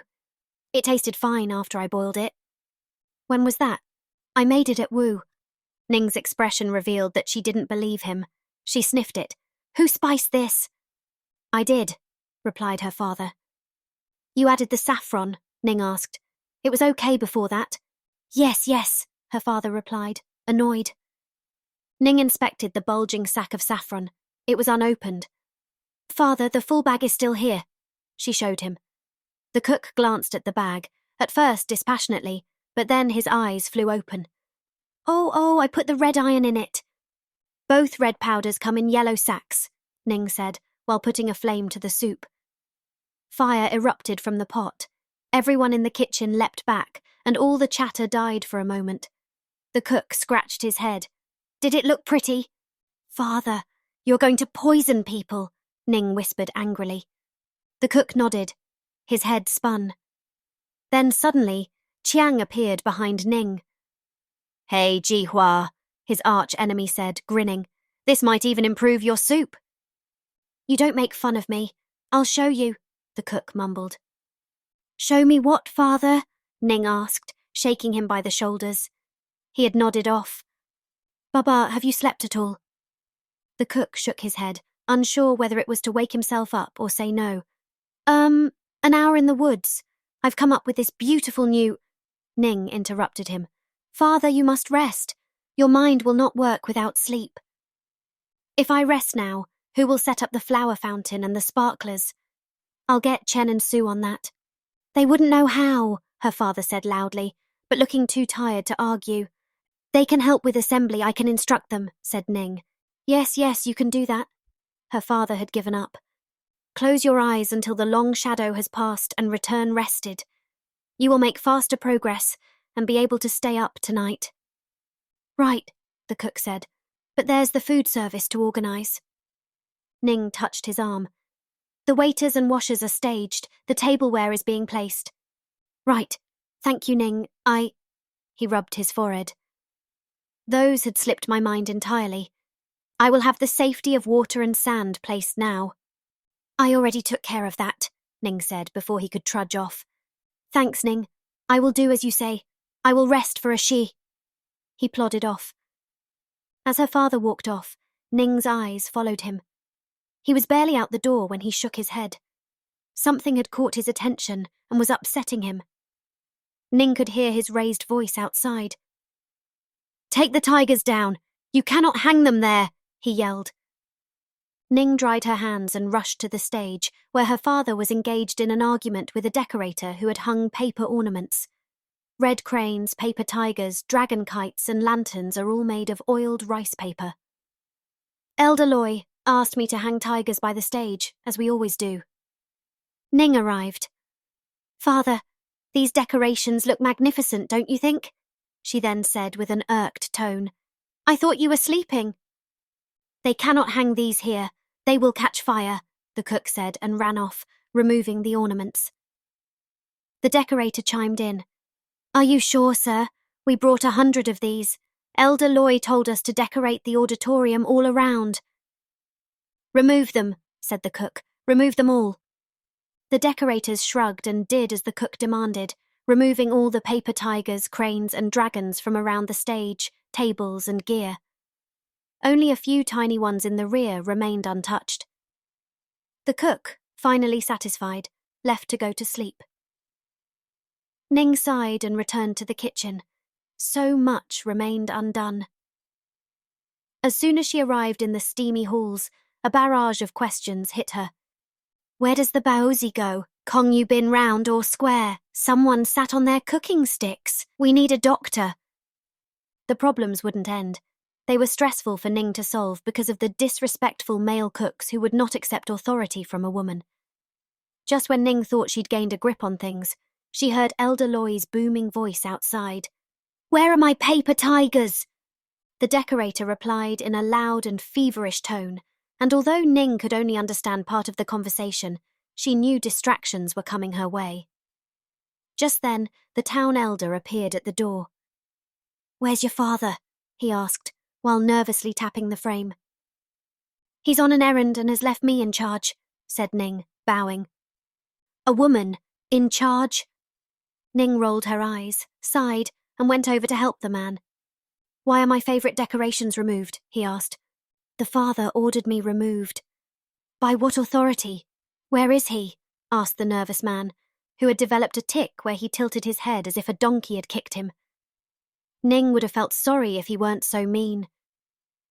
We've had these marvellous decorations every year for a decade, he declared. Yes, they are exquisite.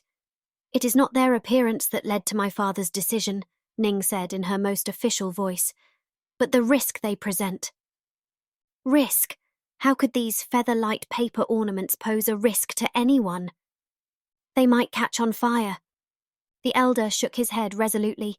We've used these as lanterns for decades. They're going back up. Ning missed their simple days as street vendors already. She hated herself for being unhappy when they had received such a prestigious assignment. She put her best face forward and walked back to the kitchen. Yes. No. No. Yes. No.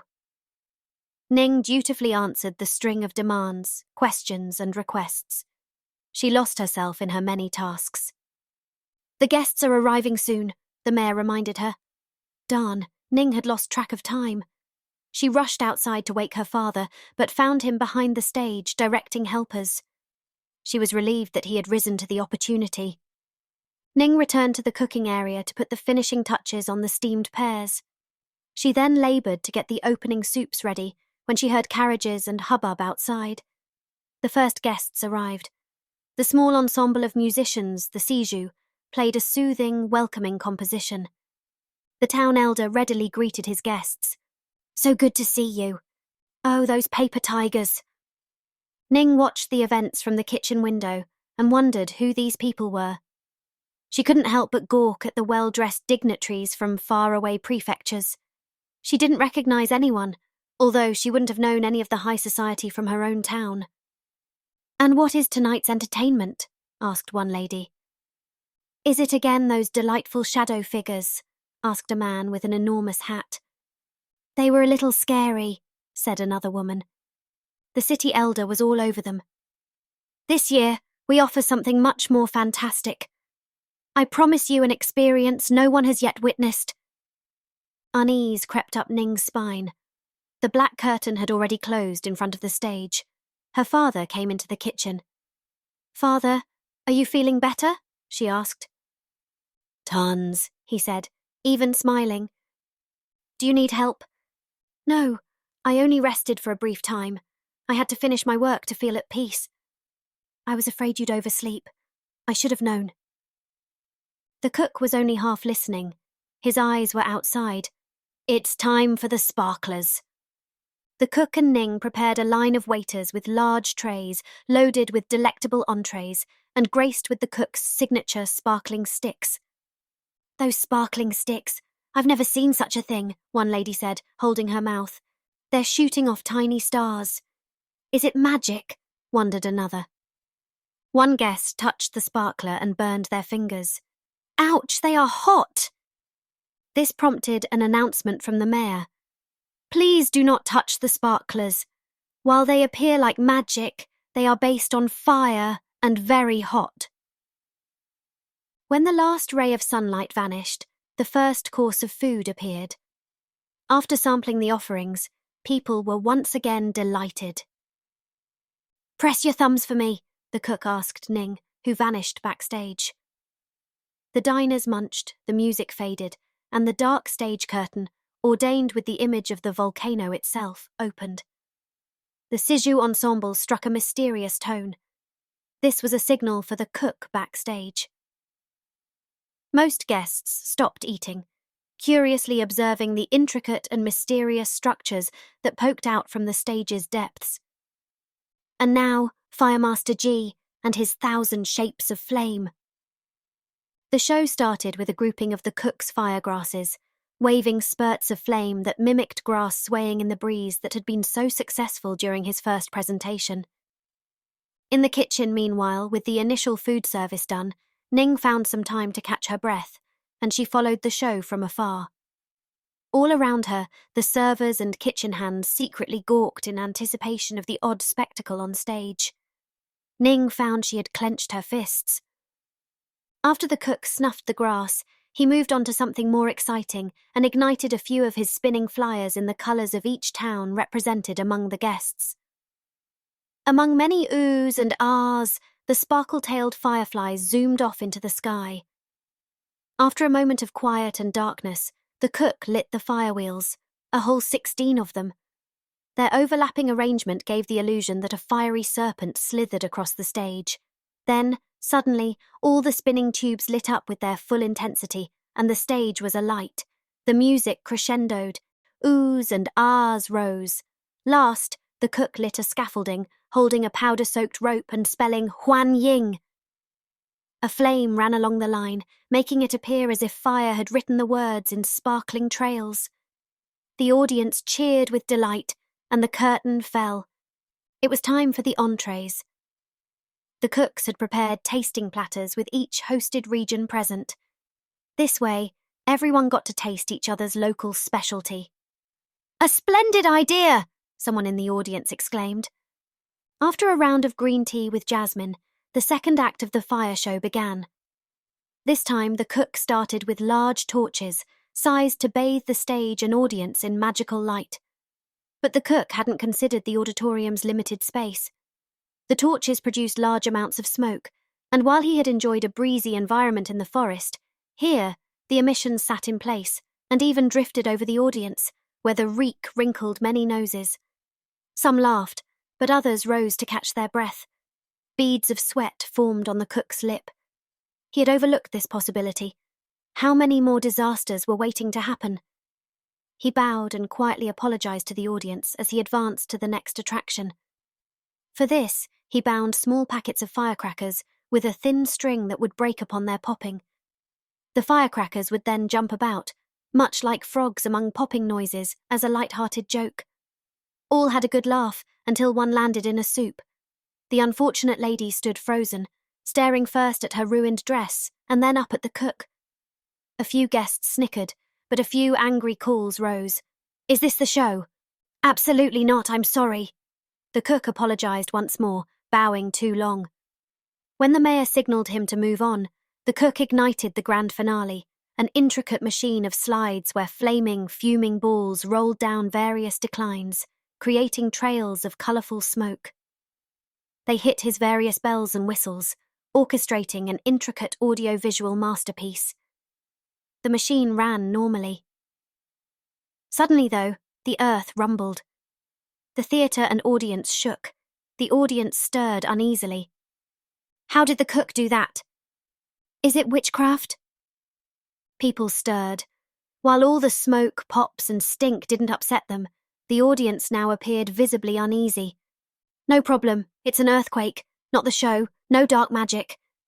The mayor said that some of the fiery balls had jumped off their rails. The cook chased after them. One had lit a paper tiger, the other a curtain. They spun around the people's legs. A panic ensued, and people jumped onto their chairs. No one giggled or laughed anymore, and many headed for the exit. I'm sorry." The cook ran from guest to guest and apologized. "I didn't realize the guests were the ones to be cooked," complained a lady with a singed dress. The mayor rode with his arms.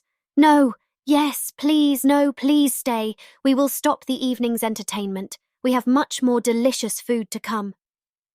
Ning ran up to her father. She was pale as a sheet. There were small flames everywhere, but the crowd now fled as if the place were on fire. The rumbling earth didn't help. The cook fell to his knees. "Oh, great mountain! What have I done?" 21.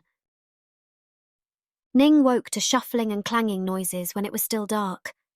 A shadowy figure moved about in their home. She startled and shot up. It was her father cleaning out his powders and tools, tossing them carelessly into boxes.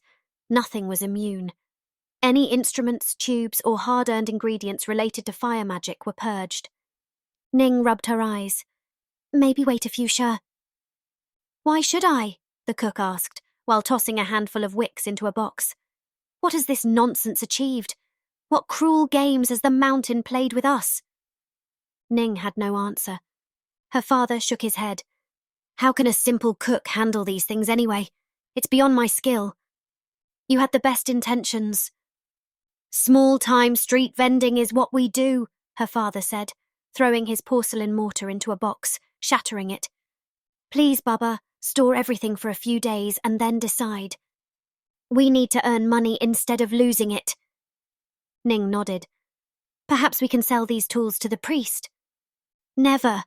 I'd rather work until I drop before engaging with that vile fraud of a person." "Yes, Baba," Ning said, realizing that their roles of reason had been reversed in just a few days. The cook slammed a bundle of cardboard tubes into a container and then kicked it under the table. Ning kept quiet for a minute, but then asked, "Will you use mountain blood for our cooking?" Her father stopped. "I won't. Even if I wanted to, it's gone." He pondered and shook his head. "I want nothing to do with these fireworks ever again. There's not much magic in it anyway. Let's repair our cart." "Yes, Baba." Ning left quietly. She was done arguing the topic, and so was her father. Get back to normal and earn a living, the cook thought, brooding alone in the kitchen. The sun rose. He saw the smoking mountain appear against the sky. The fireworks had only brought them debt, ridicule, and embarrassment. What had he done to offend the spirits? Perhaps it wasn't the mountain punishing him at all, but simply bad luck. Cook longed for simplicity without unending problems. But what about the priest? Would that man let them off? Perhaps if he simply served the man his free soup, that evil man would lose interest in them. Surely a priest of Jurong had more important things to do, like repairing his magical idol. What a fraud. He heard laboured noises outside, followed by the creaking wheels of the food cart. Ning toiled to move the cart by herself. She deserved better than this. He rushed outside to help. He found Ning contemplating the charred wreck. "Fixing it will take time." The cook nodded. "Yes, but it's doable," he said, peeling off charred bits of wood. "I'll go get the materials now and work until it's done. Tomorrow we're back to selling soup." And without further talk, he walked off. "I could sell a pot over at Chow's today," Ning said after him. "You know, in case the cart's not ready." Her father nodded and answered without turning. "At where? Yes, sure." "Great, father. I'll run to the market and get ingredients." And with that, Ning walked off as well, both in their own directions.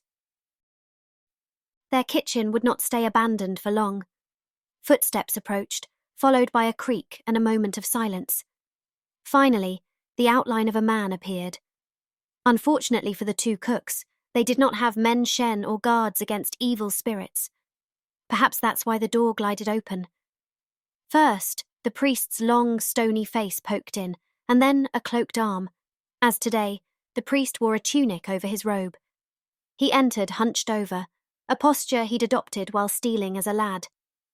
When the priest confirmed no one was present, he righted himself, trying to preserve his grace. Why observe secrecy in a part of town filled with thieves? The priest thought. Perhaps he'd even meet a dozen other burglars in here. He chuckled, but he found no other intruders, nor, to the priest's disappointment, did he find fire powders or tools related to the production of such. He had pictured the cook's kitchen as an alchemist's laboratory of sorts. The priest didn't want to spend unnecessary time in the cook's home, knowing well that a successful thief spends very little time at the crime scene.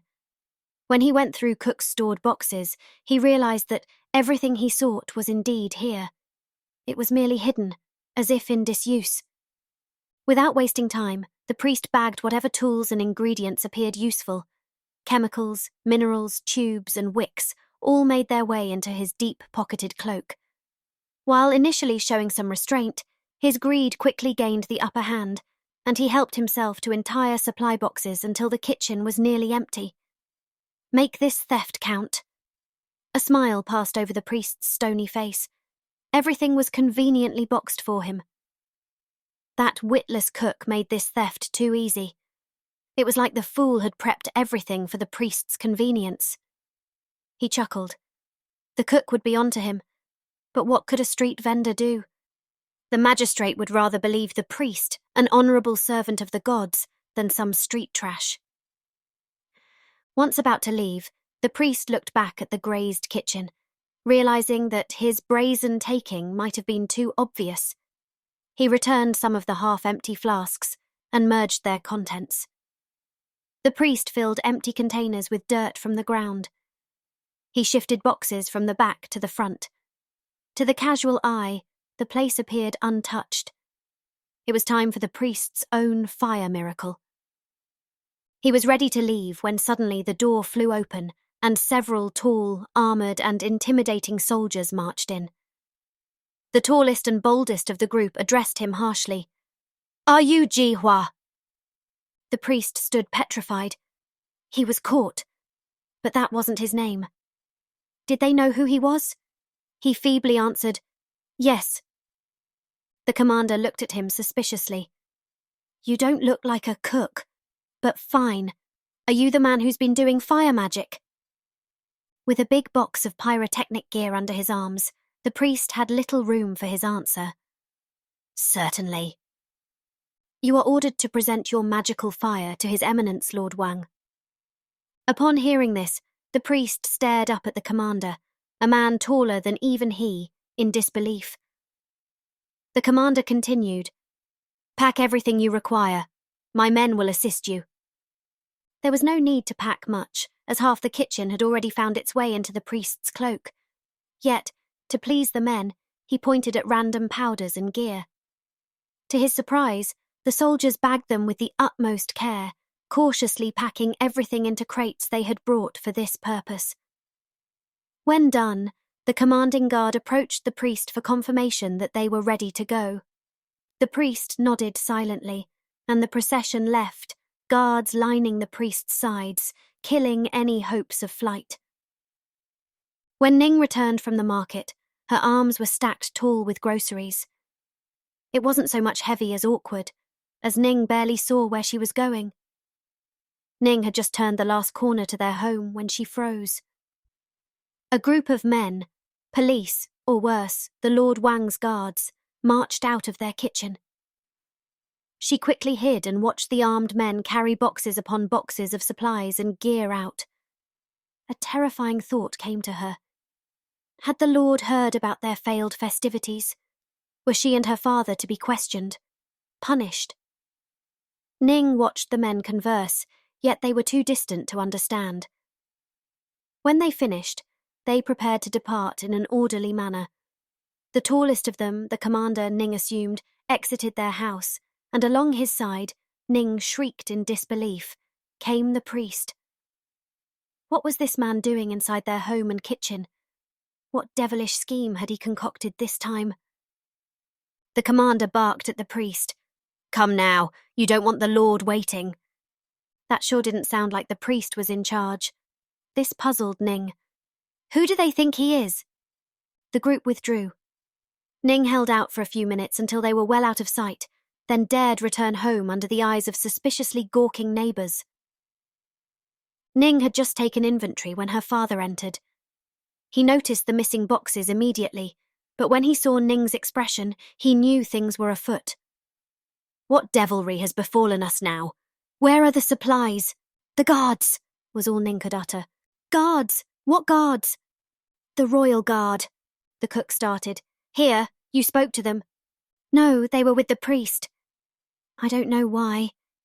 Cook looked anxious. "Did they ask the neighbours about us?" "I don't think so, but I came late." They inspected their kitchen. Everything appeared neat, except for the few boxes of fireworks that were missing. "At least they only took the fireworks," said the cook, as he inspected a single tube in a big empty box. "Do you think it was the fireworks they were after?" "Isn't that obvious?" "Your wish was granted. Most fire powders are gone," she said, as she sorted through more boxes and found the fingerprinted notes her father had made at the Rainbow Hills. "At least your notes are still here?" "I wonder why they took them," the cook said pensively. "Is it not obvious?" Ning said with an unusual expression of hatred. "The priest brought them to steal our supplies in the name of Jurong." Her father nodded. "I'm sure we'll see many more fuming idols appearing across town now. What should we do?" Upon hearing this question, the cook appeared alarmed. "Nothing. I'm not about to wade into the Lord's business." "You wanted to purge them. It looks like you got your way." "Yes," replied the cook pensively. "I did. It's incredible that things worked out this way." Suddenly, his eyes filled with tears. "I only had good intentions. I know you did. What do you want to do?" Her father pulled himself together quickly.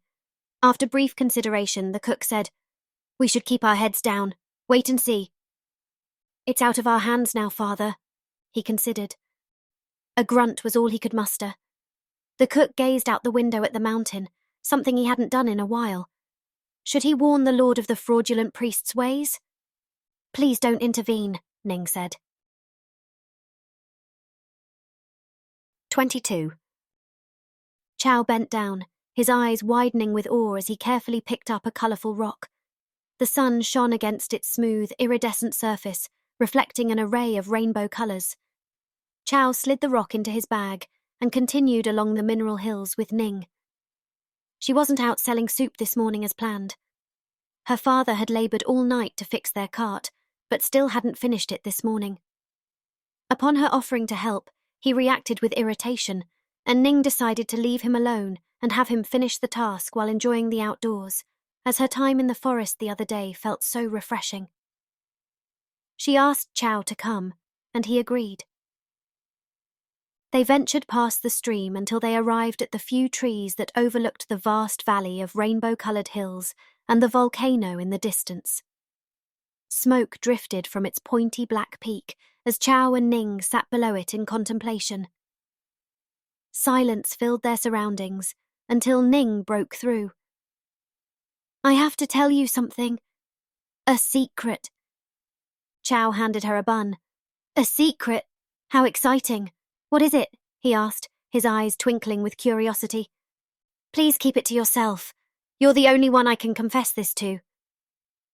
Ning spoke anxiously, fidgeting with her bun. "I promise." Chow bowed, locking eyes with her. Ning took a bite and then continued. "Lord Wang's soldiers were in our home." Chow choked in surprise. He coughed and gasped for air before asking, "The Royal Guard, what could they want from you?"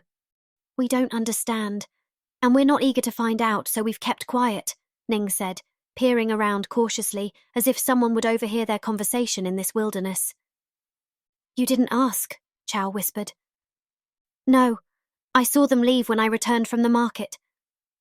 Ning spoke despondently, shifting her gaze to the ground.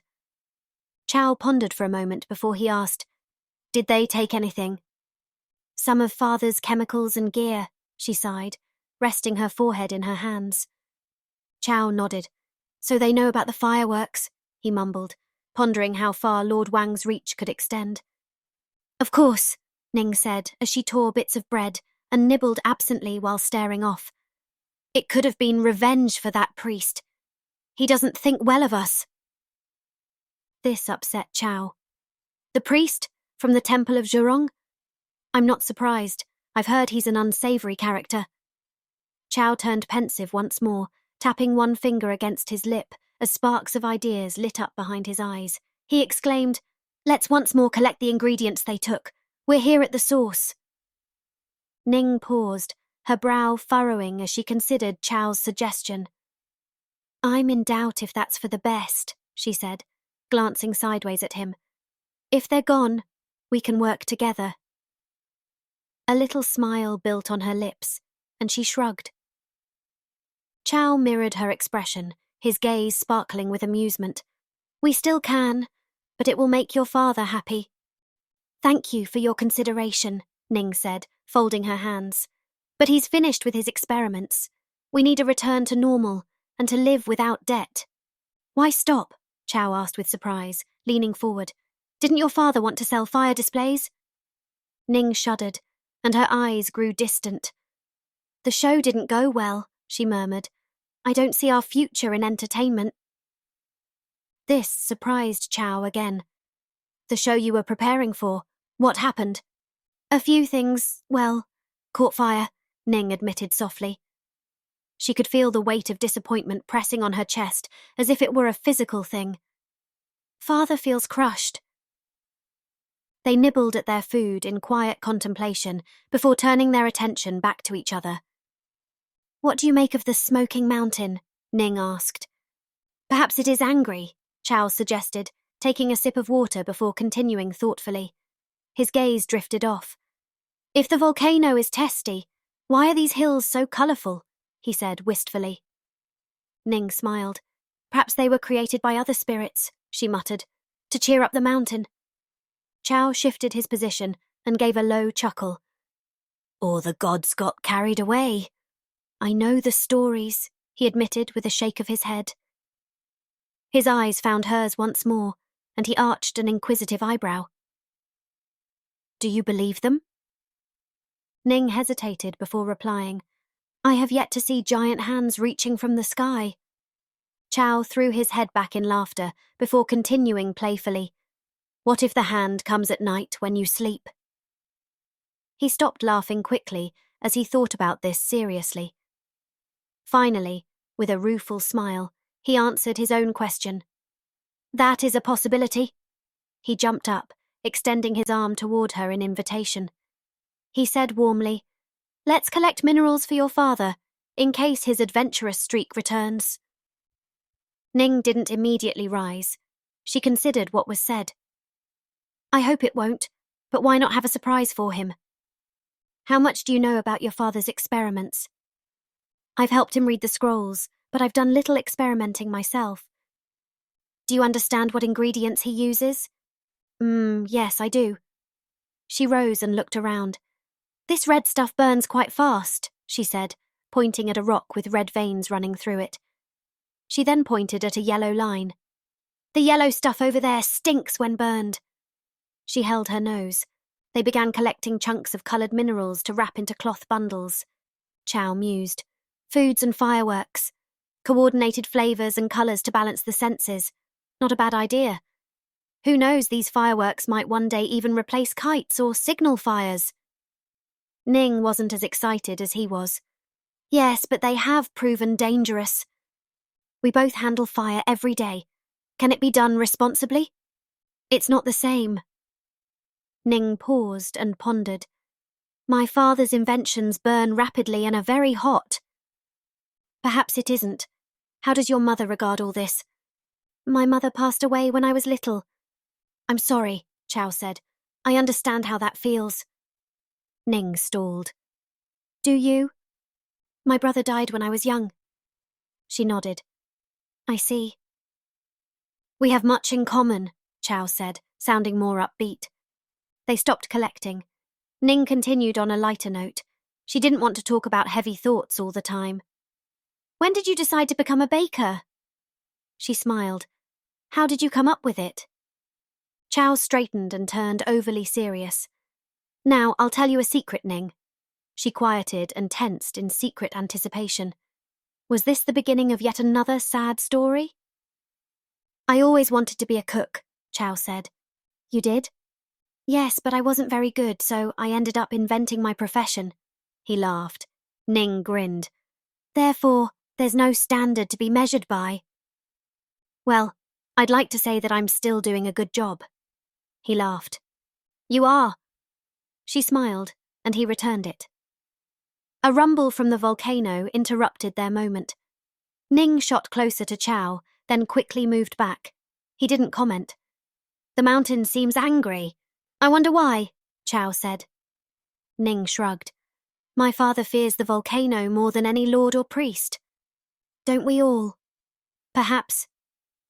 They contemplated the mountain quietly before Ning continued. So, Chow, Ning said, looking back at him. One day you simply decided to fulfill your dreams. What's better than following your dreams? There are responsibilities and costs involved. We spent much on my father's dreams. Chow replied with a question. If you don't follow your dreams, what's the point of living? Be happy. Bring happiness to others. But what about risk? We should follow opportunities. He stopped and picked up another promising rock sample. What do you want to do, Ning? I just want to be happy. I enjoy cooking with my father, but you're uncertain about the future. He won't be around forever. Yes, said Ning, looking up and ahead. We're near our cleaning site. Chow nodded. This is where father snuck off on his mysterious business. Mysterious? How so? I shouldn't tell you, it's embarrassing. You don't have to. I will anyway. It's good to get this off my chest. And besides, he's done with it. She looked straight at Chow. He fed the mountain soup and dumplings. He what? How do you even do that? He scooped soup into a hole where mountain blood flowed, but it gets worse. Impossible, Chow said, grinning. Yes, I forgot how crazy all this sounds. I got used to it. He also scooped mountain blood out of the hole. Chow looked baffled. Mountain blood? For the fireworks? No, to cook with. It's very hot. Chow considered this. That is extraordinarily dangerous, efficient, and adventurous. I'm liking your father more by the minute. It's also reckless and stupid. Let's go find the hole. No, But Chow had already run off. When Ning finally caught up with him, she found him standing near a rockfall of large, round boulders. Do you smell this? He asked, looking around.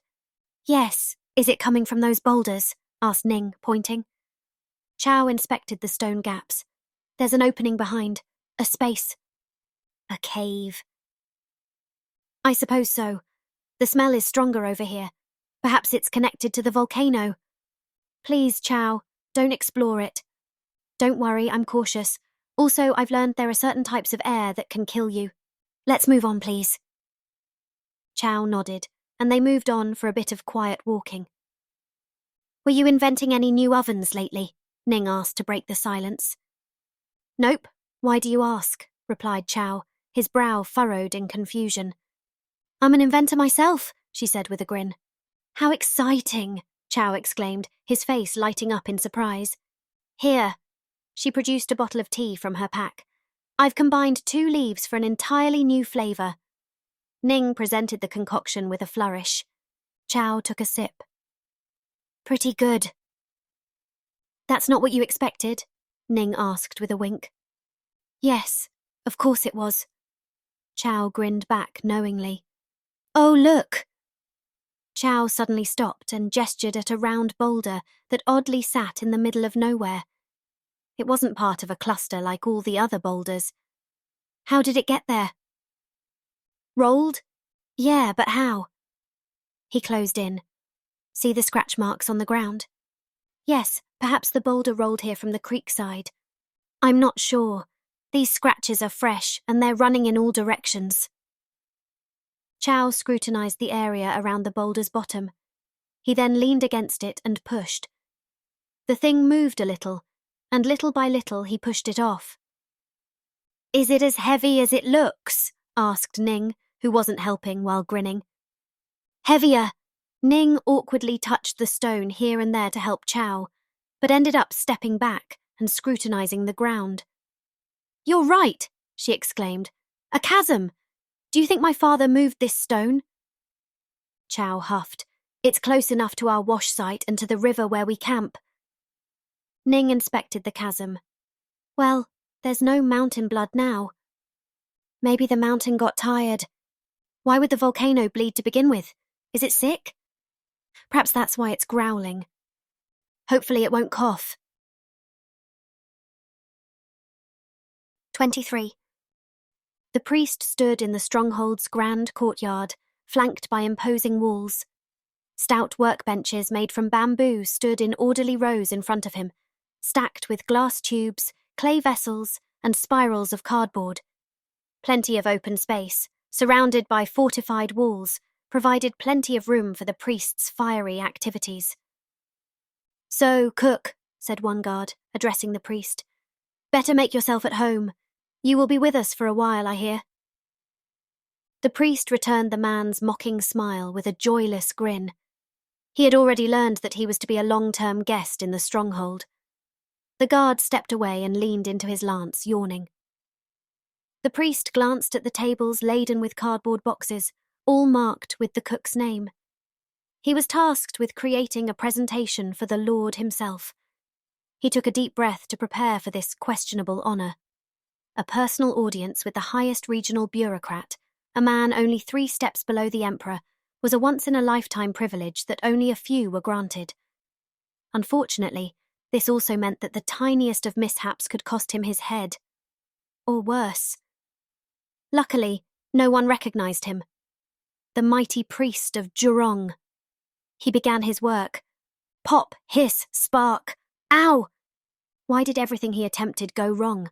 The priest grumbled, and his guards chuckled. What nonsense this is! The priest hissed through his teeth. Then his pointy beard caught fire. No, not the meticulously groomed beard of Jurong. He jumped in circles. "Hey, cook!" The guards couldn't hold their tongues.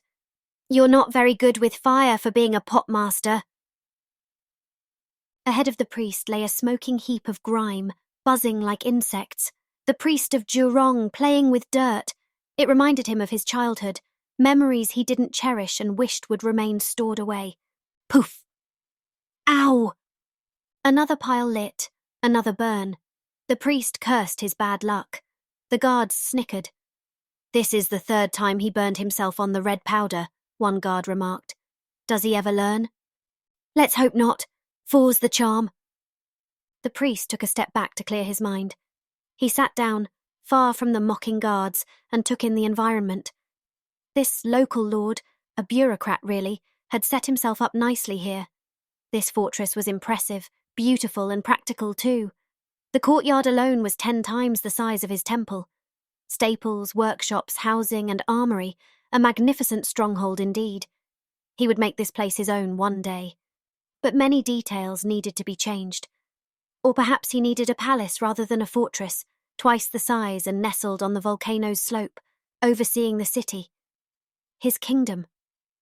Once he converted all the peasants to his cause, he'd have an unbeatable army. His first order, fire those incompetent guards. That he was forced to bow to a mere bureaucrat bothered the priest beyond measure. Let that be an incentive. Soon, all these minions will kiss the dust I tread on, he thought, staring at the dim-witted guards with a snicker. He returned to his experimental setup under the wary eyes of the guards. The faux cook leaped from table to table, preparing devices with pretend skill. He arranged and rearranged the ingredients and apparatuses, smelling some and rubbing others, before yet another experiment ended with a loud noise. Suddenly, an aggravated man wearing a leather apron came running. "Stop this noise at once!" he yelled from afar. "You're upsetting the horses!"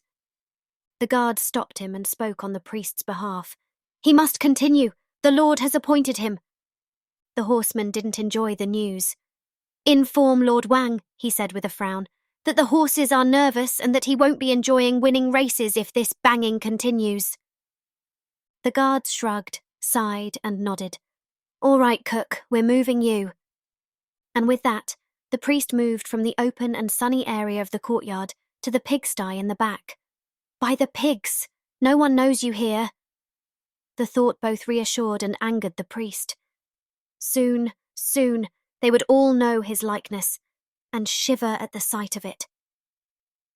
Using the theatrics and showmanship he had gained over many years of scamming peasants, the priest would put on a mighty show for his captors. He filled a sizable bucket with the powder he knew would create a powerful reaction, just to scare these fools and their animals witless. Yet, when the bucket exploded, leaving a sizable hole in the ground, the soldiers showed not fear, but fascination. "Imagine that fire bucket near a wall," said one. "You could blow right through it." Hearing that, the priest's heart skipped a beat, but he kept his exterior aloof. "Shh," said the other guard. "Don't give him ideas." For the coming hours, though, successes were few. Often only puffs and smoke emerged, or nothing happened at all. Drawing unwanted attention, the priest pretended that these were exactly the effects he wanted. The afternoon passed, and minute by minute, the priest became more nervous.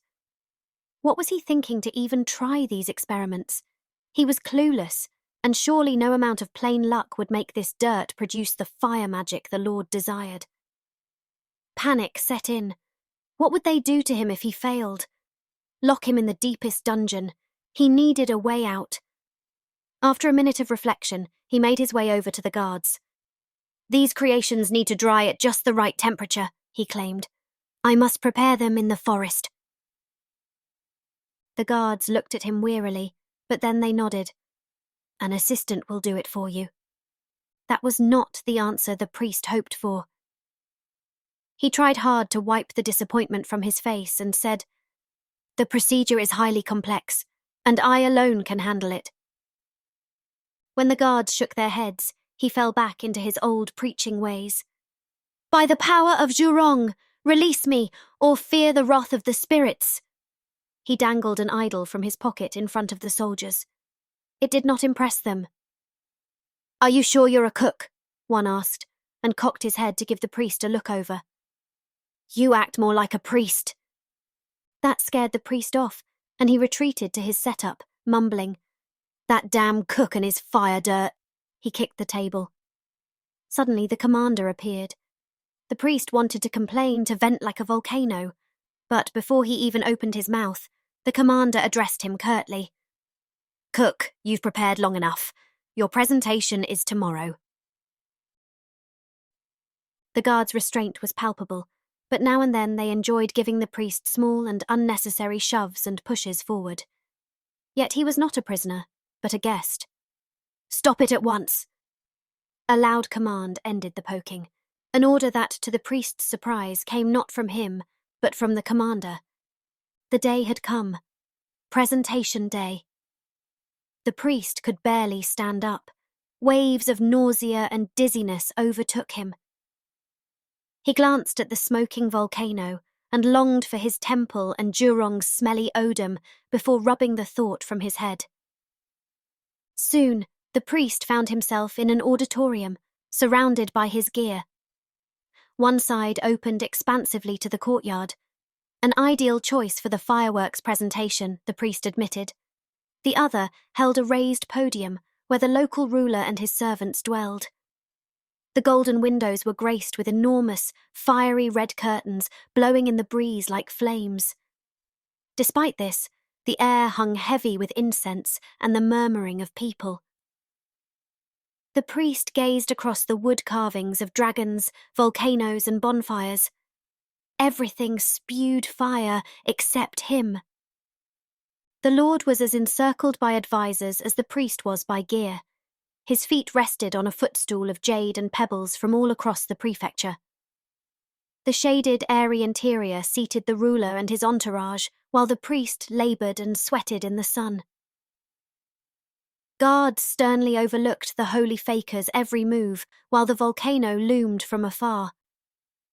Whatever came of this presentation wouldn't be good, the priest knew. But then no one had asked for specifics. Perhaps they would look at his lame presentation and simply kick him out, and back home he went. When he finally readied to light his first setup, a stupendous tremor nearly made him drop his candle into a batch of black powder. His heart pounded with fear, an emotion he had not felt in forever. This is how the peasants must feel when worshipping Jurong, he thought. It made him warm and fuzzy to think of their fear. His audience waited in silence until Lord Wang spoke. "This potmaster dresses as a priest," he asked one of his advisors. "Perhaps it is a costume." Lord Wang nodded. An advisor gestured for the priest to continue. The priest held the candle to the wick and stepped back from the lit fuse theatrically. After a few tense seconds, the device finally fired, but rather than an impressive bang, it only produced a feeble pop, like someone had carelessly tossed a shoe. It let out a cloud of smoke and foul air. The Lord Administrator looked at his advisors questioningly. "Perhaps an amusing introduction, Your Eminence," one advisor surmised. The priest was quick to bow apologetically, and then light other contraptions. They popped and banged at random, leaving the audience perplexed. Lord Wang inhaled laboriously. "Is this part of the demonstration?" he asked. This time, the commander replied, "The town folks and many witnesses assured me that this person can indeed produce fire magic." He said this reassuringly and with as much conviction as he could muster. He regretted not spending more time with the priest. "Cook," he yelled, "skip the minor stuff and get to the big show." The priest nodded eagerly and started a mechanism resembling Cook's fire wheel. It started out fine, spinning and spewing, but it then spun too fast, and because of its shoddy construction, it rolled off, spewing sparks and fire everywhere. It came to a rest in a furious blast, setting the royal curtains alight.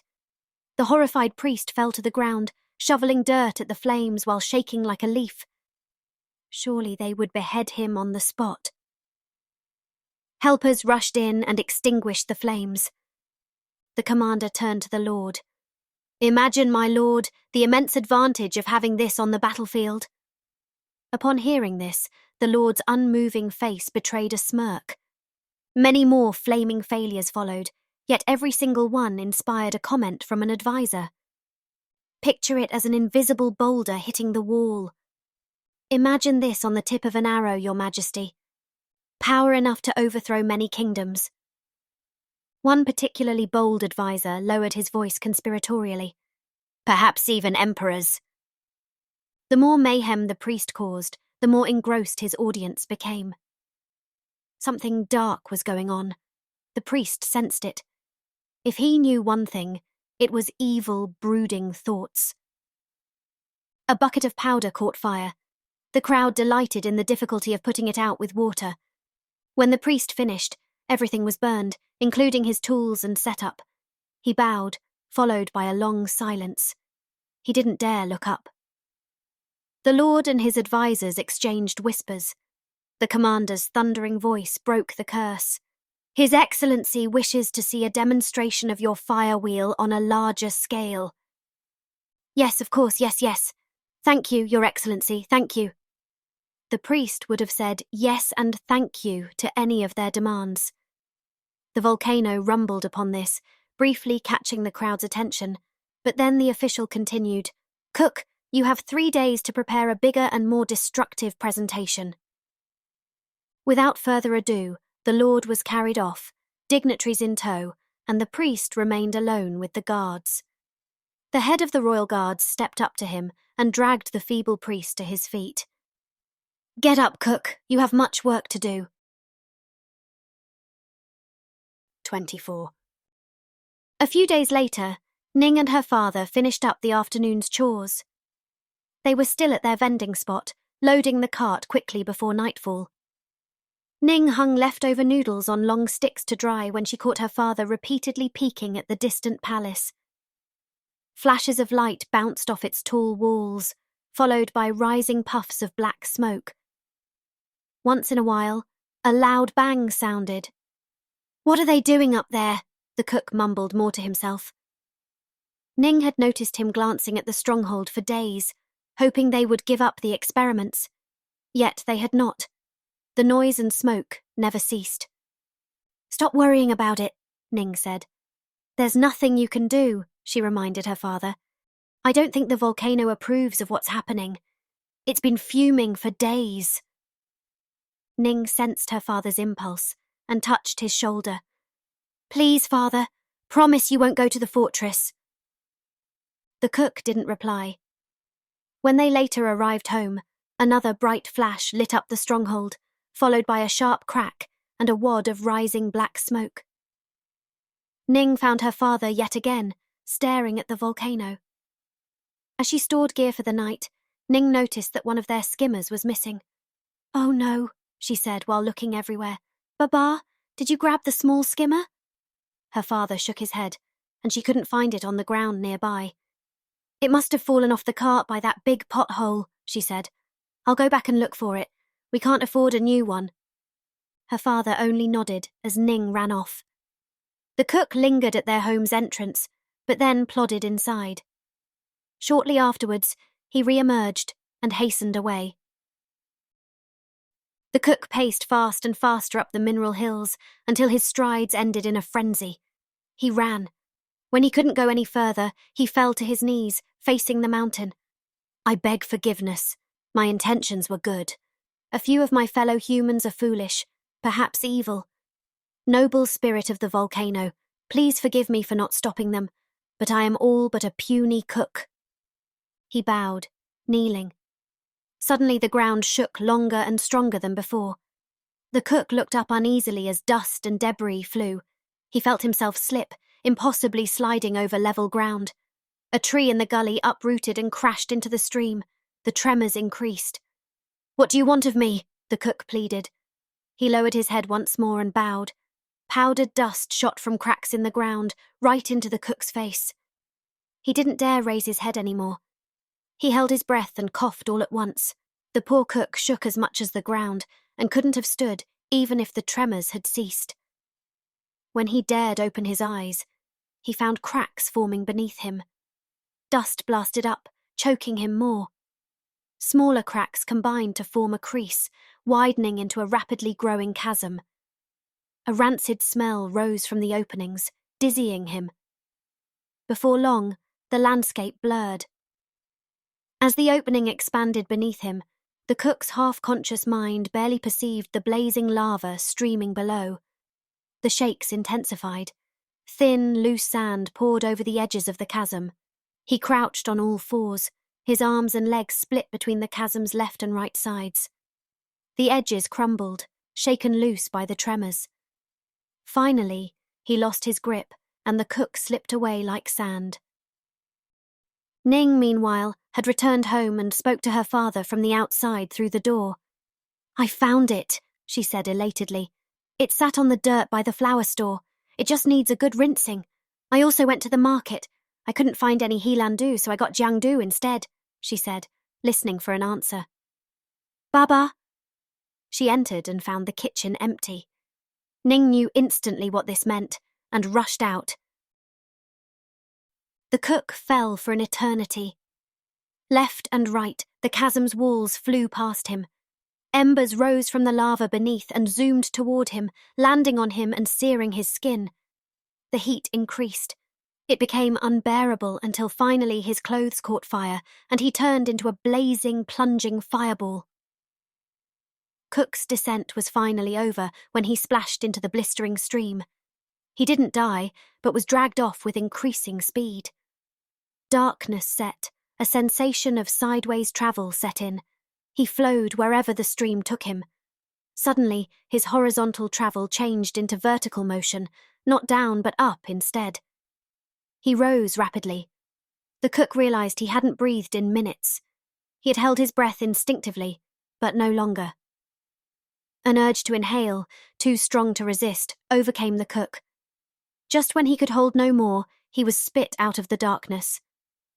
Now outside and in the air, he oriented himself and realized that he was being thrust from the volcano's mouth, the caldera. He and the mountain blood around him pierced the air with smoke, rock, and heat. After only a few seconds, he splashed back into the torrential fire, this time rushing toward the village. He floated in it, was part of it.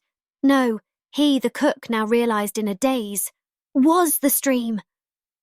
Turning bends and corners fast and speeding up in the castle's direction, finally hitting it like a tidal wave.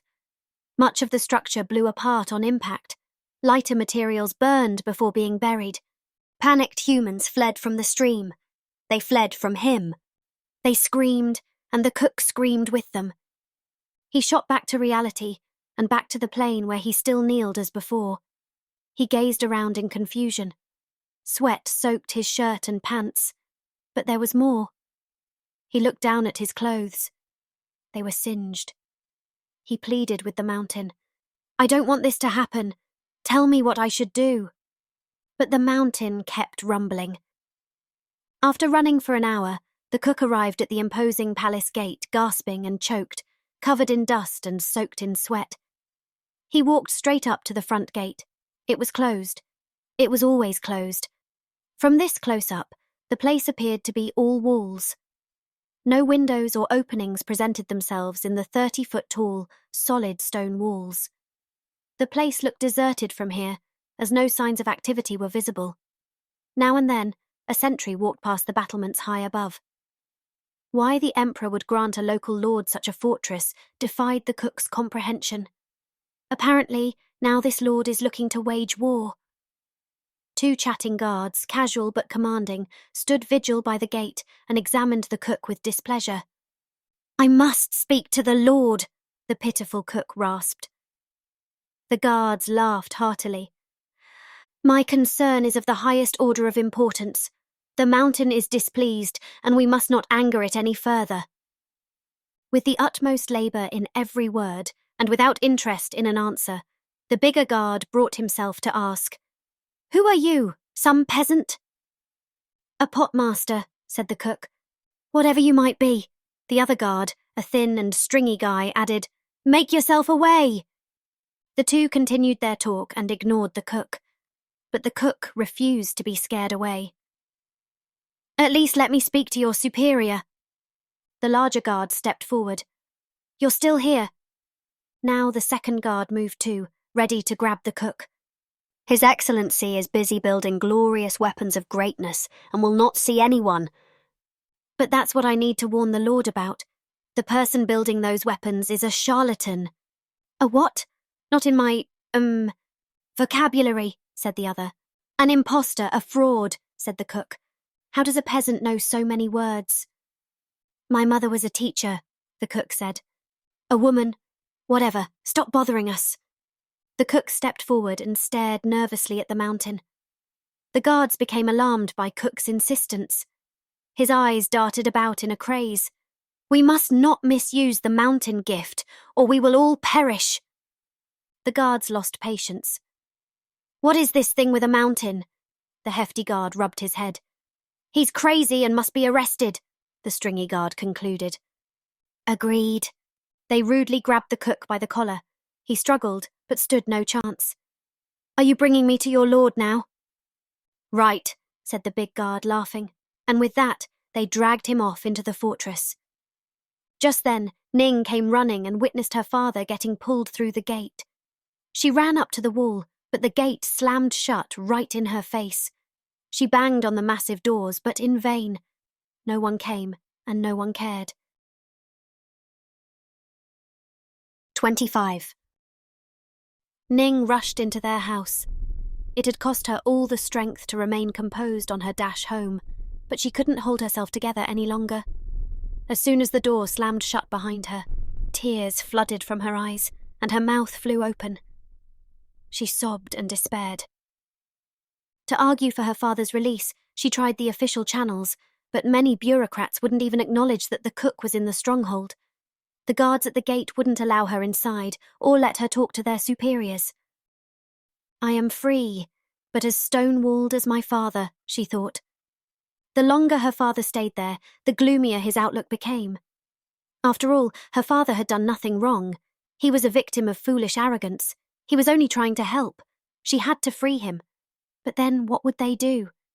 Escaping the city was the only option, Ning realized. Perhaps they could move to their rural relatives and enjoy the farm life that her father often spoke of. The more Ning considered their situation and the more escape plans she imagined, the more she understood. There's nothing I can do. The realization brought dread. Her head spun. For an instant, she considered returning to the fortress and having herself arrested to join her father, only to be with him and perhaps forge plans. No. What if she were imprisoned elsewhere, away from her father? A cool mind was needed now. Suddenly, the door flew open and Chow burst in, his arms wrapped awkwardly around a dozen boxes and jars of all sizes. Surprise! I brought a new grinder and a pestle, 5 different vials, and the minerals we collected the other day. Is your father around? When Ning burst into tears, he was left confused. I'm sorry. I wanted to help. The news broke from Ning. Father got arrested. What? Why? He must have been trying to stop the priest at the fortress. He's convinced the volcano will punish us all for the priest's doing. Chow pressed his arms around her. Ning lifted her head to inspect the tools Chow had brought. There was something that might have been a goo, and then a sort of wadon, and another thing that looked like a smiling oven. Are those made of porcelain? How did you come by them? Chow straightened himself. I made them. It impressed Ning. Thank you, but we have no use for them anymore. Chow slouched into a cucumber-like pose. I'm sorry. I hope Priest didn't learn of my father's imprisonment, said Ning. He'll be at his mercy. You're giving that priest too much credit. I've heard that he isn't friends with anyone. He passionately hates and competes with Lord Wang. It's unlikely that he's been treated much better than your father in there. I hope you're right, Ning pondered. How do you know all these things? I have connections. Are these through your family? Yes, was Chow's quick answer. Ning left it at that. Chow continued. Are you sure that they imprisoned your father against his will? What do you mean? My sources informed me that the Lord is dissatisfied with the priest and that a cook alchemist is now working for him. Impossible, retorted Ning loudly, but then she lowered her voice. Perhaps they're forcing him to. Your father may have seen that a successful demonstration was his way out, even a door to prosperity, Chow suggested. To believe that my father would take that dirty warlord's money is obscene. The invention would bring great prosperity to our province. Imagine your father's prospects for wealth and prestige. You don't know my father very well. No, I don't, said Chow. Ning brooded quietly for a while. Suddenly, it burst out of her. I will free him, she said resolutely. Chow nearly dropped his chongaroo. You're what?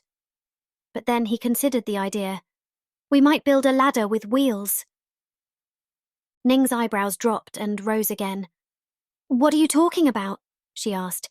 We prep everything during the day. By nightfall, we roll it to the castle's wall and turn it up. The lighter of us is already on it, and it swings right over the wall. What about the guards? It'll be quick, they'll never see us. How can we escape without a ladder on the other side? Chow thought about this. We construct the ladder in 2 sections, forming an A shape as it tips over the wall. Are you sure that'll work? Ning shrugged. Also, what is an A?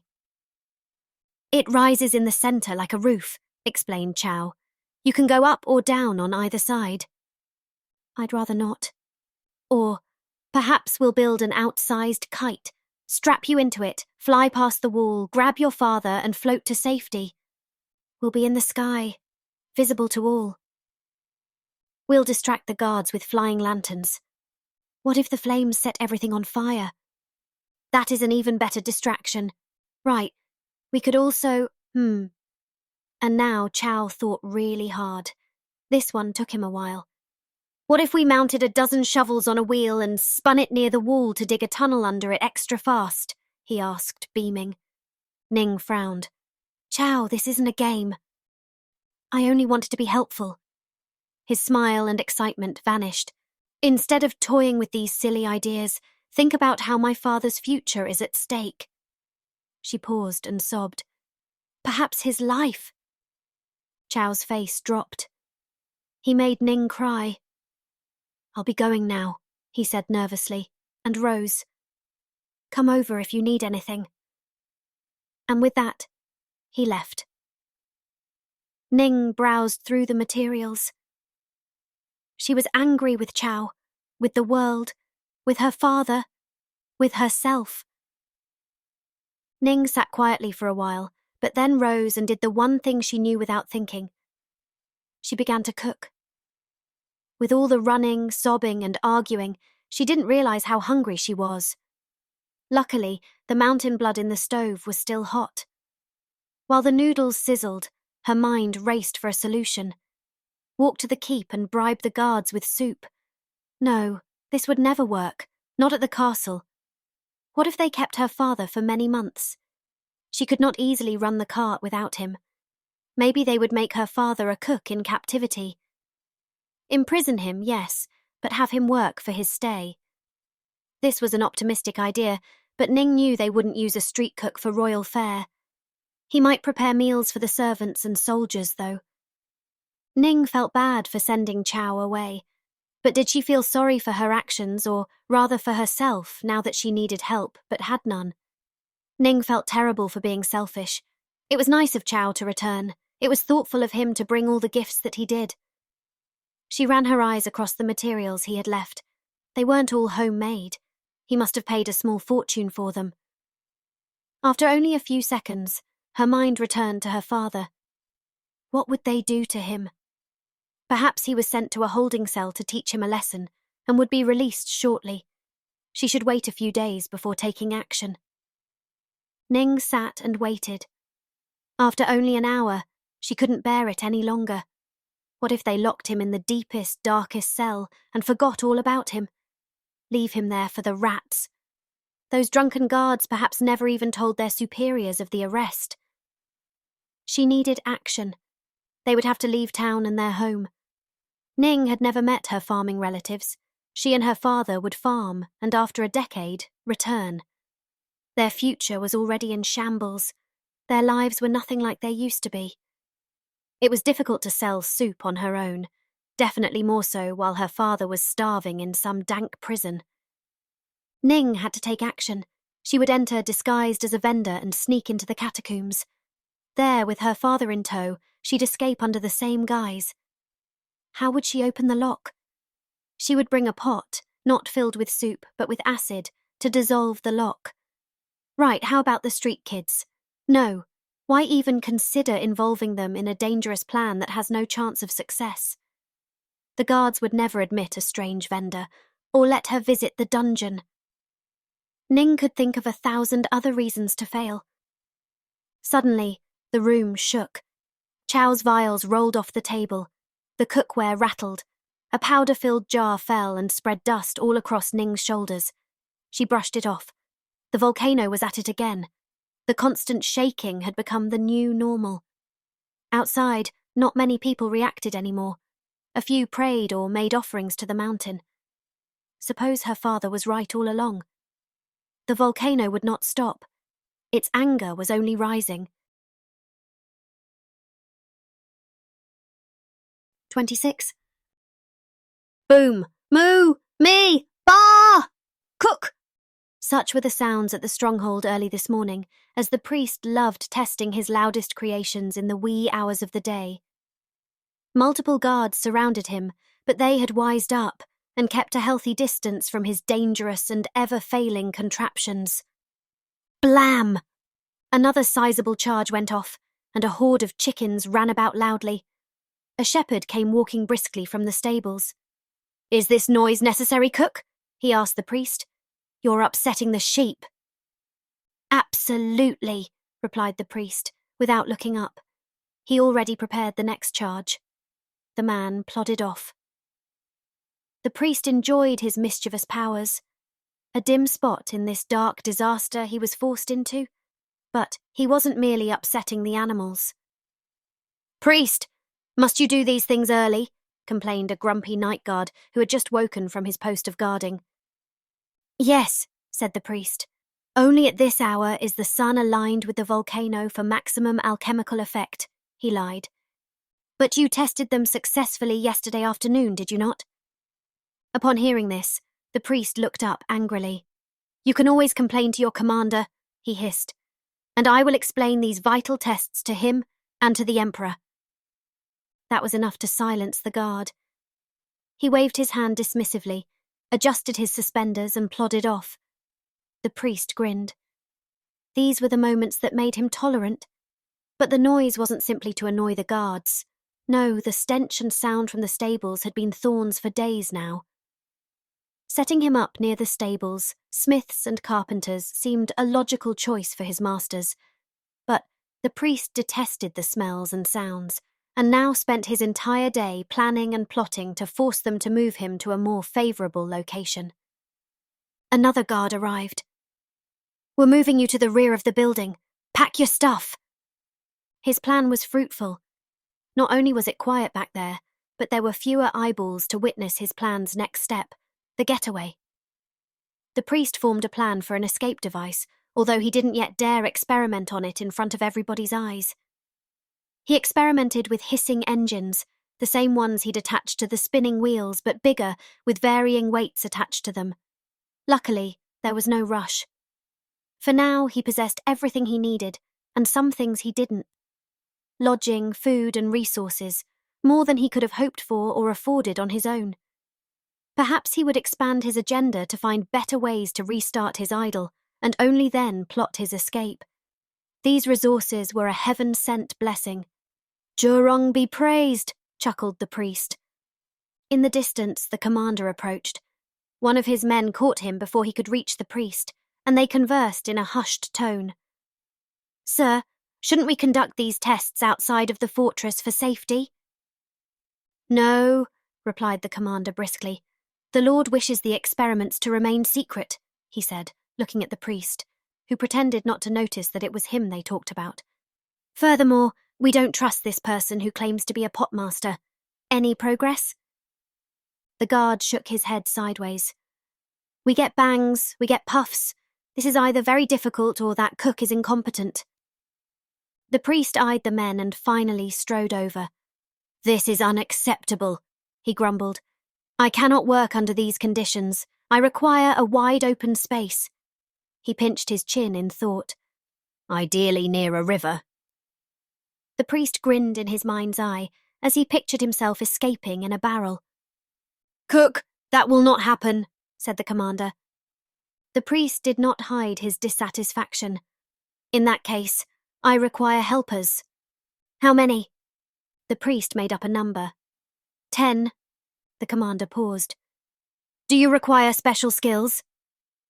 3 carpenters, 3 alchemists, 3 hands, and a blacksmith. Those are strong demands, Cook, the commander said, nodding. You better produce results. That is not all, interrupted the priest, painting the commander red with anger. I must also have plenty of water and wine, fresh foods, bamboo, cardboard, and a few other things I will summarize later. The commander stared the priest down, but then nodded. You shall have them. The priest watched cheerily as the angry head guard stomped off. Later that day, the priest moved to a quieter spot in the fortress's back and received the hands and materials he had asked for. He enjoyed himself, no longer grieving about everything and everyone, and instead striving to analyze his work. It became essential to develop a systematic approach if he wanted to keep his temple and his head. This powder sizzled, and that powder wouldn't burn at all. You, he pointed at a young helper. Burn these powders and record the length and intensity of the flames. He shoved a trove of powders into his arms. Yes, sir. These resources are delightful. He'd have the greedy lord finance all the research. You, come over here. He ordered another helper to assist. While the witless youth ran up to him, a terrible thought entered the priest's mind. What if these labourers were spies, secretly reporting their knowledge and cutting him out of the equation? He must not allow this. The boy arrived. What is it, sir? Fetch me water, the priest commanded in his most booming voice. His poor victim sprinted off and nearly fell over his own legs to return with an old pot filled with murky liquid. Without even seeing the water, the priest yelled even more loudly. Not this water! He kicked the pot. From the river, you fool! The youth nodded eagerly and ran off. Certainly, the priest had successfully rid himself of this one for a while. His mind returned to the powders. Some of the red ones burned too quickly, while others only generated sparks. Fire was red. Why didn't the red powder burn longer? And then there was a yellow dust that produced an overwhelming stench. He remembered it from the temple. It had also become tiresome to think of these as coloured powders. They needed names. He asked for the most creative of youths and crowned him his chief naming advisor. That was great progress. Next, the priest examined the tubes and balls he had recovered from the cook's house. He understood they were filled with powder to get hissing or popping effects, similar to bamboo in a fire, but the causes eluded him.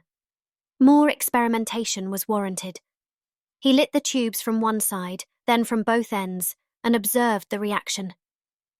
When one tube zoomed about the courtyard, an idea arose. He tied a rock to the tube and refilled it with his most flammable powder.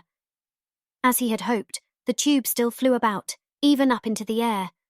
If one tube could lift a small rock, what could 20 do? There was no controlling this flight, though. Steerage was needed. He thought of attaching bird wing-like surfaces to the tubes. Build that 50 times bigger, and ha! He'd love to see his captors' plump faces gawk as he zoomed beyond their reach in the blink of an eye. Could he source enough powder for that? After lots of self-serving experimentation, the priest switched to producing results that would keep the Lord happy. He needed to progress the fire wheel without showing off his true successes, as those were reserved for the priest's own kingdom. He spoke to the craftsman and they constructed a fresh fire wheel to the priest's specifications. "Steady it this time," the priest told them. "It mustn't tip over as it rolls." He attached many tubes to it at carefully chosen locations, and by evening contemplated his day's work. Amazing, he thought, pondering the wheel. This ridiculous-looking thing could actually work. Excitement captured him, something he had experienced little lately. He used his newfound energy to advance another idea, weaving bamboo strips into round shapes as he'd seen in basket production to create a lighter, stronger, and waterproof container for powders that was far superior to the paper-based cylinder that Cook had used. He had one helper prepare slices of bamboo and another weave them into a fist-sized ball. They soon finished. The priest marvelled at the multi-layered woven ball. The bamboom, he would call it. While it wasn't the most beautiful weave, it would serve for testing. "It's going to look a lot uglier after I'm done with it," threw the priest and filled it with powder and a wick. "Now, how do you best test it?" A loud voice bellowed, "Hey, Cook, cut your noise, I want to sleep." Another pesky guard gave him an attitude. Now there was a worthy cause and an enduring lesson in the making. "Apologies," said the priest, bowing. The perplexed guard nodded and returned to his shut eye. The priest giggled like a child. A rude awakening was in store for the fool. "Cook!" The commander had appeared. "You're needed." The priest slipped the bamboom into his pocket, where it would remain. For now. "We are short-handed in the kitchen," the commander shouted. "You will rest the experiments and help prepare a delicious meal for His Excellency." The priest's smirk vanished. I'm just a humble, street cook, sir," he said with his head bowed. "You will prepare your famous soup and dumplings," the commander declared while staring suspiciously at the bulge in the priest's pocket. "Yes, those," the priest said, clearing his throat. "Unfortunately, we cannot let these powders sit for long. They will expire." The commander eyed him with a challenging stare. "We will set up by the river, as you asked. That requires a day. In the meantime, you will cook," he said with finality. "Guards, move this man to the kitchen." I... The priest only stuttered as the guards led him off. After he had left, a guard addressed the commander. "They apprehended a person at the gate, sir." The commander nodded. "Why?" "He was causing trouble." "Such as what? Why are you bothering me with this?" The commander sighed. "Have him interrogated, punished, and perhaps released." The guard shuffled and then said, "The captured man claimed to be a cook, sir, and he had a warning." This got the commander's attention. "A cook with a warning? About an imposter, sir." The commander's brows lowered. "Bring me to that man." 27. Confined to a tight cell, the cook crouched on the wet stone floor and watched mosses that inexplicably grew in the dark. After an eternity, he looked up. His gaze became unmoving, and he stared past the nothingness of his prison cell. "Now I've done it. I'm locked away and Ning is all alone." He pictured her struggling with the cart, it tipping over and spilling the last bits of soup she could afford. Or her lifting the heavy pot into the cart, only for it to slip and splash scalding hot liquid.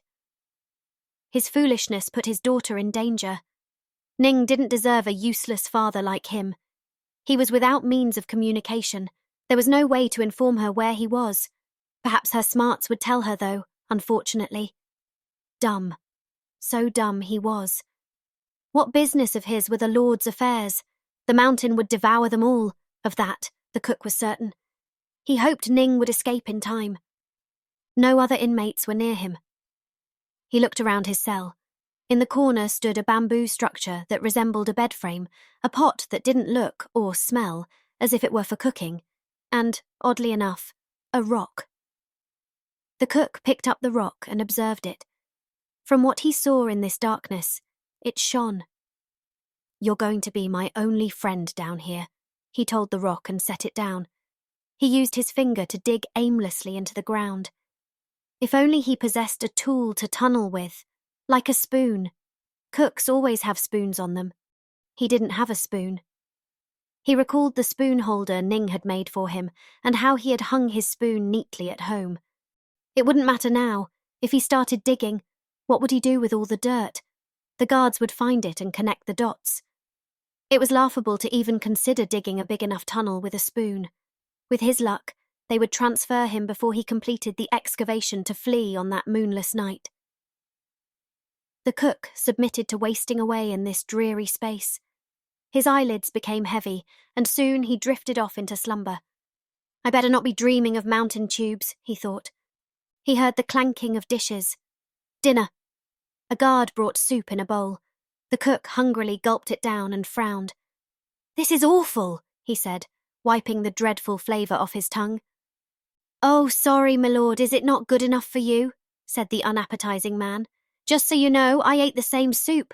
I made it myself." "Right," said the cook, straightening his cook's hat. "Add some fennel, star anise, licorice, and lots of salt. I promise greatly improved flavour." "Okay," the guard said, and left. It took a while, but the guy indeed returned with another bowl. "It tastes really good," he said. "Here, have some yourself." He passed the bowl to the cook, who sampled it and nodded approvingly. "Not bad. Tomorrow, before you cook, tell me what ingredients you have, and I'll make it delicious." "Okay," said the guard, and he shuffled off. Before he vanished, the cook asked, "What will happen to me?" The guard turned and pondered. "Oh, I don't know. They might ask me to use the hot tongues."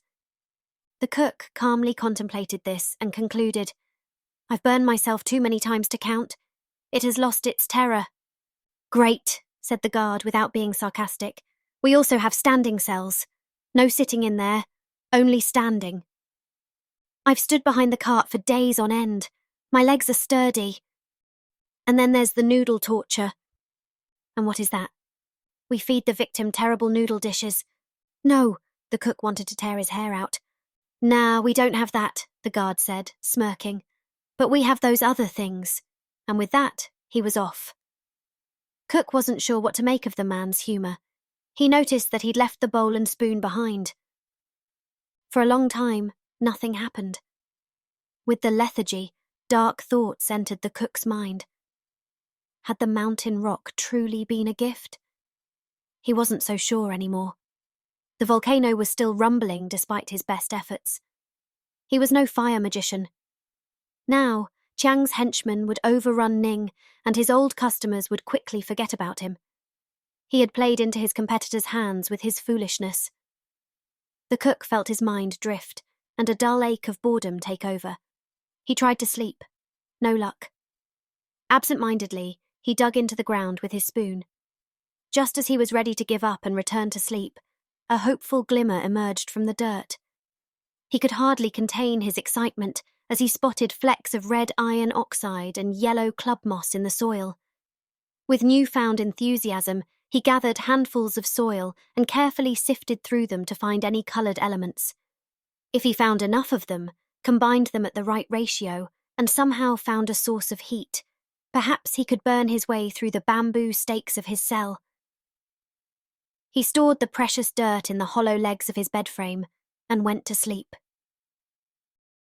He woke after an indeterminate amount of time. It was still dark. Without natural light or windows, it always was. Only the daily routine allowed him to measure time. After a while, the guard appeared and swept the floor. The cook couldn't believe that they bothered cleaning this place. "I do it out of boredom," said the guard upon hearing the cook's question, "and to show a sense of pride in my workplace." "Wonderful," the cook replied. "Adorable." He continued to watch the scrubbing and cursing man, though it soon became obvious that his efforts were in vain. No dirt came off the old stones. He just wasted lots of water. The cook remembered the mountain gift, the first rock he'd received, and its cleaning properties. It resembled the one he found in the cell. "Here, try this," suggested the cook. When the guard brought his bucket, the cook scraped some of the stone into the water. "The dirt is going to make it cleaner," the guard skeptically asked, but worked with the enhanced water anyway. Soon, the unyielding grime separated from the prison floor. Aye, thanks. As the guard continued to clean around the cook's cell, they chatted. I don't torture much, the scrubbing guard said. I'm glad to hear, said the cook. I'm only a guard. I always wanted to be a cook, though. Why didn't you? I have no sense of taste. Much like Chiang, and he's running a restaurant, mumbled the cook. What? Asked the guard. Nothing. I will teach you to execute recipes. Can you read? Nope, neither can I. The guard stopped scrubbing. We don't use fancy ingredients down here very often. You don't need expensive ingredients for delicious meals, just fresh. We don't have those either, unless you mean fresh mushrooms. They grow from all the cracks down here. The guard pondered and smiled to himself. A French prisoner once told me that this place was great to store cheese. The cook shrugged and said, I don't know what cheese is. The guard shrugged in return. Neither did I, but I nodded and smiled. What are you in for? Trying to speak to the Lord. Why would you want to? I fear that the actions of a few will doom us all. I see. That's a pretty good reason.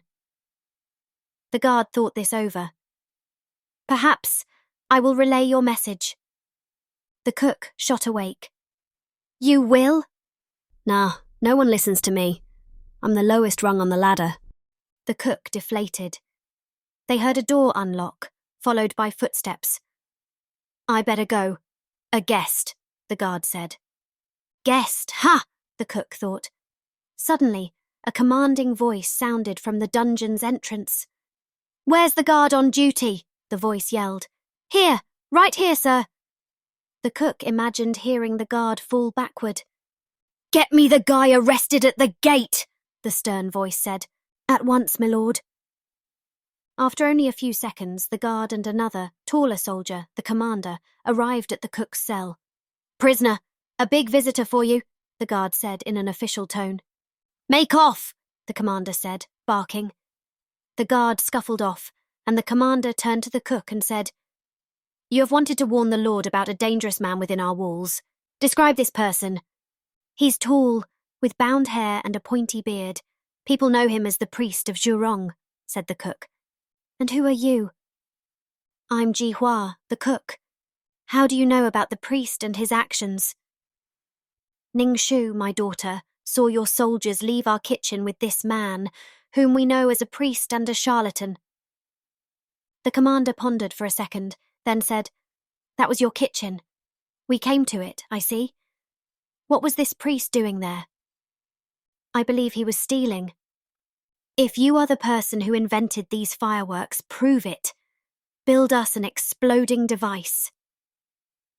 The cook bowed his head humbly and said, My lord, I'm afraid I cannot comply. The volcano spirit wouldn't approve. The commander grabbed the cook roughly. What is this nonsense about volcano spirits? I have received these skills as a divine gift. It will destroy us if we continue with work it doesn't approve of. This infuriated the commander. You refuse to help us? Guard! Put him in the hole where he is to rot for the rest of his days. After the cook was hauled off, the commander furiously cursed. What is it with these peasants? Are they all just lying frauds? He marched off amid the volcanoes rumbling. 28. Ning was so stressed that she had not eaten this morning. She sat pondering and suddenly realized that she hadn't inhaled for a while. She had forgotten to breathe. All she thought about was getting her father out of that dreadful fortress. She had to take action. Pleading for lenience she would, but how? The guards wouldn't take her message, let alone allow her inside. There was no solution. She finally rose and prepared herself some dried noodles. With a full stomach, her thoughts collected more easily. Were there other ways to plead for her father's release? She might ask the city elder, though after the ruined event he wouldn't be eager to help, and he might even recommend to the Lord that he keep her father longer. If only she could find a way to sneak into the fortress and free him. They built fortresses to keep out armies, not single girls. Was there no way to slip in? This wasn't exactly a topic of her expertise. It was worth spying for a few days and forging a plan. But what if her father were treated poorly at this moment? Ning's stomach knotted at the thought. Prisons weren't known for their gentle handling of their inmates. No, she needed to act fast. Why not ask Chow for help? After all, he had already offered it and had many ideas. No, his plans had been childish, playful even. He lacked the seriousness required for such a mission, Ning thought. Also, she didn't want to burden him with her personal business. She could hire a group of ruffians and force her way in. Ridiculous. Do battle with the army you will, Ning. It was an absurd idea. No one would agree to her suicide mission, and even if they did, they'd all get arrested. Or worse. How would she even pay them? No, it was necessary to keep the operation small and quiet. Her father always said there was a solution to every problem. One only needed to think hard enough. What if she burned through the wall? A normal fire would never work. It wouldn't be hot enough and too slow. Mountain blood. No, that well had dried up. Surely there was a better way. Perhaps her father's chemicals burned long and hot enough. Yes, all she needed was a sufficient quantity. She was aware the walls were composed of plaster and bamboo and not stone blocks, given the fortress was initially built for civilian use. Those walls were breakable. Producing the powders took time. She would need labourers, but unskilled they could be, and they wouldn't have to sneak around the fortress. It seemed like a workable solution. Ning decided to act immediately, organise them today, and have everyone in the forest at sunrise tomorrow. Ning checked the sun. It stood low over the horizon, about one hand left. There was still time. Ning walked briskly with her shoulders hunched and her hat pulled low. Her budget only allowed for one kind of labourer, the cheap kind, and now she found herself in the roughest part of town in search of anyone looking for coin. She pulled the cape over her head, and her face lay in the shadow. This environment was dark and scary. Ning looked absurdly conspicuous, a youthful offender about to commit a crime. She regretted having left in the late afternoon. Now it was getting dark fast. There were throngs of men everywhere, talking and loitering, but no women. She was used to crossing their town any time of day, but usually with her father, and mostly through the reputable parts. She felt many eyes upon her and rushed onward. It was senseless to walk past them, though. She was here to find labour, after all. When she greeted a throng of idling men, their conversation ceased, and incredulous faces stared back at her. A hooded young woman approaching us at this hour? Police? An assassin? Ning saw hands slip into pockets. To grab what? She stood silently before them. No one said a word. She cleared her throat to state her case and even opened her mouth, but then suddenly lost all heart and took off. She ran and ran and ran without looking back. Only after Ning turned many corners and walked among a familiar crowd did she dare look back. Nobody followed her. What a stupid, stupid idea that had been. The following morning, Ning ventured into the regular labour market. She knew the spots where her father picked up muscle to repair this or that, tasks he couldn't do by himself or that Ning wasn't strong enough for. Here, most men were gone for the day. Only a few undesirables had stayed behind. Good, Ning thought. She could only afford the most desperate. She approached a band of men. I need help. And what help would that be? One asked, checking Ning up and down. With, labour in the woods. Ning decided not to lie, but to leave out the details of what she needed done. Okay, no problem, one man said. I pay in seashells, Ning said. No thanks, said the man, and turned away. Ning's heart sank. What was she thinking? No one worked for next to nothing. She was on her way home to cry some more when she overheard an argument. We never agreed to that. Half a day or not, you pay full price. A few labourers had surrounded a short and round man, towering over him. I don't have the money, said the stubby man, shrugging off his opposite's concerns. Excuse me, maybe I can help, Ning surprised herself by saying. All the men turned at once, gawking at Ning incredulously. I need workers but cannot afford a full day, she continued. I'll buy the leftover day if you don't mind. That way you get full pay. Yes, yes, shouted the little man from the middle. She could barely see him behind the wall of men. Listen to the lady, guys. She's going to pay you. He sure was eager to get out. The men nodded. You better not be stiffing us, said one. Pay in advance. I'll pay half in advance, said Ning.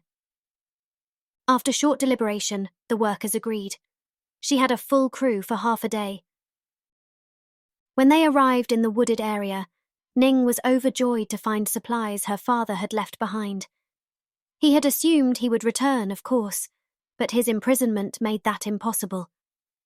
Ning herself brought everything that was left in their kitchen, plus Chow's gifts, and the bits of cardboard, the bamboo and the vials and powders now happily bounced on the cart. The workers helped her transport the materials, and their way to the forest passed without problems. Ning was relieved. Finally, something worked. She would experiment all day and find a solution. She began moistening her clothes for protection. Only too well did she remember the fire that damaged their cart. One worker regarded her soaked outfit and quipped, "Did you swim with your clothes on?" The hired hands enjoyed a good laugh. Ning gave him his attitude back. "No, that's sweat from working so hard." That shut them up, but only briefly. Ning continued, "But seriously, I recommend you wet your clothes, and not just your pants, for protection." The men didn't heed her advice. "Miss, what kind of forestry project is this exactly?" Ning didn't have a suitable answer. She hadn't yet revealed the strange experiments they were about to partake in. We'll remove this tree stump." Ning pointed at a recently fallen tree. It wasn't too rotten, and it looked ideal for her burning and blasting tests. "We're removing this one stump here in the middle of nowhere." "Yes," Ning said. The men considered this and shrugged. "All right." It was time for preparation. Ning wanted to be sparing with her powder. Why not mix all her father's combustibles? She wasn't out for beautiful looks. Intense burning was the effect she was after. "Remove all the powder from these sticks," she instructed the workers, pointing at the loaded cart supply. "Collect it here." She spread out a fine cloth. While the workers removed wax and poured, Ning produced a tinder pack. The little tin box they kept for restarting fires was filled with embers from their stove. Thanks to the mountain blood, it was still hot. She blew on it. "Powder's ready, miss." The workers were done. "Great." She looked for something to load it into. The powder needed close packing, like firewood, to produce great heat, Ning knew. She looked and searched and inspected, but there was no suitably sized container. No cardboard, no bamboo, nothing. A return to town was out of the question. No, this could ruin the day, her one shot. Ning browsed through her materials. There was a fist-sized ball, constructed of paper, hemp rope, glue and bamboo that her father had made for unknown purposes. It looked airtight and featured a small hole. Great. Ning eyed the thing closely. The material would disappear when the flame got hot enough, Ning thought. She had her men fill powder into the ball regardless and attached a wick to it. She went to the tree stump and noticed a hollow by its roots. "Put it in here," she said. "Make sure the wick points out." The workers did as asked and installed the ball into the tree. "Everybody step back," Ning then said. She lit the wick and retreated herself. Best be safe, she thought. The fire might be intense. Once the burning wick vanished inside, only a second elapsed before the full effect of the ball came to bear. It was different and much more sudden than what Ning had expected. The ball exploded with an ear-piercing bang, a flash, and a cloud of smoke. Wood splinters shot all over the place, and Ning was thrown off her feet. She might have actually been out for a moment. Her ears rang. Once the smoke cleared, she saw that the tree stump had been uprooted and its base blown to pieces, leaving a smoking hole in the ground. Ning was dazed. She glanced around. The workers were toppled and rolled about on the ground. "Are you guys all right?" she yelled into the field. The workers didn't look happy. "What just happened?" I think I'm hurt, came from another worker. Ning rushed over. The poor guy was covered in splinters. Ning only now realised that she was also bleeding. The wounds were small, though, and she simply pulled the bits of wood out. Through enormous luck, no one was seriously hurt. Ning tried hard to hide her fear and shock. This effect was far more potent than expected. She returned to the stump.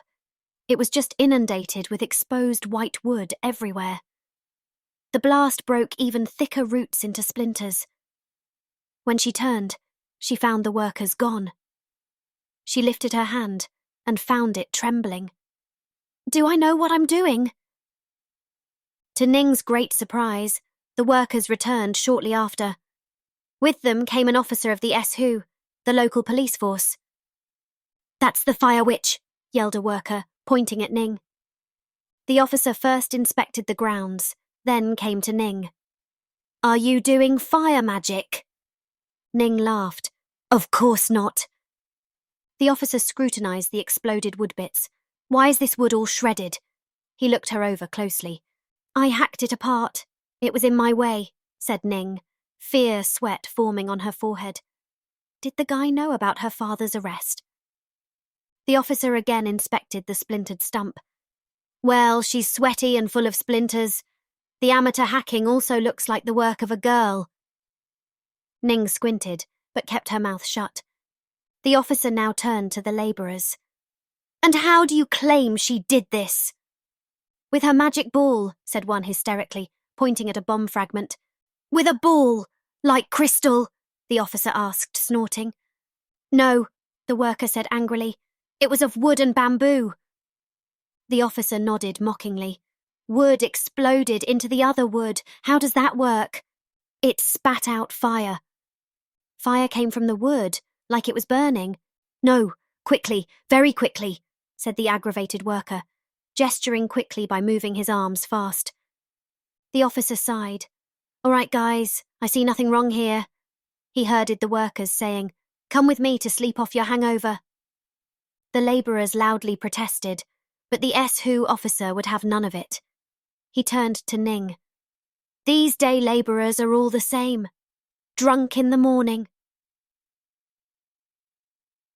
After the SHU and her helpers were gone, Ning couldn't hold up her facade any longer, and she cried. Just then, a deep rumble sounded. There was a noise and vibration, much like that of a horde of large animals approaching. What now? Did a war break out? Ning was almost hopeful about this. Perhaps if all the soldiers left the fortress, she could simply walk in and get her father. The rumbling increased to the point of shaking leaves from the trees. Ning could not hold her balance and fell. There was no army visible anywhere. Ning gazed at the rainbow hills and saw that powdery dust shot up from the ground. There was more energy at play than any army could produce. This also felt much stronger than the little rumbles that had been plaguing them for weeks now. Then she saw the volcano. It spewed mountain blood, and Ning knew her plan needed drastic change. 29.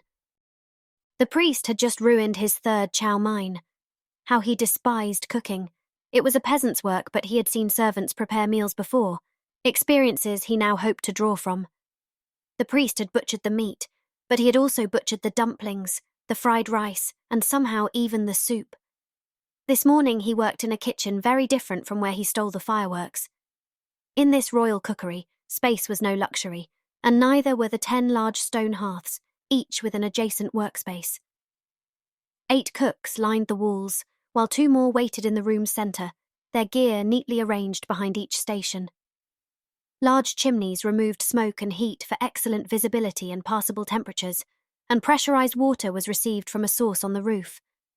Strong indirect light reached everywhere, with no hard shadows or direct sunlight to blind or distract a cook. Normally, this would have been a busy morning, but today the priest stood here, accompanied by a dozen of the prefecture's finest potmasters and their head chushi. Despite the cloud of cooks, there was little sizzle. No delicious fumes filled the air, and no pans or pots steamed, as all the attendants were watching the priest, scrutinizing his every move. The assumed cook was surrounded by the finest gear. Multi-tiered steamer baskets, 5 sizes of ladles, and 10 variations of spatulas, all polished to perfection as if never used. "No!" one cook suddenly shrieked and immediately apologized. "It's fine," the head cook assured him. The priest had used the splatter screen as a ladle, an unnerving sight for his audience. One detail did not escape the other cooks, the priest's scalded hands, which they viewed approvingly. The priest soon caught their glances and made a show of them, picking knives and sticks extra slowly, though with the wrong hands, while his long robe sleeves constantly dipped into sauces and condiments. When the priest presented his bao buns, looking deflated like a dying sea creature, the chushi wrinkled his nose. "No unexpected miracles from a street cook," he said, poking the priest's shriveled meal. "But this is below what even our interns can do." The priest ignored the ill-meaning words and continued to prepare a meal while many thoughts passed through his mind. He was a double swindler now, neither a cook nor a firemaster. Should he tell the truth and get this hassle over with? Spare him this theatre? No, that wasn't his way. He'd been caught in many webs of lies and weaseled his way out of them. This was a tough one, but he had one more trick up his sleeve. He had sneaked some of the cook's flammable powders into the dumplings, hoping he could toss them into the flames and use the distraction to escape. Suddenly, the chushi addressed him. "You have cooked nothing in your life, have you?" This caught the priest off guard. "Lies! Lies!" he shouted while grabbing his explosive dumplings. "My methods are uncommon and so advanced that your puny minds cannot grasp them." It was now or never. Dumplings at the ready, the priest addressed the small crowd. "Step back and give room to work," he said, and weaseled toward the exit. He grabbed a dumpling, ready to throw the thing into the fire, when suddenly the wide figure of the commander appeared at the exit. The priest did not hide his displeasure. "Why are you having me cook when so many other potmasters are present?" he asked the commander. "I could develop mighty magical weapons for His Highness. How will you explain this to your superiors?" The commander ignored the priest's rant and turned to the cooks. "Did this man produce anything edible?" "Nothing." "As I thought," the commander said, staring the priest down. "Has he produced any dishes?" "None, sir," said the chushi with an air of disgust. Upon this, one cook moved to taste the priest's powder-filled dumplings. The priest suppressed an impulse to prevent this, eagerly and pleasurably grinning at the drama about to unfold. Suddenly, the commander stepped in and held the cook's arm. He grabbed the dumpling from the surprised man. "I'm not sure this is edible," he snarled, staring at the priest's grin. He tossed the dumpling at the fire, where it erupted in a puff. "Do you think this man is a cook?" the commander asked, while stepping toward the priest, never taking his eyes off him. "I cannot imagine that he is," the chushi responded. "He is not a cook, he is a crook." Upon this, the priest jerked back and screamed, "Lies! Ignorance! I employ methods well beyond the mind of this common cook." The chushi remained unimpressed. "This person fails at even the lowest levels of meal preparation," he said with raised eyebrows. "Arrest this fraud!" The commander ordered. "Bring him to the dungeon. The ant-hill will find the truth." "Do not dare," yelled the priest, shaking off the guard's hand. "I am the spiritual master of the mountain." 2 guards reached out to seize him. It was game over for the priest. Just then, a bump shook the kitchen, and shortly after, another stronger jolt occurred. People were tossed about, and everybody lost their footing. The pots and pans jingled and clanged. Bamboo snapped audibly as the building's very structure was being tested. Stucco flew off the walls, and dust shot up from below. The priest didn't hesitate. Without knowing what had happened, he ran for the exit. "Seize her!" Another tremor hit, and the commander fell over. Cooks and soldiers slid into a tangle, rambling and rumbling. The priest was gone. The priest found himself in a smoky, dusty hallway, running through this cursed maze, trying to find the exit to the courtyard. The outside had darkened considerably. It was impossible to go by the light of day. The smoke and dust reduced visibility, and his long robe sure didn't help. The priest now cursed himself for not paying better attention earlier when they had entered the building. He did not know where to turn. What was worse, these interiors were full of idiotic pictures of incompetent administrators. They filled the priest with such contempt. How he would improve this place. Suddenly, the priest stood in the inner, private parts of the stronghold. The rooms expanded and the ceilings grew taller, yet servants, advisors, and even animals ran back and forth across the halls. They didn't seem to know where to go. Anywhere appeared better than where they were. He chose not to follow them. Nobody cared about him, where he was headed, or that he wasn't supposed to be here. The priest realized he didn't know where he wanted to go. Perhaps back to the temple to retrieve materials, and, of course, his riches to start over elsewhere. He had no choice but to leave the temple behind, as he now realized. If he were lucky, all the fools in this building would perish during this disaster, and he could return without fearing prosecution. He passed the royal baths with their large, in-ground pools, where water splashed with sharp crescents. The puddles of water everywhere, along with the dust and debris, made the ground grimy and slippy. His garment wasn't designed for panicked escapes. He would shed his robe like his old life, the priest thought, but he hated metaphors as much as he did deities and temples. Why was the ground shaking like this? The priest went through minor tremors, the kind that produced a little clang in the kitchen, but these were major shake-ups that threw him off his feet. A dark foreboding floated around the priest's mind. He finally saw a bright rectangle, a door to the outside. The priest dashed out of the building. Air, finally! The courtyard didn't look better than the inside. All men and beasts panicked. The stables were in shambles, which explained why animals ran everywhere. The priest looked for holes in the outer walls but found none. His luck! Fiery rocks shot from the sky. One smashed down beside him and left a fist-sized crater. They looked deceptively small, but one could finish him, as the priest knew. The ground wasn't done shaking, and personnel were running about like headless chickens. The chickens jumped like mice, and the mice ran like horses. The priest decided to bolt and dash through the chaos, straight toward the gate. He glanced over his shoulder. No one followed him. Good. People, gear, and cattle crisscrossed his path in panicked confusion. The gate was still closed and locked. A solitary watchman stood calmly in front of it, like nothing was wrong at all. The priest straightened himself into the most authoritative pose he could muster under these conditions. I come with royal orders to concoct a powerful potion to remedy the rumbling earth. Open at once. The guard inspected him up and down, up again, and then back down. There is some urgency here, said the priest. The guard remained steadfast. I've received no instructions, he said. Of course not, you fool. It's an emergency, the priest screamed while trying to squeeze past the pudgy figure. The guard calmly contemplated this. When it didn't appear like the man would budge, the priest fell back into his persuasive ways. Listen, my friend. What is worse? Your inaction destroying the palace, or the minor offence of releasing the royal fireworks master? After minutes of intense deliberation, the guard granted the priest passage. After finally clearing the dust and smoke from the stronghold, the priest stopped for breath. He turned to check for pursuers. He saw nothing but the volcano. Orange goo spewed from its summit.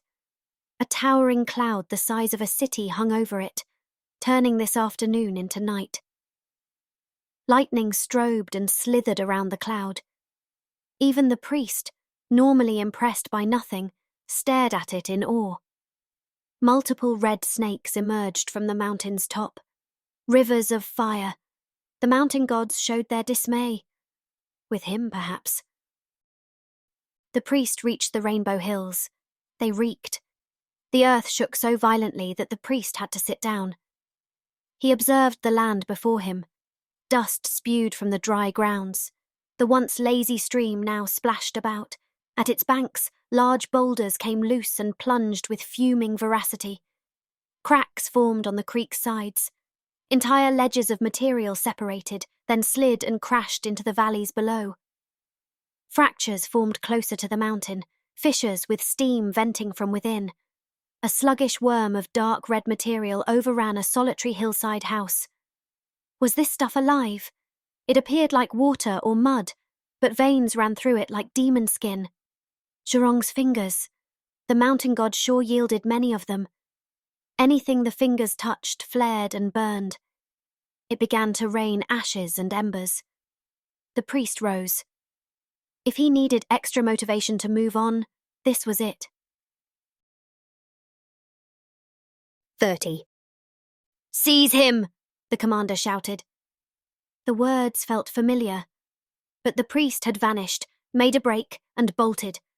The thunder, the jolts, all excellent distractions to his advantage, as everybody else was tossed about and dazed. Don't stare! After him! Screamed the commander, while the knot of tumbled soldiers undid itself. Visibility in the royal kitchen was poor, as the air hung low with dust and smoke. The floor was littered with slippery food debris, and the continued shakes and rumbles made keeping a steady footing a challenge. The commander rushed to the window. He could not see the mountain from here, but the edge of an immense cloud hinted that the commander's hunch had been right. The volcano had erupted. All soldiers to the Lord! Now, he ordered. What about the escaped cook? Asked one soldier. He's a minor concern, the commander said, and he ran outside on a battlement wall to get an overview of the situation. Tian Na! He gasped when his eyes met the bedlam. Panic and destruction ravaged the courtyard below. The sky was dim as night, even though it had just passed noon. Orange light shone from many fires. The stables were alight, and both crazed animals and humans ran about. Thick smoke choked the lungs and eyes. The forge, barracks, and keep showed holes and cracks. A few walls had caved in. The commander noticed that the outer fortress wall was still intact, though he could not think of a reason why that was good news. And then he saw the mountain. A gargantuan cloud rose from the volcano's top, shooting up for miles into the air. The commander had to stretch to see its full breadth, a magnificent display of nature's might, beyond anything humans dreamed of achieving. Lightning bolts danced around the ashen cloud, as if a sinister, dimensional portal were about to open. From the sky rained dark and glowing bits, blanketing the landscape with grey and fire. He ran downstairs. The commander nearly collided with a terrified horse in the courtyard. The poor beast's fur and tail were singed, and it ran crazed circles around the fort. It took a lot to rattle the commander's composure.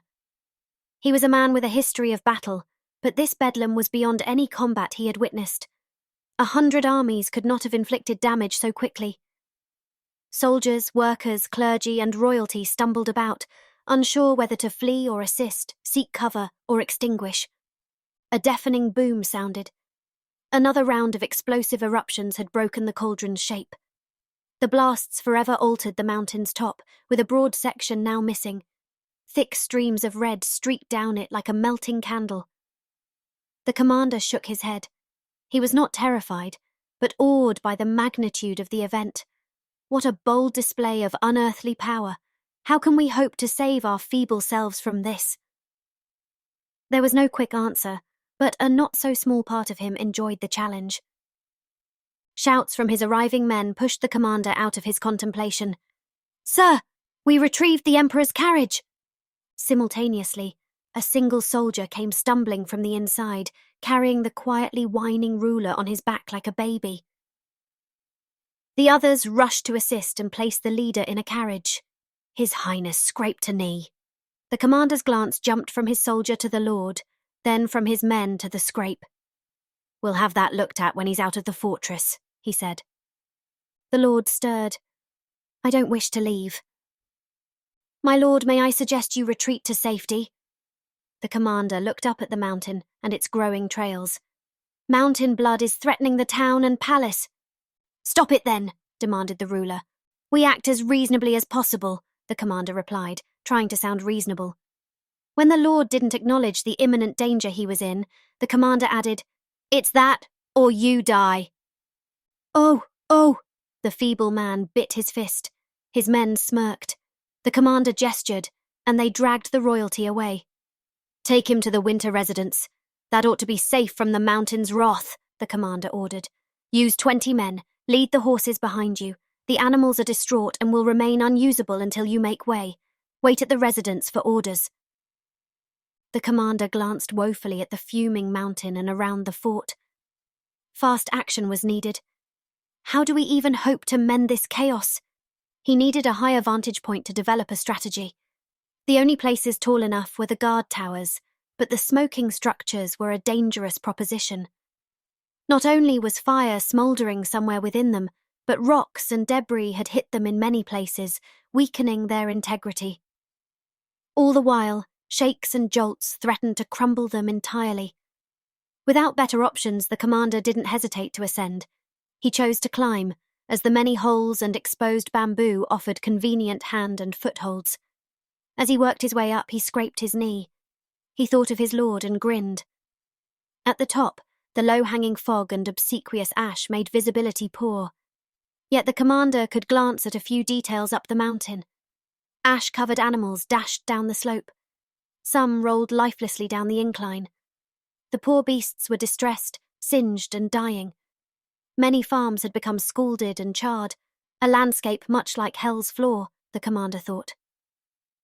Some villagers, mesmerized by the mountain, made desperate last-minute offerings to Jurong.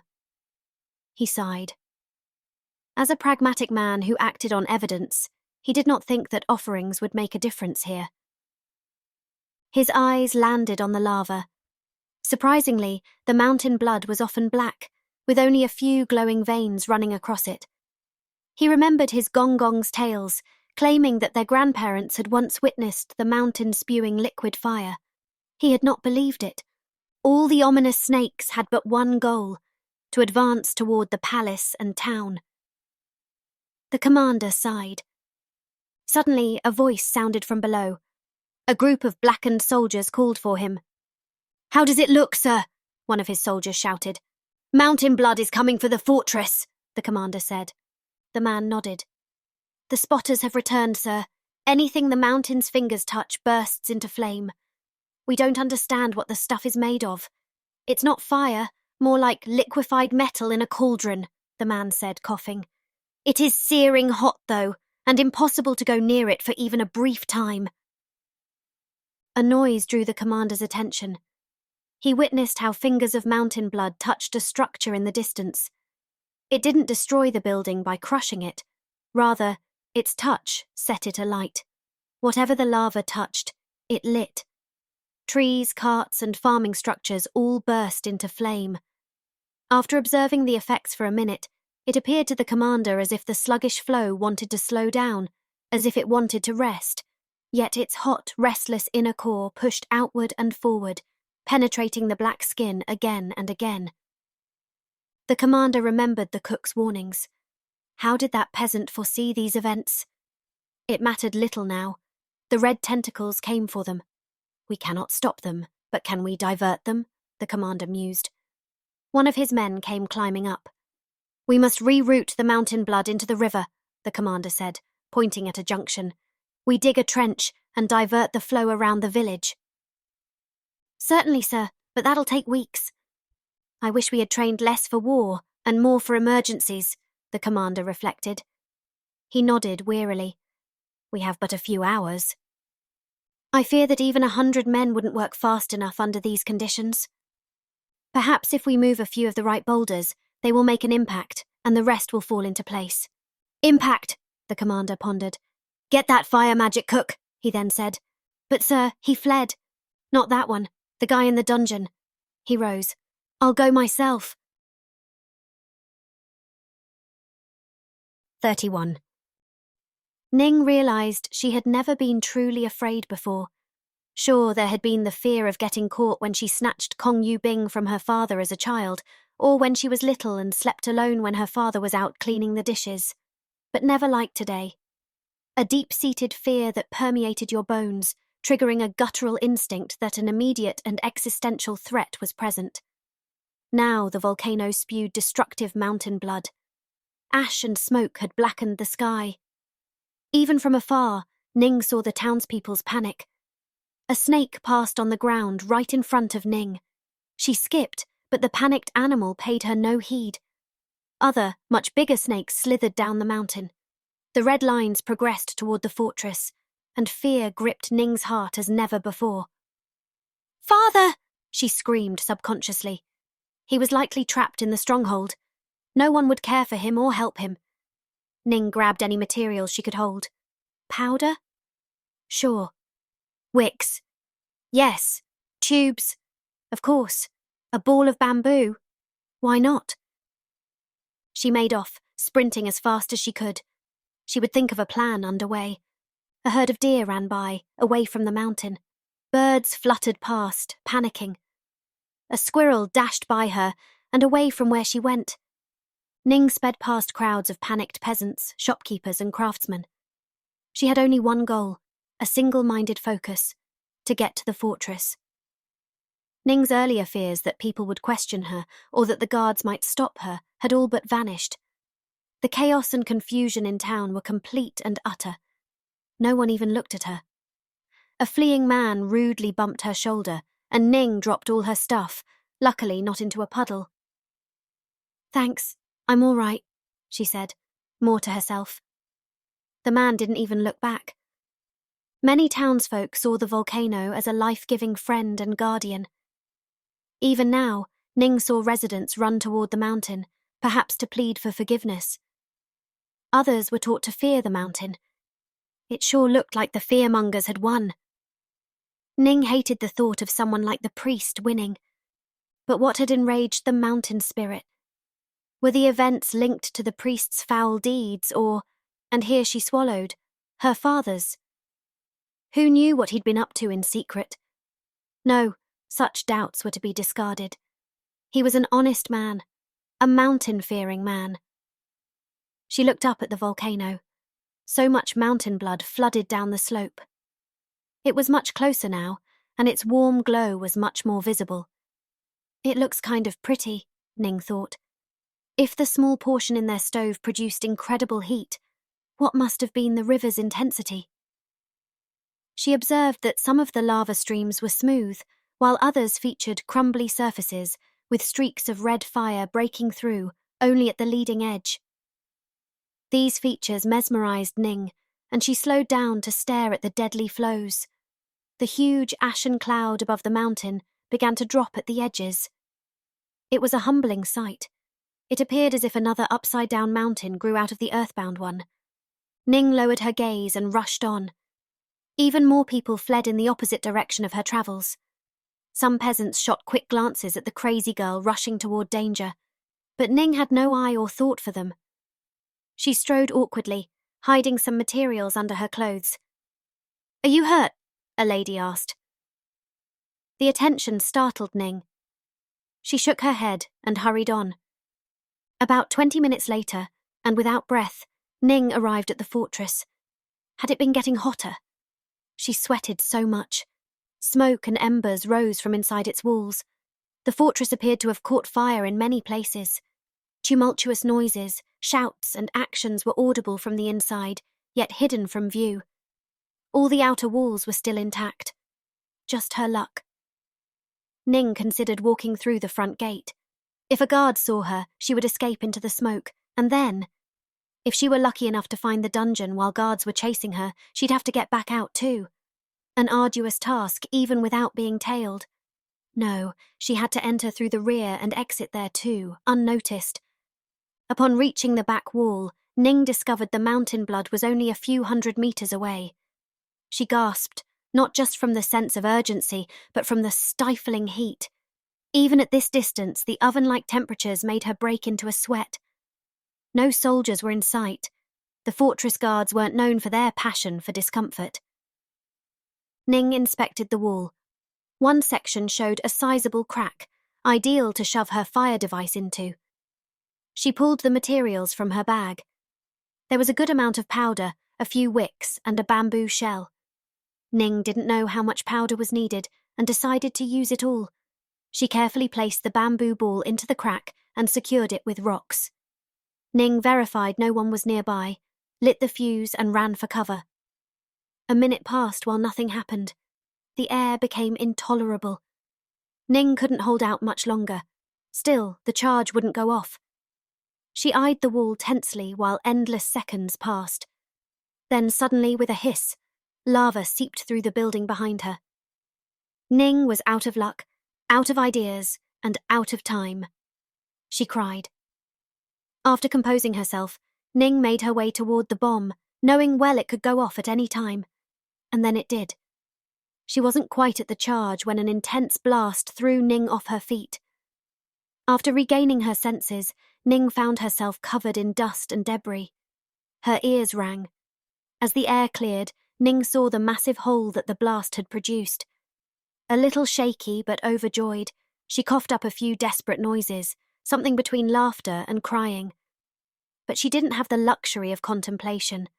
The hole was unstable, with too many loose pieces dangling from its top. Ning realized that if only one bit gave way, the entire wall would drop. She rushed through. Just behind her, the wall didn't just collapse. Thick bamboo stakes that had been part of the construction shot out and ripped through an adjacent building to cut a sizable section out of it. She was in, but her escape was blocked. Distant shapes came running toward her. Soldiers! They had heard the blast. Luckily, everything here was dark, on fire, or opaque. Their outlines sharpened in the smoke as they closed in. Ning snuck from the hole unchallenged. Where would the prison be in a setting like this? A small building showed the typical barred windows. Its heavy door stood open. The building appeared small, but shabby enough for a prison. Ning snuck in and found stairs leading down. Hopefully this is the dungeon entrance, not cool storage. Looking back only once, she descended. The air underground was even more arid than outside. All the guards had fled. Ning inched ahead, exploring cells while coughing, her eyes red and tearing. One cell showed movement. She noticed hands reaching through the gaps in the bamboo. Ning slowly approached. A stringy and filthy man cowered in the cell. As soon as the character noticed her, his lips flew open. "Release me, I beg you!" Ning hesitated. Not helping the man sealed his doom. "I don't have the key. I'm looking for my father," she said truthfully. The man nodded eagerly. "Your father, eh? I know where he is. I know where his key is, too." Ning thought it dubious but became exhilarated at the news. "Where?" she asked, hoping it was true. "Release me and I'll help you," the man replied frantically. Ning grew uneasy. She disliked the man's nervous grin and twitching, but lava began seeping through the walls. It became hot fast. Ning panicked. "Tell me, man, where are the keys?" she shouted. "Over there." The man pointed his stringy arm toward an office. Ning noticed that although the man was ragged, he had rather bulging muscles, perhaps from a lifetime of labor. She dashed over to the small office and searched. On the opposing wall, in plain sight, hung a collection of iron keys. Ning fumbled, trying each key in the hole. The shady man stood right behind the bars, his twitchy eyes jumping between Ning and the keys. His animated tongue licked his cracked lips. Ning finally found the right key, but before turning it, she stopped. "Where is my father?" she asked, with the key remaining firmly in her grasp. "Release me first," croaked the man. Ning sensed an aura of violence around him, something he appeared to hide. "I don't trust you," she said, taking a step back. Out of nowhere, the dark man's arm shot from the cell and gripped Ning's wrist with lightning speed. She squealed. Holding her tightly, he tried to reach for the keys with his other hand. Ning kicked him, broke free, and ran. She had wasted precious minutes. Ning called for her father, turning corners with no cells in sight. Ning longed to see another human, a guard even, anyone who might help. She shouted yet another time, and suddenly there was a distant answer. "He... Rare." Ning rushed toward the voice and located her father's cell. He lay curled up on the floor. "Father, I'm here!" Ning shouted as she tried every key. Lava creeped over the ground within his cell, even touching the bars in places. Ning made it to the last key. She inserted it and turned on the thing. It didn't fit. She had tried all the keys. Realizing all too well what this meant, her father stared at her seriously. "Escape without me!" He fixed his gaze on her sternly. "I will never!" The lava now covered large sections of the floor, leaving puddles of death in too many places. Some entered through the ceiling and dripped, droplets of doom. Yet it had also made its way underneath the cage's bars, softening them. When Ning noticed this, she kicked the weak ones. It took all of her strength to handle such thick bamboo. Yet it worked. The bottom part of 2 bars gave way. Ning now pulled and pushed the sticks back and forth, bent them both ways, and shook them. Her father, too weak to even stand, tried to assist her by covering the smoking bamboo with his clothes. They had produced a hole wide enough for the cook to squeeze through. Splatters of lava touched his back and left deep, smoking marks, but the pain didn't register. He was out. "You came," croaked the cook. "Are you all right?" "Me? What about you? How have they been treating you?" "Fine. A misunderstanding. We must go." As they hurried toward the exit, they passed the dubious prisoner's cell. "What about me?" he yelled, his eyes bloodshot. "You can't leave me here to die." Ning halted. She wasn't alone anymore. She had gained confidence and unlocked the wicked man's cell. The ragged criminal's mouth smiled at first, but then switched to a grin when he attacked. Before Ning understood what was happening, he'd pulled her into the cell. "Let me go!" she screamed. The cook fell as he tried to help Ning. The criminal had it easy. "This will teach you. Letting me wait. Leaving me to die," he hissed, and he pushed them both into his cell. He slammed the door shut, locked it, and threw away the key. Ning banged and shouted. Her struggle amused the criminal immensely. After indulging for a second, he left. Ning called after him, "We'll die in here!" "So you will," the man yelled, laughing. He ran off and vanished behind a corner. Just a second later, though, a loud shriek sounded, followed by a thud. The commander appeared in the hallway. He noticed the two and showed surprise. "Why are you two in here? Who are you?" he asked, looking at Ning. She was scared witless and didn't answer. "Release us, please." The commander glanced at Ning and then the cook. "Are you the one responsible for the hole in the outer wall?" Ning hesitated, aware of her many offences. "Yes," she finally said. The commander nodded, then studied them sternly. "The lava is at the palace. We cannot save it, but the town—" Ning returned the commander's serious glance and nodded. "Come with me," he said, and he unlocked their cell. They stumbled out. "Thank you," said the cook in passing. The commander nodded. "Come, we have much to discuss." 32. The priest's rush to the temple wasn't as simple or quick as he had wished. While chaos and panic aided his escape from the fortress, the unending stream of villagers now hindered his progress. At first, he travelled with his hood deeply dragged across his face, lest anyone recognize him, sneaking from corner to corner on his way. The measure was both slow and unnecessary, given the villagers' preoccupation with the looming disaster. The priest thus returned to ordinary walking.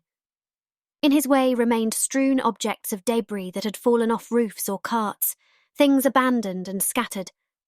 And then he fought the deepening layer of ash that made each step laborious, like wading through snow. Again, another near miss from a roofing shingle. With the long robe hampering him, he stumbled for the 3rd time. He angrily ripped the fabric off at the waist, revealing bony legs. A tall but feeble man had hidden underneath the voluminous garments all these years. The torn robe looked ridiculous, outrageous even, over his stilted legs. But the priest gladly dropped any air of pride or dignity to finish his mission. He was rewarded, as despite all odds, the priest reached the temple. He had approached his home without expectation or bias. Surely the temple hadn't escaped damage from quakes and debris, but what he found shocked him to the bone. Searing, glowing spurts of mountain blood shot from the idol's mouth, showering the temple, while deformed black masses of lava pressed through doors and windows outward everywhere. The once impressive structure had turned into a smoky, creaky mess. The mere thought of entering this building was madness. He needed to grab his valuables, fast, and leave forever. Luckily, he had amassed enough riches to start a fresh scam elsewhere. Suddenly, sadness touched the priest. His temple, in ruins, the place he built with his own hands. Well, his hands had directed the building, destroyed, the likeness of Jurong himself, spewing destructive lava all across its home. Just as he motioned to enter, another spout of mountain blood burst from the idol and missed him by a few steps. Great fear overcame the priest. Perhaps if he waited until the fire was out, but no, his riches. The priest felt the weight of an entire mountain pressing down on him. With a fearful heart but infinite resolve, he entered the smoky mess. Things looked no better inside. The ceiling had held, Jurong. But the temple's wide and tall central chamber was quickly losing its decorations. The priest dubiously eyed the ceiling's tilted and half-melted brass incense burner. The fine carpets and curtains were ruined and smoking wrecks. Immense losses, and they stank. As the priest stepped deeper inside, red and golden ornaments plummeted to his left and right. Lanterns and statues fell and were smashed to bits, while the monumental brass incense pot finally toppled and rolled about amid loud gonging. His brand-new donation boxes were shattered or burned. Lava pushed up through the ground, and the vent holes everywhere, surely from the tunnel. The air was unbearably hot and smelled of iron and sulphur. Not much of the building's backside was visible, as thick smoke filled the hall. The open ceiling vent still worked, but struggled with the amount of smoke generated by the lava and fires. The priest rushed straight to a panel of solid wall and operated a secret door. Behind it lay his private quarters. No solemn simplicity was found here. Ivory and jade, some imported from foreign lands, decorated the lavishly ornate room. Only a privileged few knew of this chamber, or had seen it. The priest regretted so rarely sharing, no, that wasn't the word, showing his riches. The windowless room had remained smoke-free, and the priest quickly shut the door. He tenderly eyed his striking cane collection. Large and small, long and short, thick and thin. His smiting tools of many shapes. They would have to stay behind. He produced a metal key from a chain around his neck and opened a chest of plain appearance. The old box looked like it had been dragged over many a dusty road and fallen off more carriages. Yet its metal hardware was sturdy, and the wood was of the finest oak. When it swung open, rags greeted the priest. Only after he activated a hidden mechanism was the inside's top portion released, and a secret compartment beneath became accessible. A rare, genuine smile of happiness flashed across the priest's face. In there lay his riches from years of grift. Gold jewellery and coins, porcelain, and intricately carved black jade from He Tian. He frantically grabbed everything that was holdable. But by Fulusho, how do you escape with this? If only he had brought a cart from the keep. A cart! Ha! He'd be long dead, a smouldering obstacle along the way. A metal nail popped from the ceiling, and the beams creaked ominously. A crack ran across the wall. Standing alone with his arms full of ill-gotten riches, the priest pleaded with the gods. "Great Jurong, forgive my mistakes. I have acted in the best interest of the emperor only," he lied, fully knowing that untruthfulness toward a deity was a dangerous proposition. Did the spirits read minds? The priest wasn't sure. If they could, why pray at all? A strong tremor hit the temple. He trembled with his overloaded arms.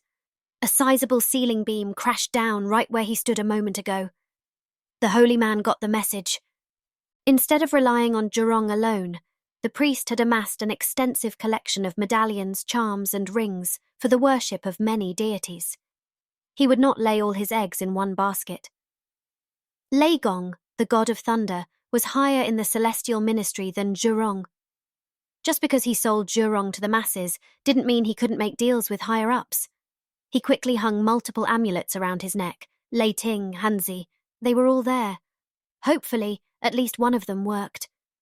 "Oh, thunder god, destroy devils, subdue beasts, and drive away evil influences. Receive this command from Taishang Laojun and execute it as swiftly as Lu Ling." It sounded like nonsense. Confucius had always made more sense to him than gods and deities. He coughed repeatedly. The wads of smoke thickened, and the priest waved them away as he would an unpleasant servant. Carrying all of his riches was impossible, he realized. All these heavy things. He never envisioned a rushed escape. Did he own a sack? No. He stuffed everything back into his trunk and dragged it out of his room and into the main chamber. After unending minutes and many more bruises from falling debris, he arrived at the main door. The heat became intolerable. Embers in the air had set the curtains alight. Out. Only out. He could think later. The priest found the front door jammed. This didn't panic him as much as he would have thought. Just wait for it to burn. He knew the oak door, built heavy for security, would outlast the temple. A large lantern plunged down near him. A tingle crept up the priest's spine. He was trapped and knew it. Getting buried by debris or by an ember striking the chemicals became more likely by the minute. Could he dig or ram his way out? Impossible. The priest didn't wish to think about the consequences if his boxed fireworks were hit by flame. He viewed the cache of wicks, strings, and powders he had produced before his palatial ordeal. Miraculously, they hadn't burned yet. Blowing holes in doors or walls wasn't an option. The shock would cause the frail structure to cave in. An idea entered his mind, and like the curtains, it ignited. He pulled up a chair, set it in the center of the room, and looked up. There was a wide vent opening for holy smoke, covered only by fabric. He fetched all the rocket tubes available and tied them to the four legs of the chair. He opened his chest and stuffed his pockets with loot. Sitting there, loaded with treasures, the priest realized he had no way to light the tubes. He awkwardly rose again and made his way over to the burning curtains.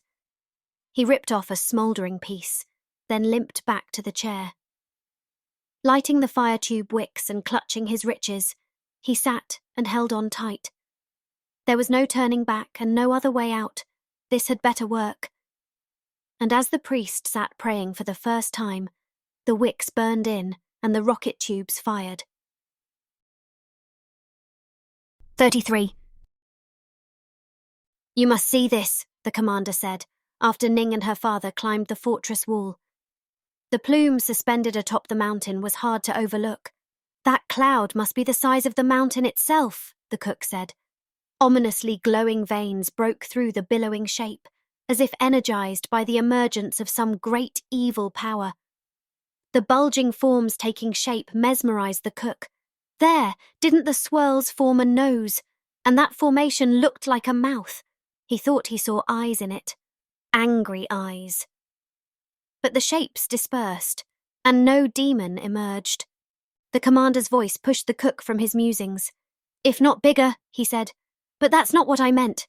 Do you see the red lines?"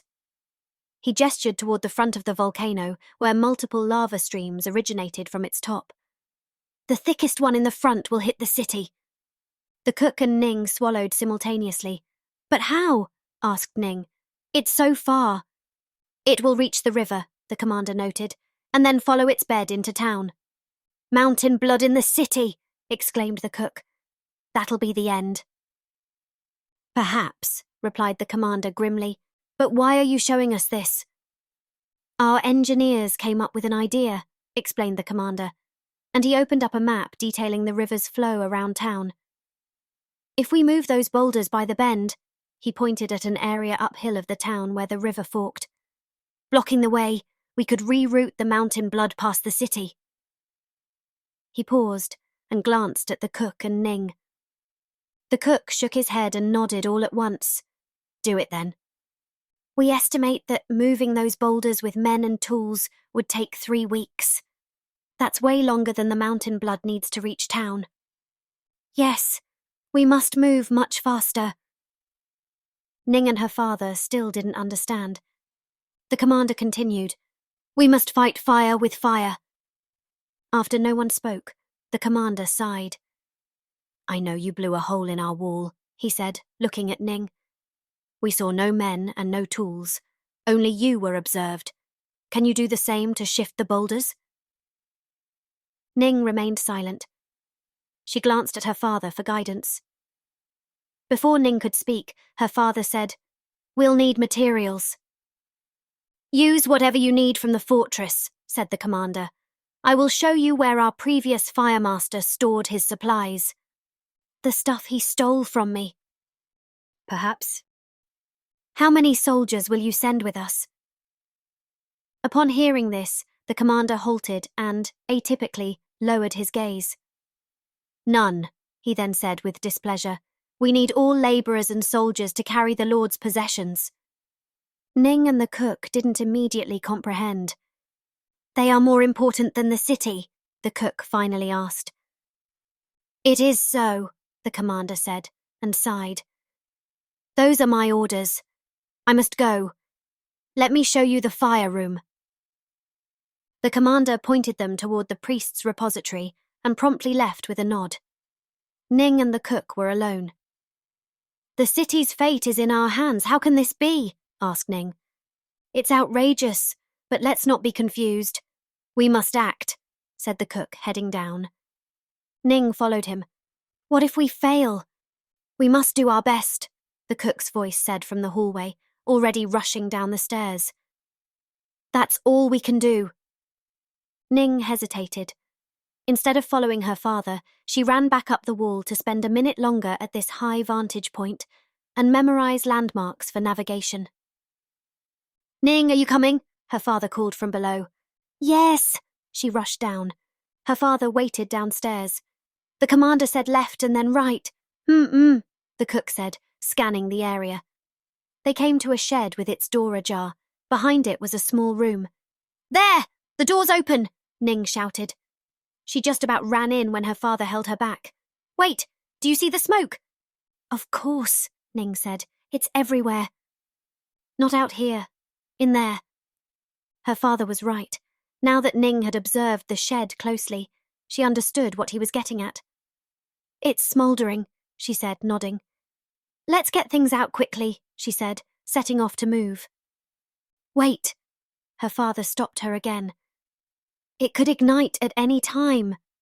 Ning nodded. As you said, we must give our best. I am old, her father said. I will go. If I perish, he said, holding her shoulders with both hands. Save yourself. And with that, he swiftly vanished through the dark, smoky door. He didn't reappear for a while. Now and then, Ning caught movement in the dim interior. She heard a cough here and caught a passing shadow there. After an eternity, Ning decided to rush after her father, explosion or not. They met at the door. Everything about the cook was blackened, except for his eyes. They were bloodshot red. His moustache had singed into a gnarled stump. I snuffed the fires with rags, he said, coughing. It should be safe for now. Ning followed him inside, and they searched the priest's supplies. Embers and smoke still permeated everything. The incessant rain of ash had left a smeary cover all over. Ning shielded the windows with wet towels. How did you force your way in, Ning? Asked the cook, while nailing a box. I felt the blast all the way in the dungeon, he added with a hint of displeasure. I've compressed powder into a sealed container. That caused a build-up and a sudden release. How did you know of this? Asked the cook suspiciously, while covering the counters with a moistened cloth. A few experiments, answered Ning quietly. She knew where this was going. Her father grew angry. I had forbidden you. It is so dangerous. He drove the nail in with extra fury. Ning stopped her task and said, I had to free you. The cook's expression changed. His face paled and his eyes moistened. He nodded and didn't press the matter further. After a pause, he continued, "We'll need a big charge to move the boulders." Ning nodded. She found a small barrel and sealed it with wax. Meanwhile, her father gathered every single grain of powder he could find, regardless of colour, grain, or composition. They all went into the barrel. "Is it enough?" Ning asked. Her father shrugged.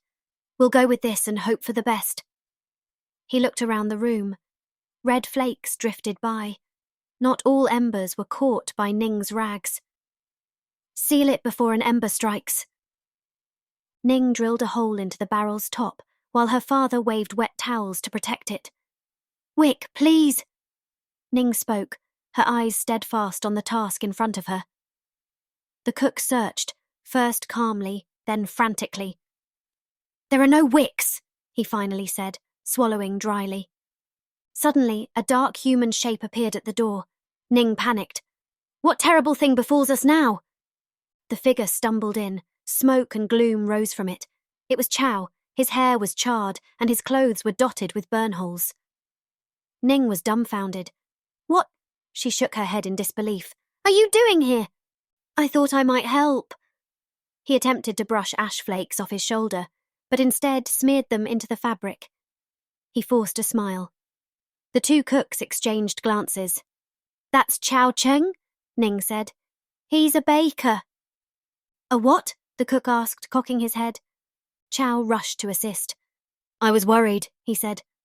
"That's great," replied the cook grumpily. "But why would you care?" Revelation struck. He nodded and said, "It's great to have you. We must move this barrel to the river." "What about the wick?" asked Ning. "I think I have a solution," her father said, while brushing his singed moustache. He packed some rope and grabbed a tube, scooping leftover powder from the table into it. The cook then dipped a stick in wax and, before it dried, rolled it in black powder. He then answered the four gawking eyes with a brisk nod. "Let's go." They placed a moist towel over the barrel. Ning stepped aside and said, "Chow, please carry this." "Sure, what is it?" "An enormous bomb." "What's a bomb?" "Handle it cautiously. Think of it as your new oven." Chow carried it like a crystal baby. They left the building to find a terrifying scene. The ash and ember rain had intensified, the temperature had risen, and all fortress buildings were ablaze. People were absent, leaving only a few confused animals. Ning, Chow, and the cook advanced toward the main gate. "What happens if I bump into anything?" Chow asked nervously. "Nothing. Just keep it from burning," the cook said. They arrived at the wide-open gate. The guards had long fled, and the trio rushed out unchallenged. "How long are our travels?" Chow asked, already reeling under the weight of his load. 2 to 3 hours. The terrain is rugged," the cook said. "I'm glad, Chow, that you're here. A stout young man to carry our cargo. I may not have been able to." Chow huffed uneasily. "No, problem." The environment darkened once the three escaped the reach of the fortress flames. Judging their steps became harder. The dust cloud reflected the lava's light, though, aiding their path through the gloom. At first they made good progress, trotting over well-established roads and paths, but soon trails of sand, rock and brush turned every step precarious. Now and then they passed a bush in flames and cautiously carried their incendiary cargo around it. Progress soon slowed, as ash and soot rendered rocks and boulders slippery. It took all their concentration not to fall. After a while, Ning stopped to rest. She saw Chow ahead. Her father, though, had fallen behind. His mouth was moving, and she heard her father mumble what amounted to a prayer. "Great Mountain, I know you're furious, but please don't take out your anger on the innocent townfolk, I beg you." When he caught up with Ning, they considered the path ahead as they closed in on the mountain. What had been a thin red line from afar now showed in terrifying detail. The lava stream's leading edge drooled with fire as the worm pushed toward the village. The cook realized how slowly and without haste it moved, like a blind tentacle feeling its way. He swallowed dryly, and not just from the hot air. His encounter with mountain blood remained vivid in his memory. "So, you and Chow, he asked Ning, shoulder bumping her. Father, can we focus on the walking? She said, taking deliberate steps. They walked quietly for only a minute. Is Chow married? Ning rolled her eyes. He is not. He is inventive. They joined the young man, who rested on a boulder, sweating profusely. He took a sip from his canteen. I can't carry this much longer, he said, nodding at the barrel. I'll take it from here, the cook said, lifting the barrel with a groan. Chow didn't argue. The increasing heat played heavily on them all. Ouch! Ning suddenly cried out and jerked back. Her father rushed to assist. What happened? The stone, Ning pointed at a rock by her. I used it as a handhold. And it's hot. The cook wetted his finger and briefly touched the stone. Ning was right. He tried another one nearby. It was equally hot. It's becoming unsafe to touch anything. Here, he said, ripping his shirt into strips. Wrap this around your hands for protection. They walked for another half hour when the cook noticed an unpleasant sensation on his feet. He looked down and found that his straw sandals smouldered. I'm having doubts, he said to the others while pouring sand across his feet. I'm not convinced that we can achieve this. Does anyone want to return? No one did, and not much later they arrived by the river and immediately scouted the area for a suitable blast spot. Ning nearly plunged over the edge of an enormous boulder overhanging the river's fork. Whoa! Chow held her. I think we found our candidate. If we can shift this one, it'll take many other boulders with it. The cook agreed. That might work. Chow placed the barrel into a crevice by the boulder's rear and rolled a few smaller ones on top of it. The cook ensured that the barrel's opening aligned with the rocks. How will you ignite it? Asked Ning, still uncertain how this would happen without a wick. Her father had not shared his idea, and it was getting too late for failure or plan changes. Watch, he said rather confidently. He fastened a rope to the barrel's hole and then stepped away while clasping the other end. Ning followed the action, squinting. That rope won't work as a wick, you know? It doesn't have to, said the cook, producing the cardboard pipe he had prepped earlier and tying it to the string. He turned to Chow. Hold this, please, tightly. He handed him the string. Ning and Chow trailed her father with skeptical curiosity. Chow's eyes flickered nervously between the labouring cook and the approaching lava stream. I'm no expert, he said, wiping sweat from his lip. But I think we need to do whatever you guys are planning to do, soon. The cook produced the stick he had coated in powder earlier and rubbed it on a coarse rock. It lit up, much like a match, astounding Ning and Chow. Now step back, he said, shoving the match into the tube. The tube zoomed off with a fiery tail, a string rocket. The group watched with awe as the missile shot straight toward the barrel's opening. Then everyone took cover, readying themselves for the blast. A pop sounded. Ning flinched. Was that it? Asked Chow, clenching his teeth. Impossible, said the cook. Ning experienced an uncomfortable feeling of déjà vu. Peering out from behind the rock, she found the missile had missed its target and bumped into the side of the barrel, where it had fizzed out. We're done. The town will have to evacuate.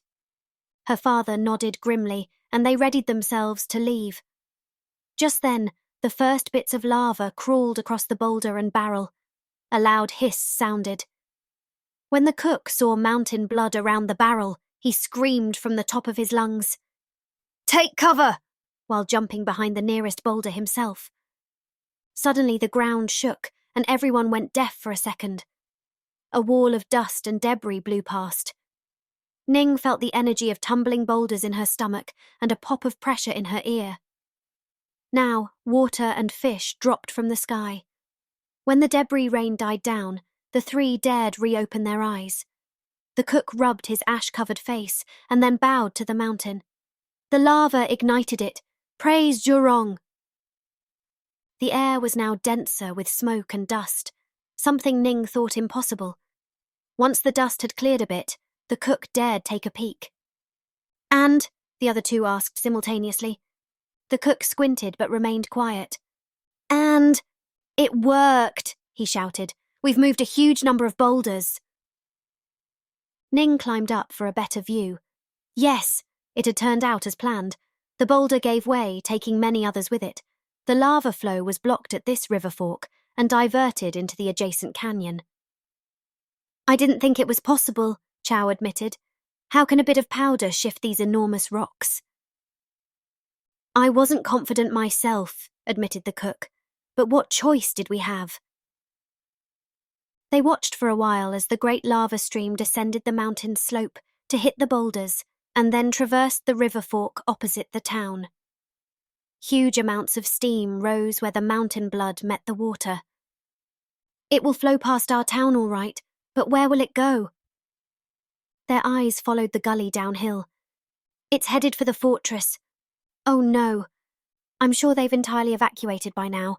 Besides, we're out of powder. There's nothing we can do. 34. The three heroes collapsed. They had rerouted the lava and achieved their mission. Ning sagged from exhaustion. Chow caught her. When she reopened her eyes, she smiled.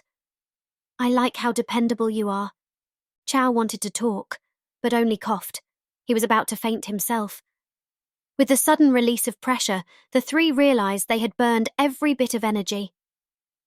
I can't walk back yet, Ning said. Let us watch the flow, the cook suggested. The others agreed, and they climbed a row of boulders to gain a better view of the downstream area, where they rested on a slope too high for the river to climb. The fork that supplied the town with water was now blocked. It'll have to be reopened eventually, said Chow. The Lord's men will handle it, the cook said. Suddenly, a sharp boom sounded. Smoke and debris flew from the fortress. A fresh wave of lava had arrived and hit something flammable. Will they blame us? Asked Ning quietly. It looks like no one's over there anymore. They abandoned it, the cook said. It's going to be destroyed, said Chow. Possibly, but at least the city is saved. The cook cleared his throat. The air was still thick with smoke and gas. Let's cool down in the river, he said. Ning rose enthusiastically. I'd love to freshen up. They traversed the large boulders down into the gully. Their path was dotted with gaps to break an ankle or shifting stones to make it worse, not the easiest of paths, especially in the dark. Without warning, a rock gave way under Chow's foot, and he fell. Ning caught his arm. Chow grinned. I like how dependable you are, he said. And I can depend on you both, the cook said, smirking while soaking his shirt in water. Chow, he continued while wrapping a wet cloth around his head. You're resourceful and creative. You did great out there. Thanks for helping us. He turned to Ning. And thank you for rescuing me, Ning. Ning smirked. I wasn't sure you wanted me to. Upon this, the cook appeared distraught. It was dangerous, reckless even, but the mountain looked out for us. I thought you were trying to set me free. The cook looked baffled, insulted even. I would never abandon you, he said, emotionally clearing his throat. How can you believe I would? He paused. A discussion for another time. He glanced up at the sky. It lightened. Is it morning already? Ning turned pensive. The mountain's blood ate the fortress. I have a bad feeling about it. The commander asked us to help. It was his idea, said the cook. He didn't ask us to destroy the palace along the way. We've acted with the best intentions, and the town is safe. Cook bowed to the volcano. The mountain has spared us. Chow wasn't so sure. Was it divine intervention, our doing, or chance? The cook looked up. The lava flow is slowing, and the ash cloud doesn't expand anymore. Maybe the volcano's anger calmed. It spent its energy and now rests. The mountain is exhausted, said Chow. So am I, said Ning snarkily. Let's go home. Just as they started walking, Chow noticed an unusually shaped bit on the ground, half buried in the ash. It gleamed and stood out from the ash. He picked it up. It was twisted and opened up on one end, almost like a flower. Ning came over. What is it? She asked. A string of glass. He wiped it. It must have come from the volcano. Chow held it up. It looks pretty, said Ning as she touched its petal-like ends. Chow pocketed it. I'm going to keep it as a souvenir. Ning smiled. Even a tragedy can sometimes create beauty. The sun continued to rise. Ning took one last look at the lava flow before heading back, climbing and walking unhurriedly now. The trip was easier with daylight approaching, and they soon arrived in town. A few buildings showed earthquake damage, others smoked, but overall, the destruction was limited. I'm glad our town doesn't lie in ruins, said Ning. I don't know what I'd do without my oven, quipped Chow. The cook nodded. I see a lot of smoke by the temple. We'll pass it on our way home, Ning said. Yes, we should visit, the cook said, nodding. They all agreed, but soon lost sight of it as the terrain flattened and they entered town, where buildings blocked their view. The streets stood eerily quiet and lifeless. No one's about. Do you think they all fled? Surely many did. But don't forget, it's also very early. They might be resting. They turned a few more corners and promptly arrived at the palace, though they would not have recognized it. What in the name of Zhurong? Shouted Chow when he saw it. The building was covered in lava worms, pushing through walls and windows as if a great kraken had emerged from below and seized it. Much of the roof had collapsed, and the courtyard walls had fallen in. The once imposing temple was reduced to a sad and deflated mass. Zhurong's head had slipped off the roof, its maw rammed and buried into the ashes on the ground. While the lava's outer layer appeared dark and cool, glowing cracks and the wavy air near it hinted that the material was still extremely hot on the inside. Chow viewed the scene with a gaping mouth. Where did this mountain blood come from?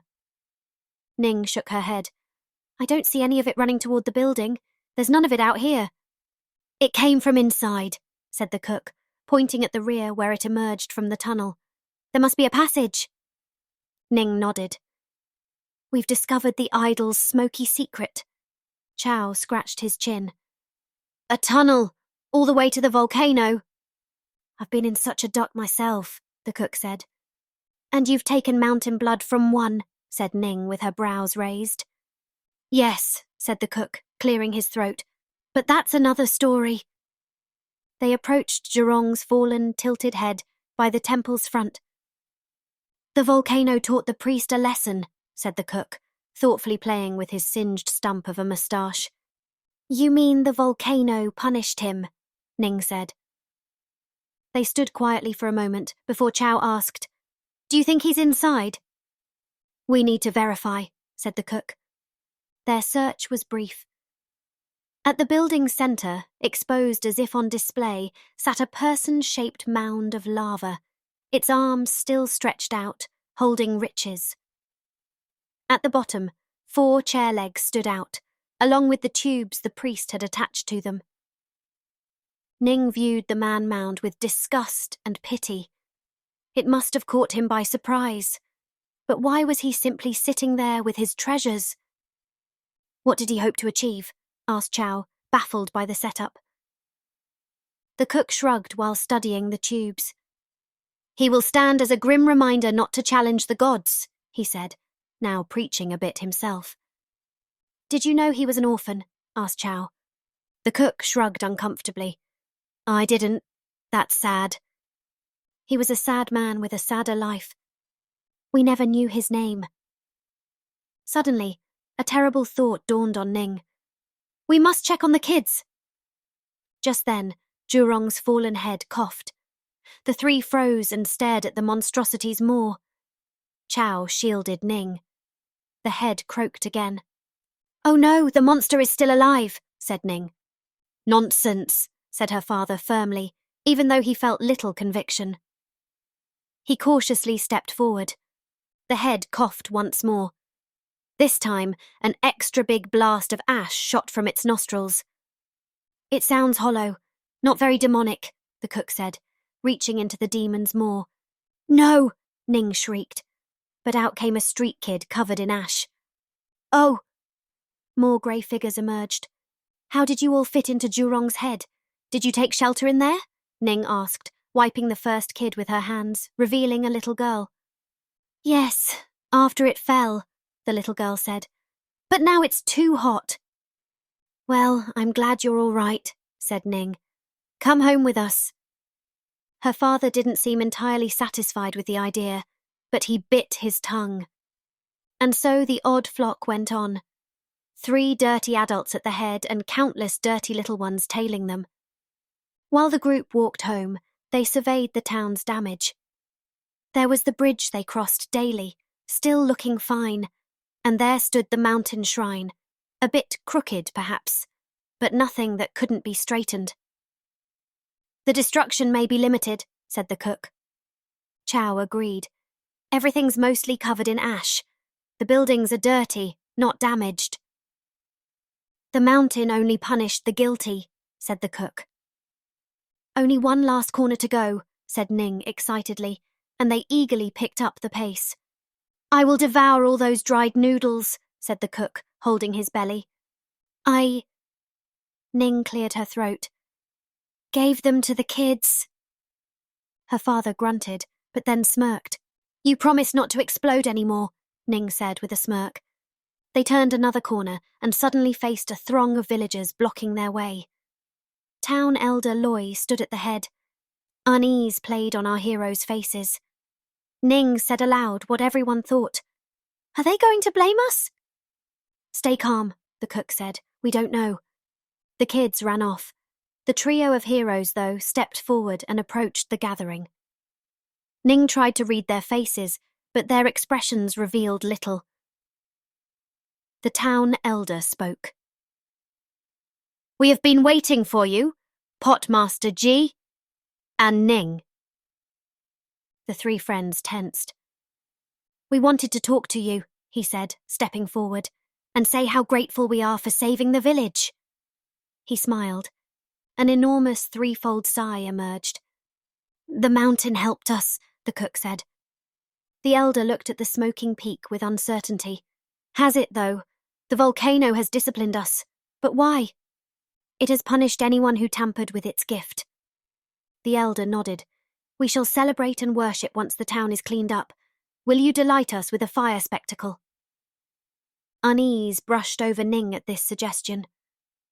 Should we not abandon the fire magic? She asked her father. No, the troubles started when the priest and lord used the mountain's gift for their destructive means. I believe there will be plenty of opportunities for fireworks, the elder said, smirking at Ning and Chow, who stood a little too close together and shyly smiled. And that might just become our biggest show yet, cheered the cook, throwing up his hands and laughing. But now we need to rest. Finally home. Ning excused herself and went inside. Everything was covered in ash. She immediately set out to clean. Her father joined. The soot has already been there, he joked, observing the spots on the wall. But I'm glad to remove it finally. Yes, perhaps a mountain rock can help us, said Ning, quipping. When no one replied, she turned and saw that her father had dropped onto his bed and nodded off. Ning gave him a loving look. She grabbed a rag, but when she wiped the counter, the cloth nearly vanished in the thick coating of ash. She shook her head. I don't need a rag, I need a scoop, Ning proclaimed, and began shoveling the stuff with her hands. Chow gently took the ash from her, keeping her hand in his.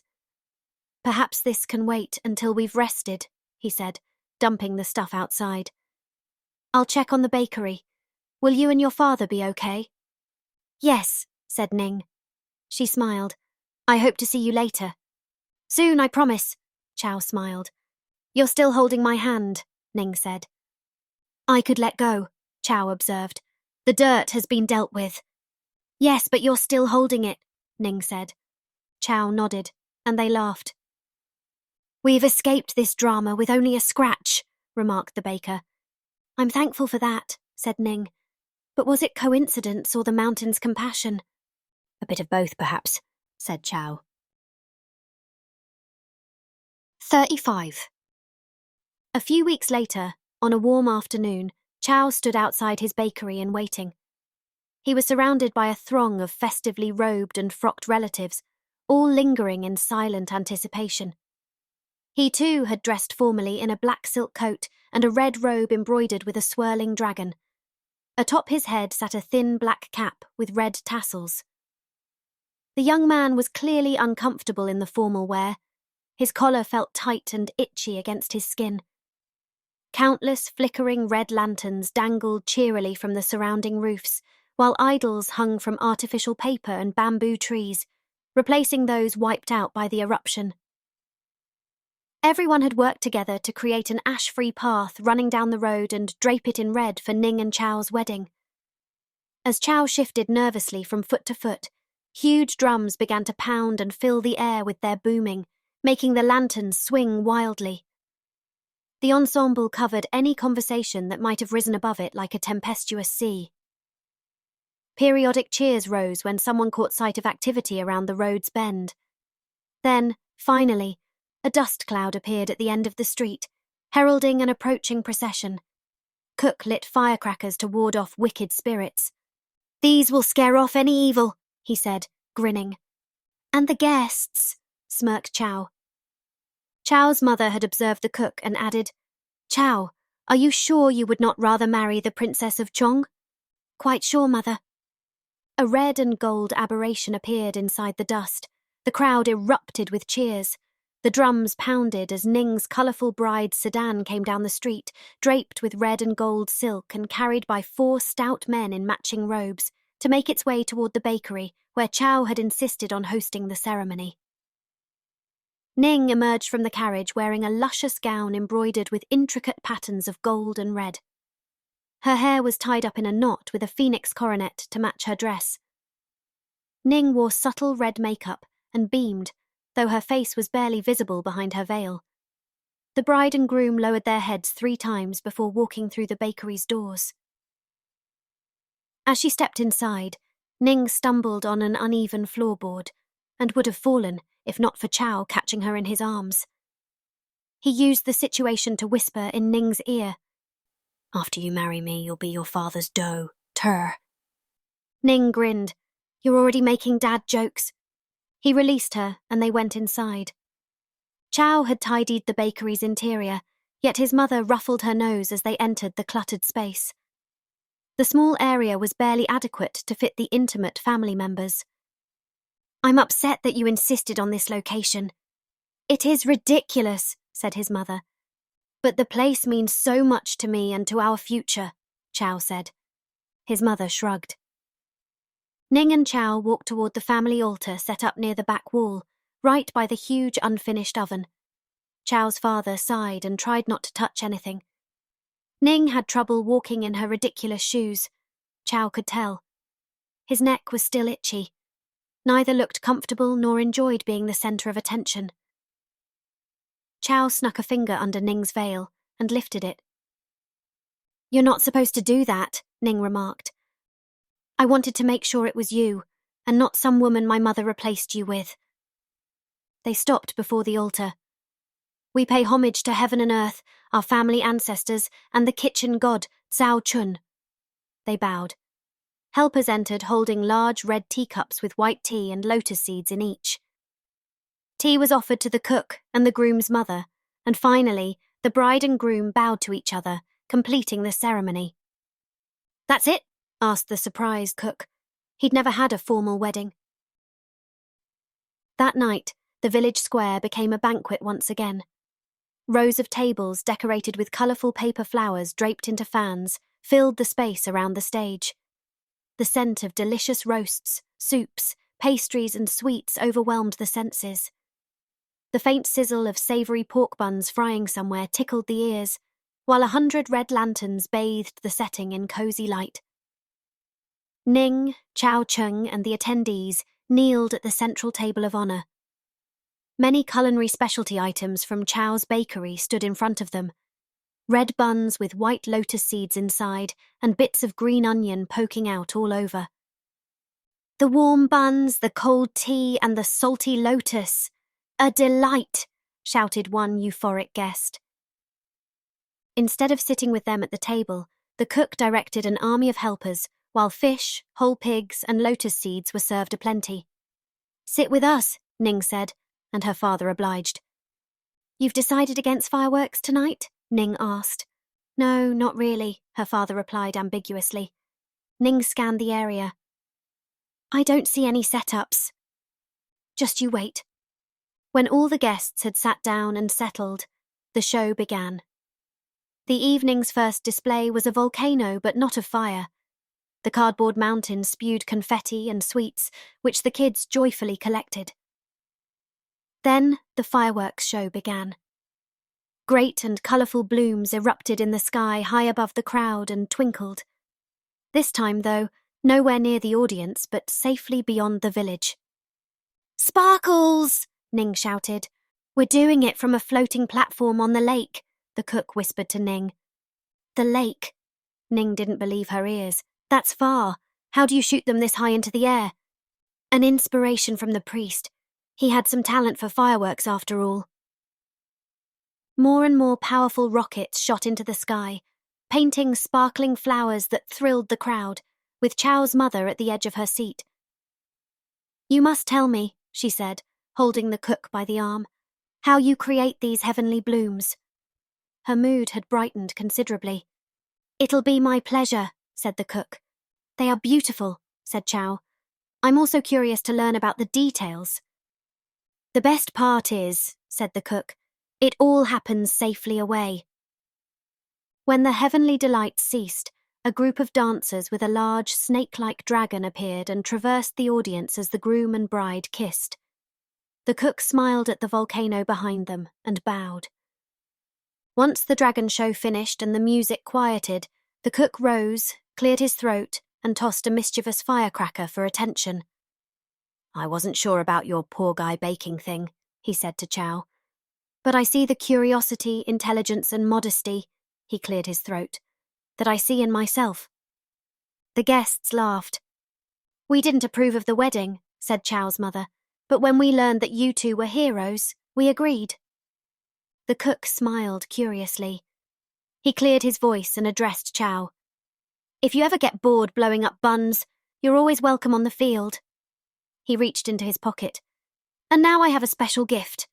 He produced a small case and handed it to Ning. Ning looked at her father inquisitively and opened it. Inside lay a golden amulet with 2 symbols engraved on it. It's your mother's name set in gold, the cook said, wiping away a tear. I wish she could be here with us. I'm sure she's here in spirit. Thank you. They hugged, and as they did, Ning spoke in a lowered voice. Baba, where did you get this gold from? I found extra bits by the Rainbow Hills. I stashed them away little by little, and then had Liung the jeweller shape it. After they sat back down, Ning produced a soft, flat package and handed it to her father. Now, I have something for you. The cook didn't know what to think and squinted at her. Thanks. I didn't realize this was my big day. He unfolded the wide wrapper. It's a proper Chushin robe, Ning said, although you may not need it anymore. The cook shook his head fervently. I'll wear it every day. They hugged. Everyone settled back down, and the meal service continued. After a few light-hearted minutes of conversation, the cook suddenly heard a rhythmic tapping that sounded familiar. Tap, tap, tap, tap, tap. Struck by a sudden recognition, he glanced at Ning and saw that she had noticed it too. Tap, tap, tap, tap, tap. He quietly nodded. It was the sound of their mysterious soup customer. Would you like scallions with that? The cook asked out aloud. A pinch, as always, Chow's mother replied reflexively before holding her mouth. Aha, the cook called. You're our veiled customer. The mother pretended not to know what he meant. Chow's father spoke. Dear, what is he talking about? Ahem. Chow's mother cleared her throat and then admitted her secret food pleasure. Why didn't you simply acknowledge that you liked the soup? Chow asked. Oh, I don't know, she said. Because it's from a street vendor. Chow rolled his eyes. But now that it's out, she continued, you should prepare it for me every day. I'm afraid you'll have to visit the bakery, the cook said. I'm out of that business. 36. Chow and Ning's bakery bustled, with a line of eager customers waiting outside, snaking around the block. Inside, trays of freshly made soups and buns piled high on the counter for hungry patrons to gulp and guzzle. Customers talked and laughed, their spirits unaffected by the wait. Tables and chairs provided seating for those who needed a break from queuing. Chow was busy laying out dough in the back by his mighty new oven, adorned with a piece of intricately woven green glass. Ning came by. "Oh, what's the pretty green ornament on there?" she asked. "I found it after the eruption, remember? A souvenir." "Right." Ning invited the incoming crowd with a friendly, "Come on in, no pushing, please." If this level of engagement continued, they would need crowd control soon. She considered the purchase of ropes to condone certain areas. Suddenly, an invisible force pushed the crowd apart. "Oi, what?" The ladies and gentlemen called out in confused consternation. Then the source of the shoving showed up. It was a flock of street kids pushing their way in. They appeared neat and were dressed in little uniforms. "Are they customers?" a disapproving lady asked loudly. "No," said Ning, and the lady relaxed. "They work here." "Where's Chow?" a little girl asked. "He's in the rear," Ning said, pointing at him as he wrangled a gigantic puffy bun the size of himself. "He's inventing," said Ning, winking. Just then, the bun burst and spewed flour all over Chow and any innocent bystanders. Ning laughed.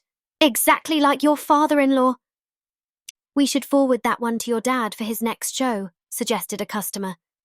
"Yes, very similar, the two. They're getting along great," Ning said, turning her attention to the kids. "Deliver these buns to the restaurant and that soup to the workers." Ning handed them multiple packages, and the little ones blazed off without a word. Suddenly, the clatter of chopsticks and chatter of the housewives stilled as a tall, dark man with a broad hat covering his face strode in. He carried an air of authority, and all eyes were fixed on him. Ning froze, her knuckles white, as she clutched a stack of soup bowls. The only sound came from the gentle hissing of steam wafting from fresh buns and soup. The man stopped at the counter and removed his head cover. It was the commander. Chow approached the military man, bowed and asked, "How can we be of service? A bun or a soup, perhaps?" "I am here on official business," said the commander sternly.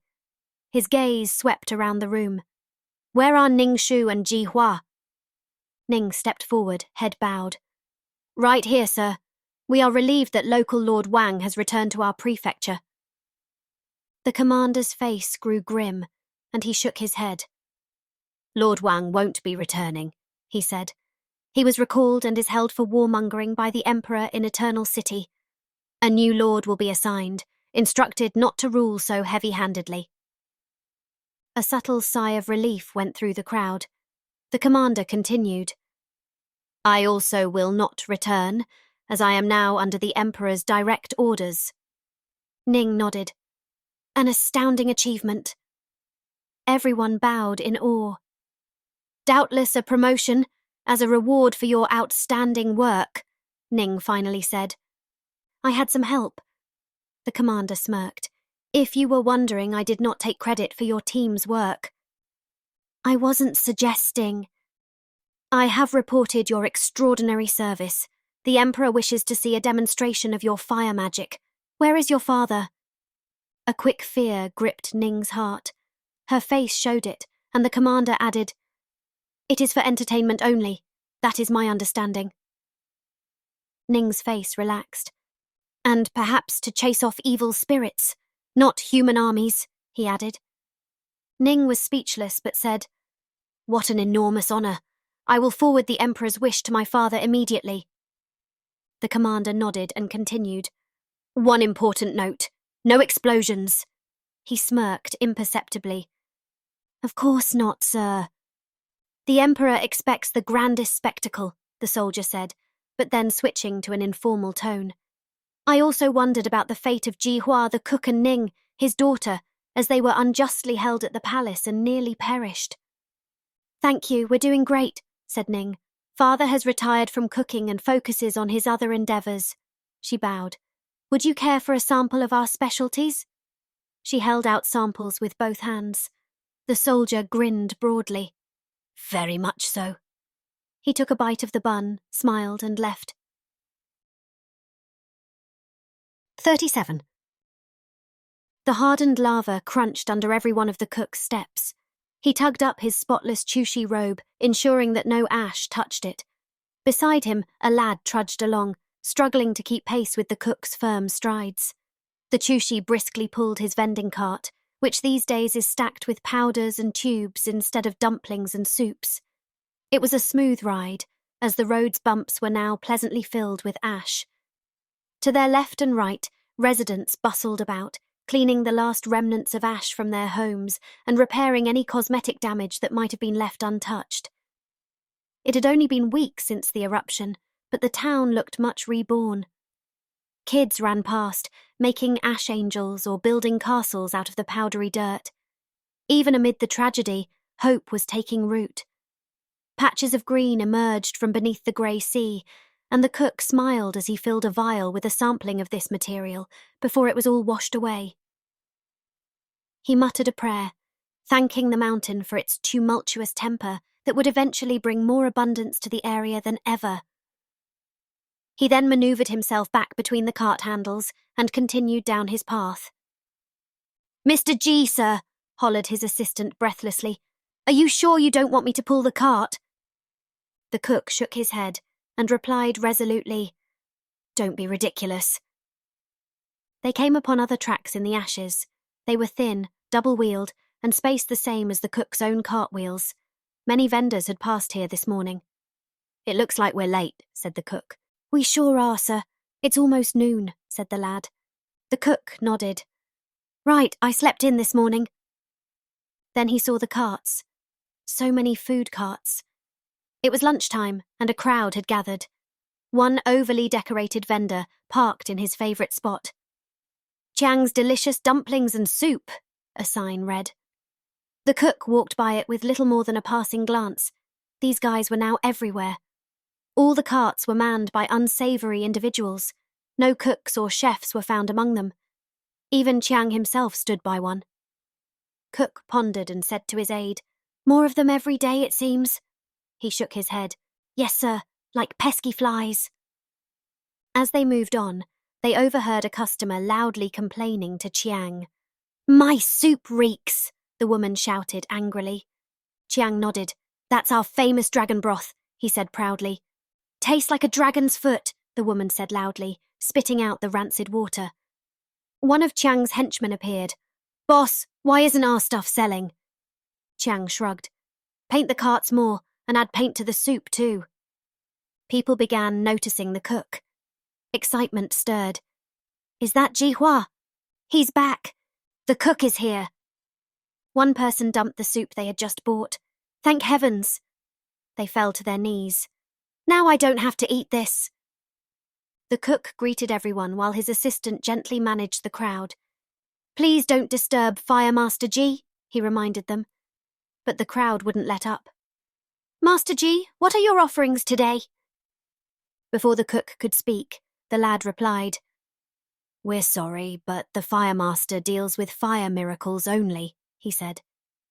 The cook nodded and added, "Please visit Ning and Chow's bakery for our signature soup and dumplings, and don't forget to taste their buns."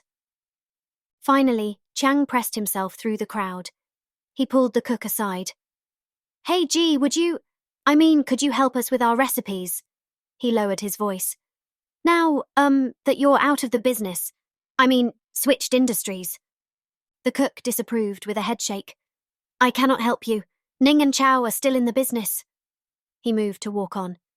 "Cook, please. This stuff is disgusting," Chiang said, pointing at his soup. "What's wrong with it? At least tell me." The cook shrugged and sampled the soup. He flinched. "It's like rocket fuel. Acrid," the cook said, wiping his tongue as he walked off. How weird, he thought. How our roles have reversed. Now I'm all show and Chiang is all food. Chiang ran after him. Okay, G, he said nervously. Why don't we combine shows? Imagine the stick figures and the fire stuff together. What a spectacle. I'll think about it, said the cook, walking on. He could hear Chiang shouting ideas and questions for at least a mile. Then he stopped. He had reached the temple of the mountain, or what was left of it. A solemn silence lingered about the place. The structure had collapsed, and a warning was posted. To be condemned. It appeared like an unshapely black worm had swallowed the building and died from it, while the angry maw and unglowing eyes of Jurong poked out from a layer of dirt. Smoke still rose from pockets of smouldering fires after all these weeks. The priest, of course, had been removed, and, despite everything, received an honourable burial. The building was to be dismantled and removed, although the cook questioned whether that was even desirable. Should it not stay as a warning? Sprouts of green had emerged all over and around it. In a short few years the grounds would be lush. A green mound was likely all that would remain. Perhaps a proper place of mountain worship without a custodian should be erected. Ning had been vocal about building an orphanage in this place. She and Chow had agreed to sponsor a home for the street kids. The cook had mixed feelings about this, yet it would provide a satisfying circular closure for this location, he had to admit. Mr. G, sir, his assistant's voice shoved the cook from his ruminations. We're running late. The cook agreed, and they moved on. As they approached the woods, thick puffs of smoke rose from behind the tree line, and the cracking of fireworks sounded. The cook slowed and let his ears soak up the soothing bangs and pops. No more burdensome secrecy in the weedy forest, no more fear of fires. He moved forward through the trees, and the area opened up. A lake with hills surrounding it lay in front of him. The water was dotted with barges and many odd contraptions. Countless helpers worked on the rigs, jumping from barge to barge, measuring, installing, and fixing. Everyone wore long pants and long shirt sleeves of moistened clothing. The cook's glance passed to his crown jewel, a sizable centre barge, many times bigger than the others, with only a single oversized bamboo rack at its centre. He crossed a bridge and walked over to the barge, inspecting the scaffolding and checking a knot here and a tube there. A foreman on another barge noticed the cook, held up his thumb, and shrugged. The cook understood the gesture and returned 2 thumbs up, nodding approvingly. Tonight will be our greatest event ever, thought the cook. Upon the foreman's signal, a group of men pulled a system of ropes, and a large rocket tube, nearly the size of a house, was erected into the centre scaffolding. The cook watched the action approvingly. How high will this fly? An excited young helper asked the brooding firemaster. Perhaps a leap, maybe 2, said the cook. It's unimaginable, he thought to himself, and then said, think how far a much bigger one could go. All the way to the stars, and beyond, said the lad. The cook laughed and nodded, then turned his attention to the Rainbow Hills, where men prospected for him. They grazed all the areas that had remained untouched by the volcano's fury. He had instructed them to mine carefully, though, by using many locations, thus reducing the impact on the environment. Somehow, the cook felt the mountain wanted it that way. The collectors beckoned at him, and the cook waved back. He sat down on a nearby rock to wipe his brow. The sun had passed its highest point, and would soon again set, their time of day. His gaze travelled along dried streams of lava and up the mountain. The large, ominous cloud and the red streaks were gone. The mountain had settled. Only white, puffy clouds of water vapour hovered around it. One side of the mountain's top had ruptured and slid off into the valley below. The arc made the mountain appear to smile. He regarded the volcano with a smile of his own and bowed. The cook reflected on this unlikely adventure. Lessons learned. One day, he might even visit the summit. Suddenly, the earth rumbled.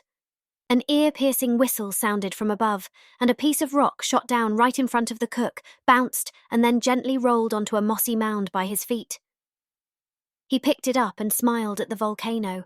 He rose. "Hey, Cheng," the cook shouted. "I think we have an exciting new ingredient."